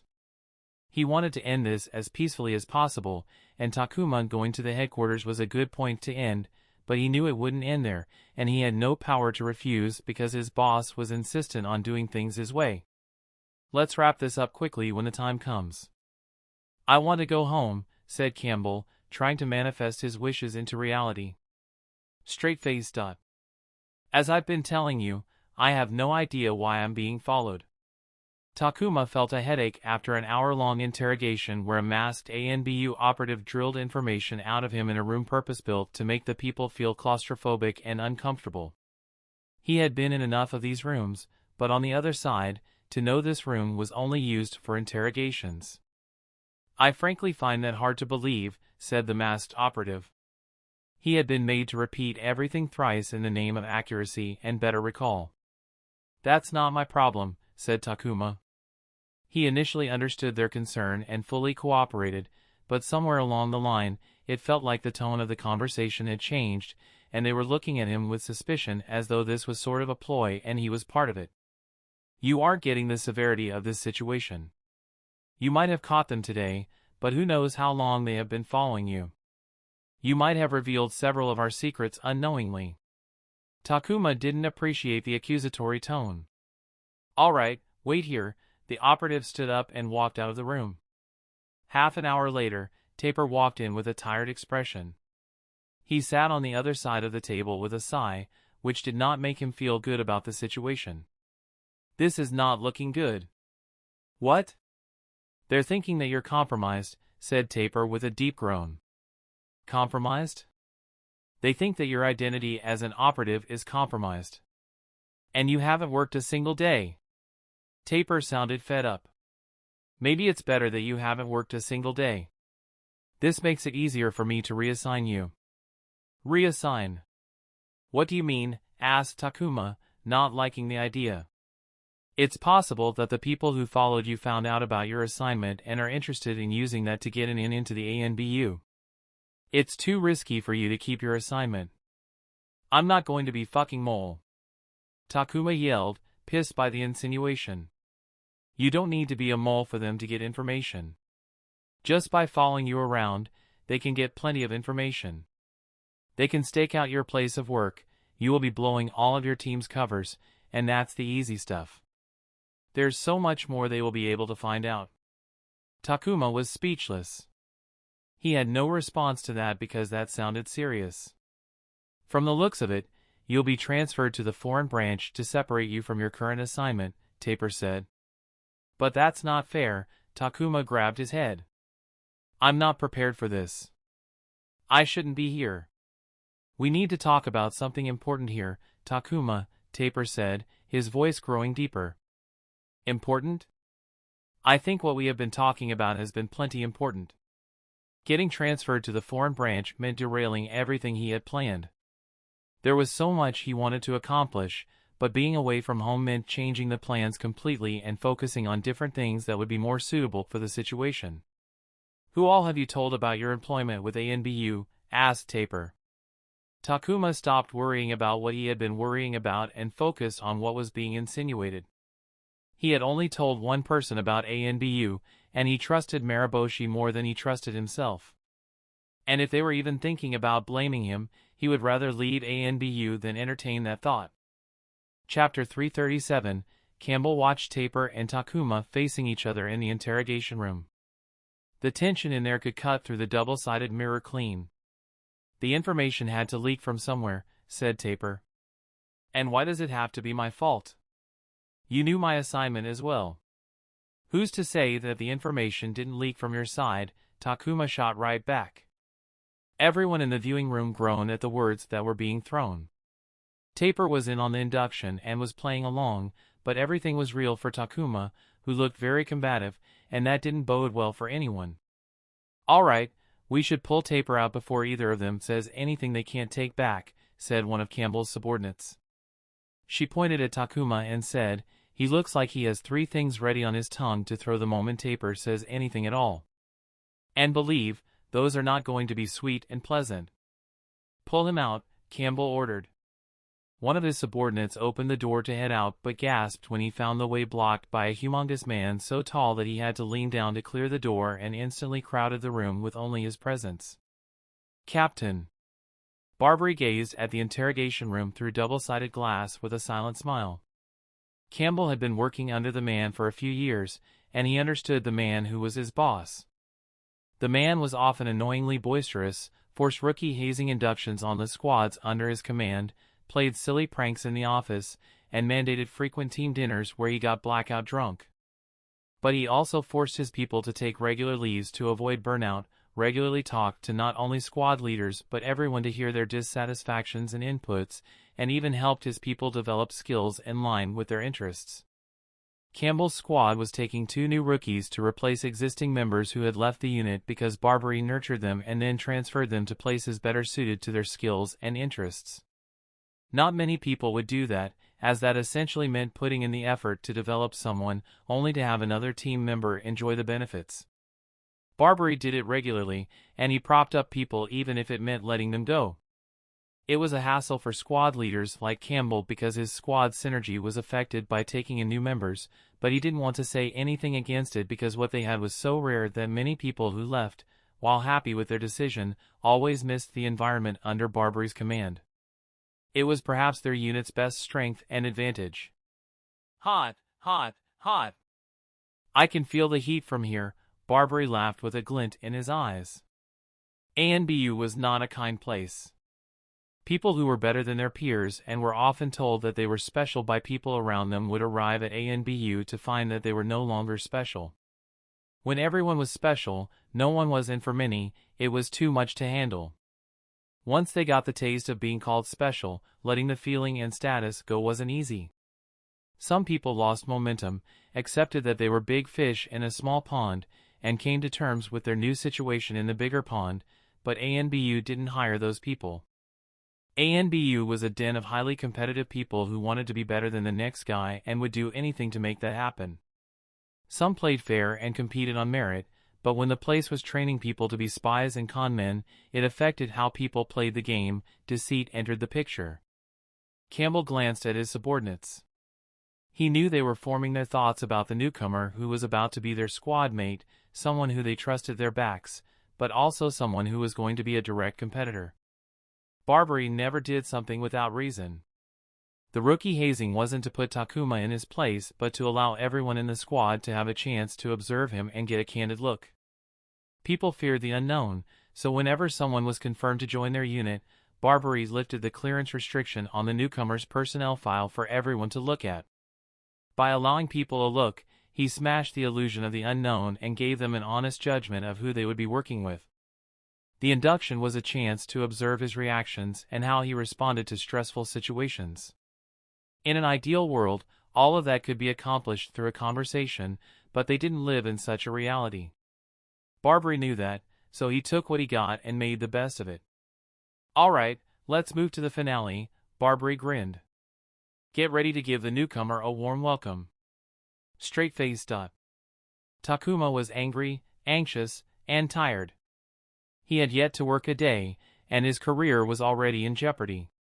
He had been told that his joining was postponed until further notice, and if he believed Taper's words, he would not be joining the Inquisitor unit in the domestic branch. If he was forced to accept that his assignment was changing no matter what, then he hoped he would stay in the domestic branch and not be shipped off somewhere else as part of the foreign branch.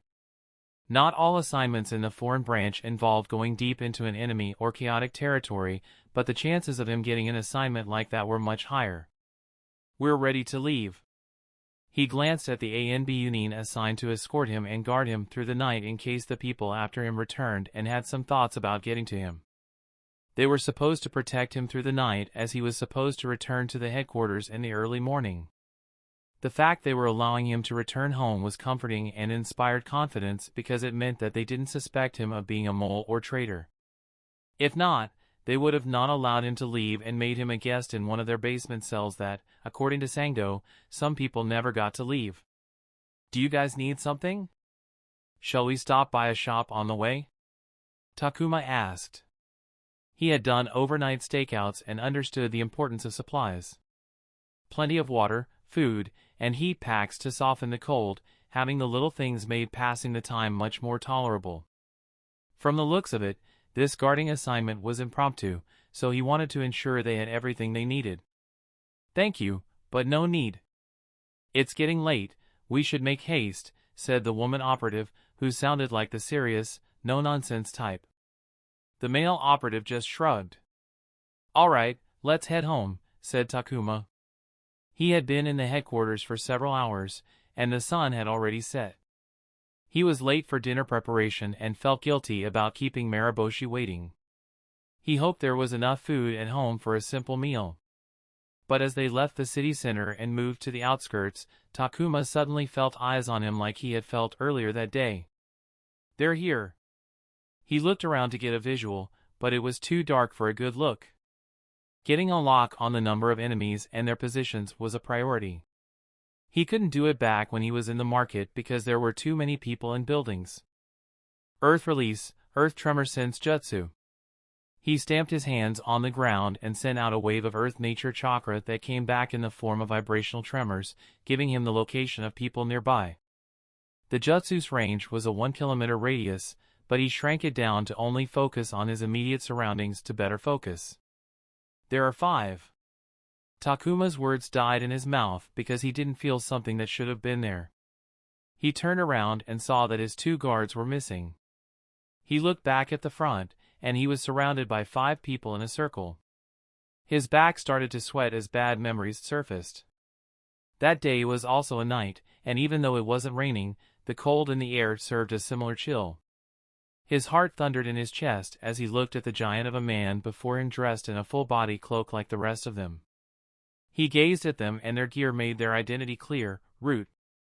His instincts told him that the giant before him was dangerous beyond what he could handle. Even if he went all out, death wouldn't be a surprising outcome. He could also tell that the rest of them were much stronger than the assassins from back then, and while he, too, was also stronger, he wasn't strong enough to overcome this group of people. "So what is this? Revenge?" He started speaking, trying to buy time.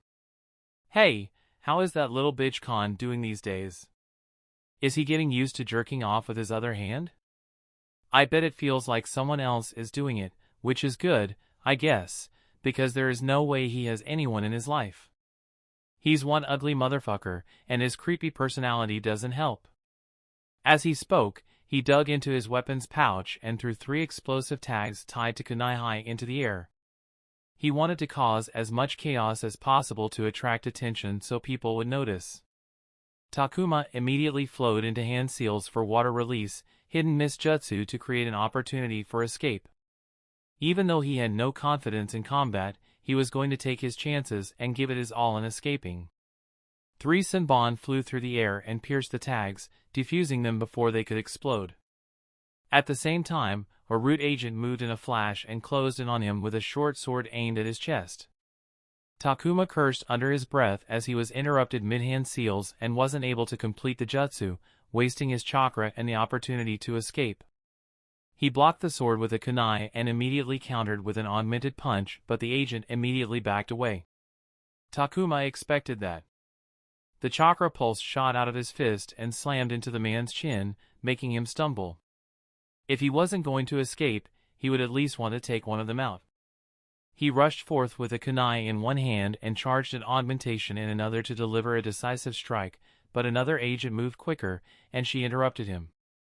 He backed away, but she stuck closer when a scent from her tickled his nose, which he immediately thought was for an olfactory jinjutsu, and he immediately disrupted his chakra while trying to figure out how to take her by surprise when he recognized the scent.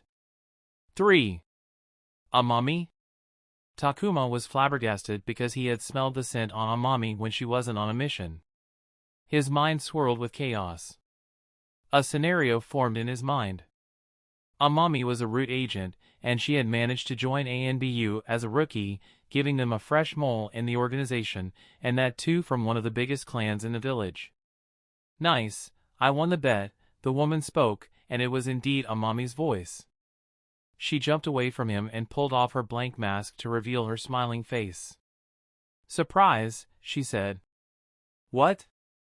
Takuma was confused but didn't put his guard down. It's alright, Takuma.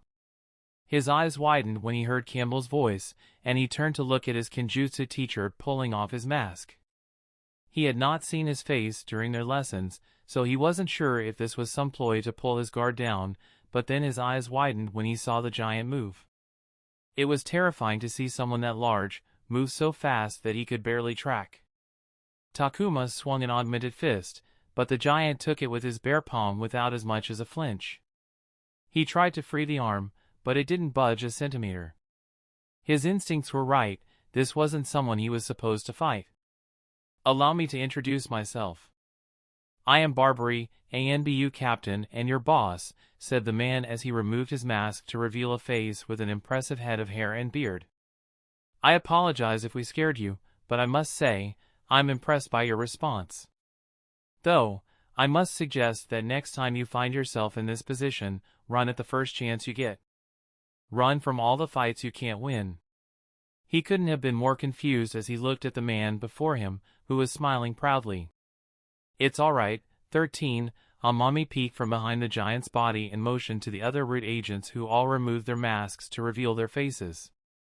He was then informed that this was an induction they did with all newcomers and that Amami had gone through something very similar 2 weeks back. Just a little icebreaker. Nice, isn't it? Said Barbary, patting him on his shoulder. Takuma asked how he could believe them and that this wasn't some ploy. You would be dead by now, said Campbell, and that made Takuma sigh and kneel on the ground as he felt his beating heart, feeling slightly sick from the bad memories of the assassination attempt. It's okay to be mad. I was pissed, Amami sighed with a tone that said that she sympathized with him. He was fuming and wanted to rip into them that they had taken it too far. He suffered an entire day, worried sick about his future, all because of some juvenile hazing. He was about to say some choice words to the man who had introduced himself as his boss at the risk of offending him and ruining his career, but he did not care and was about to spit out his raging thoughts when Barbary's words took him by surprise. Welcome to the unit, Radel. I expect great things from you. Takuma immediately knew that was the codename that he had been waiting for. Fuck this, I don't have the energy for this. I don't want to touch this clusterfuck, Takuma sighed deeply, all the anger clenching his body slip away. I should have just volunteered for training. He looked up at Barbary and bluntly said, this sucked, and you didn't even do it properly. You expect great things from me? You sure have set my expectations of you bottom low. Now, I understand you're angry. Takuma cut Barbary off. Choose the correct target next time. Pardon? Takuma weaved a single hand seal and turned to smoke. The group was stunned into silence as they gazed at where Takuma had just been standing. A clone, muttered Amami, voicing the group's thoughts. Straight-faced. Clones weren't slaves. They couldn't be forced to do something they didn't want, so if the users summoned them to offload work while intending to rest themselves, the clones could refuse, finding such behavior unfair, and even pop themselves to waste chakra. The user's personality heavily affected how clones behaved and could be used. One couldn't even lie to a clone as they inherited memories and feelings, so there was no way to bypass it by anything except persuasion. And that was difficult when the opposite side knew all the tricks. That's why Takuma decided to give the clone a choice when tackling different tasks or give them easier tasks. He created a clone soon after waking up, and while he did conditioning training, the clone also did taijutsu skill training. While Takuma practiced ninjutsu, the clone focused on reading and memorizing things that needed to be remembered for ANBU. When Takuma focused on Jinjutsu, he sent the clone on a grocery run. So, he was worried when evening came, but the clone hadn't returned from something that was supposed to take an hour at most. He could tell it was still alive, so he didn't pop the clone in case it was doing something important. He didn't think it was goofing around because he knew how busy he was, and the same went for the clone. Ultimately, the clone didn't return, but he did send back the memories and experience. Fuck me, Takuma sighed as he gripped his hair as a headache from receiving the absolutely ridiculous series of events the clone had experienced. The clone returned, he announced from his room to alert Mariboshi as they had been discussing the clone's whereabouts over a dinner of instant noodles and boiled eggs. "Where was it?" Mariboshi asked from his room. "He was attacked by ANB Unin role-playing as Root Nin for a hazing prank," Takuma replied, sticking his head into the hallway. "Pardon?" Even without seeing him, Takuma could hear the frown in his teacher's voice. He threw his hands up, vindicated. "Exactly." Chapter 338. 2 days later, Takuma sat in Barbari's office, facing the humongous man who would be his boss in the Inquisitor unit.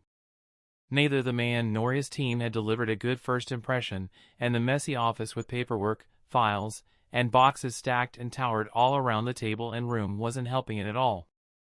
"I hadn't laughed like that in a while," Barbary grinned as he sat on his throne of a chair fitting for his size. "You got us good with that clone."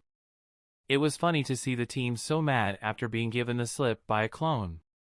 They all wanted to go home so they wouldn't have to talk about it. Takuma didn't know what to say because he hadn't done anything to deceive the team. The clone was on a grocery run when they decided to mess with him. Who knew how he would have reacted if he was there in the flesh when there was an actual sense of danger? "I hope you won't take our little thing to heart. It was just a fun little exercise to welcome you to the unit." He wanted to take it to heart because of the concentrated bullet of stress he received when the clone's memories and experiences flooded his mind. Takuma had sat in his room for an hour to process what had happened to the clone during the day. That said, he couldn't isolate himself from everyone before he even started working. "No, it's all right. I'm glad this is a fun place," he replied. Barbary laughed. "We work hard, but we party harder. I don't like to brag, but our parties are legendary." "I look forward to the next," Takuma offered a smile. "Then, let's have a welcoming party for you and Amami soon." "We haven't had one of her because of scheduling issues," said Barbary, sounding excited before tempering himself. "But let's talk about work for now. Since you're new not only to our unit but also to the ANBU, you will shadow someone experienced. They'll act as a mentor of sorts and teach you how we operate. It will involve helping them with their work until you're ready to be independent, so for now, just do what's asked of you, and if you don't understand anything, don't hesitate to bother your mentor." "Who's going to be my mentor?" asked Takuma. "One of your senior squad mates, so you get to build a rapport and slot right into the team when you're ready. Now, you must have some idea about our cover identity when you walked in here," said Barbary, pointing to the banner hanging on the wall behind him that said, "Ironwood Protection Company." For his meeting with Barbary, he was asked to visit an office building away from the main road, which looked absolutely mundane from the outside. Beyond the unguarded front gate, there was a secondary set of gates guarded by 2 shinobi guards that could only be unlocked with a key in the form of Fuinjutsu seals. He was no stranger to such locks, having seen them in the police force to secure evidence storage and armories. But to lock an entire building down made it clear enough that they didn't want anyone who wasn't supposed to be there inside.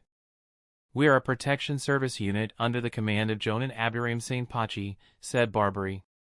"So, bodyguards?" Takuma asked, noting that Barbary used the Jonin's real name instead of an ANBU codename. "Essentially, yes. Their cover was working in a specialized shinobi unit focused on protection. Such specialized units existed across the villages and were popular as they allowed a group of shinobi to gain a large amount of experience and expertise in a single field, making them better at handling tasks than others. As a unit that was supposed to offer protection services, they took commercial jobs from private clients but also worked internally with leaf diplomats or anyone requiring their services during their travels, or they were supposed to if they were a legitimate shop and not an ANBU front. Every person in the building, from the guards at the front gates to the person who had served coffee to Takuma, ANBU Nin as staff or operatives. "Is everyone under Jonin Sainpachi part of ANBU?" he asked. Jonin were rarely deployed to the field as matters that required a Jonin were rare. Instead, a majority of a Jonin's duty was to serve as a leader, commanding hundreds and even thousands of shinobi troops. Many Jonin were part of formal entities such as the police force and the Leaf Intelligence Division and had a workforce under their command, but not all Jonin were part of such formal entities. Toradesu was a jonin who wasn't part of a formal department or division. Yet he directly commanded double-digit chunin and a couple of tokubetsu jonin who served under him when he was not at war. The tokubetsu jonin and experienced chunin oversaw other chunin who had one or multiple jinin teams under them.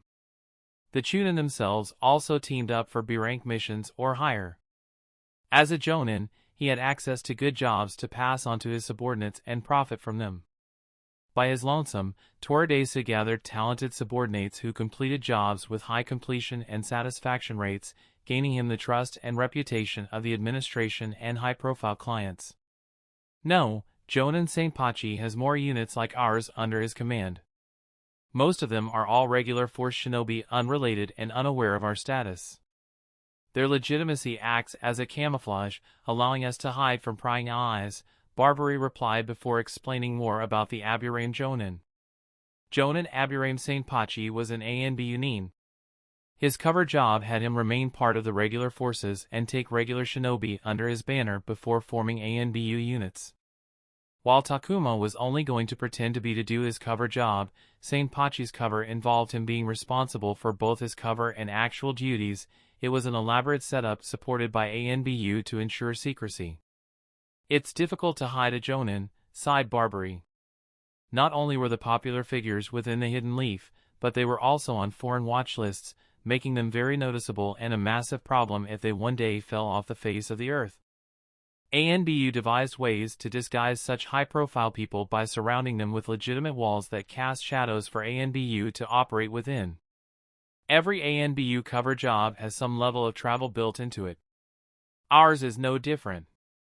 We have the excuse of leaving the village to protect a client or secure a shipment. Read the literature and module, it will clarify everything for you. If you have doubts, you can always ask your mentor or squad mates. Takuma gazed at the banner and thought about how he would explain and justify the new job to his friends and acquaintances. From police to private security seems natural, he half muttered to himself. Even though he had never been part of a protection detail in his time at the police force, as far as people were concerned, this move would seem natural. Yes, it works well, doesn't it? Barbary smiled. I'm glad you came to work under me, Radel. I have been following your career since you were a newbie in the ring brought in by Inomoto. Takuma's fists clenched up when he heard those words. The ring and scars were not a problem for him anymore because those were part of his file, and ANBU knew all about it, but this was the first time someone had brought up Inomoto, which wasn't a reach because he was his introducing sponsor into the ring. But if someone knew him, there was a high chance they knew about the man's other interests. You're surprisingly knowledgeable about the ring if you know Inomoto, said Takuma. It would be strange if I didn't know about the ring. I was a fighter there myself. Well, I technically still am on the roster, but you know, I've outgrown the place just like you, said Barbary, his expression laced with nostalgia. Pardon? You were a ring fighter? Asked Takuma, surprised. I was. In fact, we met when you were in the ring. I always wanted to work with you, so my wish came true, but we could have worked together much earlier, albeit in a different capacity, if you had accepted my offer back then. I must say, you're one heck of a fighter, Scars. Takuma was flabbergasted. His new boss was apparently a ring fighter, and they had met before. He racked his brain to recall when he met Barbary, but nothing came up. You don't remember me, do you? Barbary laughed. I don't, sorry. Don't worry. I brought this in knowing I would be meeting you today. Barbary opened a drawer on his table and pulled out a porcelain mask. The moment Takuma saw the mask, memories hit him like a truck, rushing in like a flood. He recalled a night after a fight when he was invited by one of Ring's groups with an offer to join them. That was his first time, but he had forgotten about it because several groups had approached him as he grew more popular. He was rather fed up as he had no intention of ever joining a group and didn't bother to remember any of them. Baron? That's the one. Barbary clicked his finger as he held the mask before his face. I was so disappointed you didn't join my group back then. It was then Takuma realized that ANBU had their eyes on him way before he thought they were interested. He was a nobody when he met Baron. He hadn't joined the police force. If he remembered it right, it was before his first C rank outside the village that had taken him to the Land of Frost, which was perhaps the first time he had been part of something important due to the ambush and deaths. There was no reason for them to be interested in him back then other than that he was an up-and-coming prizefighter and a drug dealer. I also brought your friend Copperhead into ANBU as well. Copperhead was Sango's ANBU codename. Takuma silently gulped, wondering if Barbary knew about that part of his life. Even though his identity as Scars had made it to his file, he had managed to keep his drug dealing a well-guarded secret.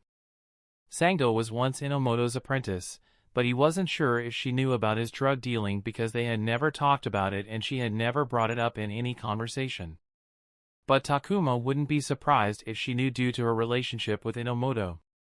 If she knew and told Barbary or anyone in ANBU, it would be terrible for him because if they knew his relationship with Inomoto extended beyond the ring, it could lead to them looking into his work at the police force, which was much more dangerous to him than some street-level drug dealing. He had to know if there was something about that in his file at ANBU. Well, now you are here, so let's make the best of it. Moving on, here you go, said Barbary before handing over a sheet of paper. Still busy with his thoughts about Inomoto, Takuma looked down at the sheet and saw what seemed to be a list of ANBU codenames. What is this? The point of your induction was to allow your team to get to know you by seeing how you react to a stressful situation, but I also allowed them to look into your personnel file so they would know your background. That list is the people who requested and looked at your file. And because they looked at your file, you can look at their files, Barbary added. But Takuma was no longer listening. That's the end of this tale for now. Thank you for watching and I'll see you in part 18. Peace.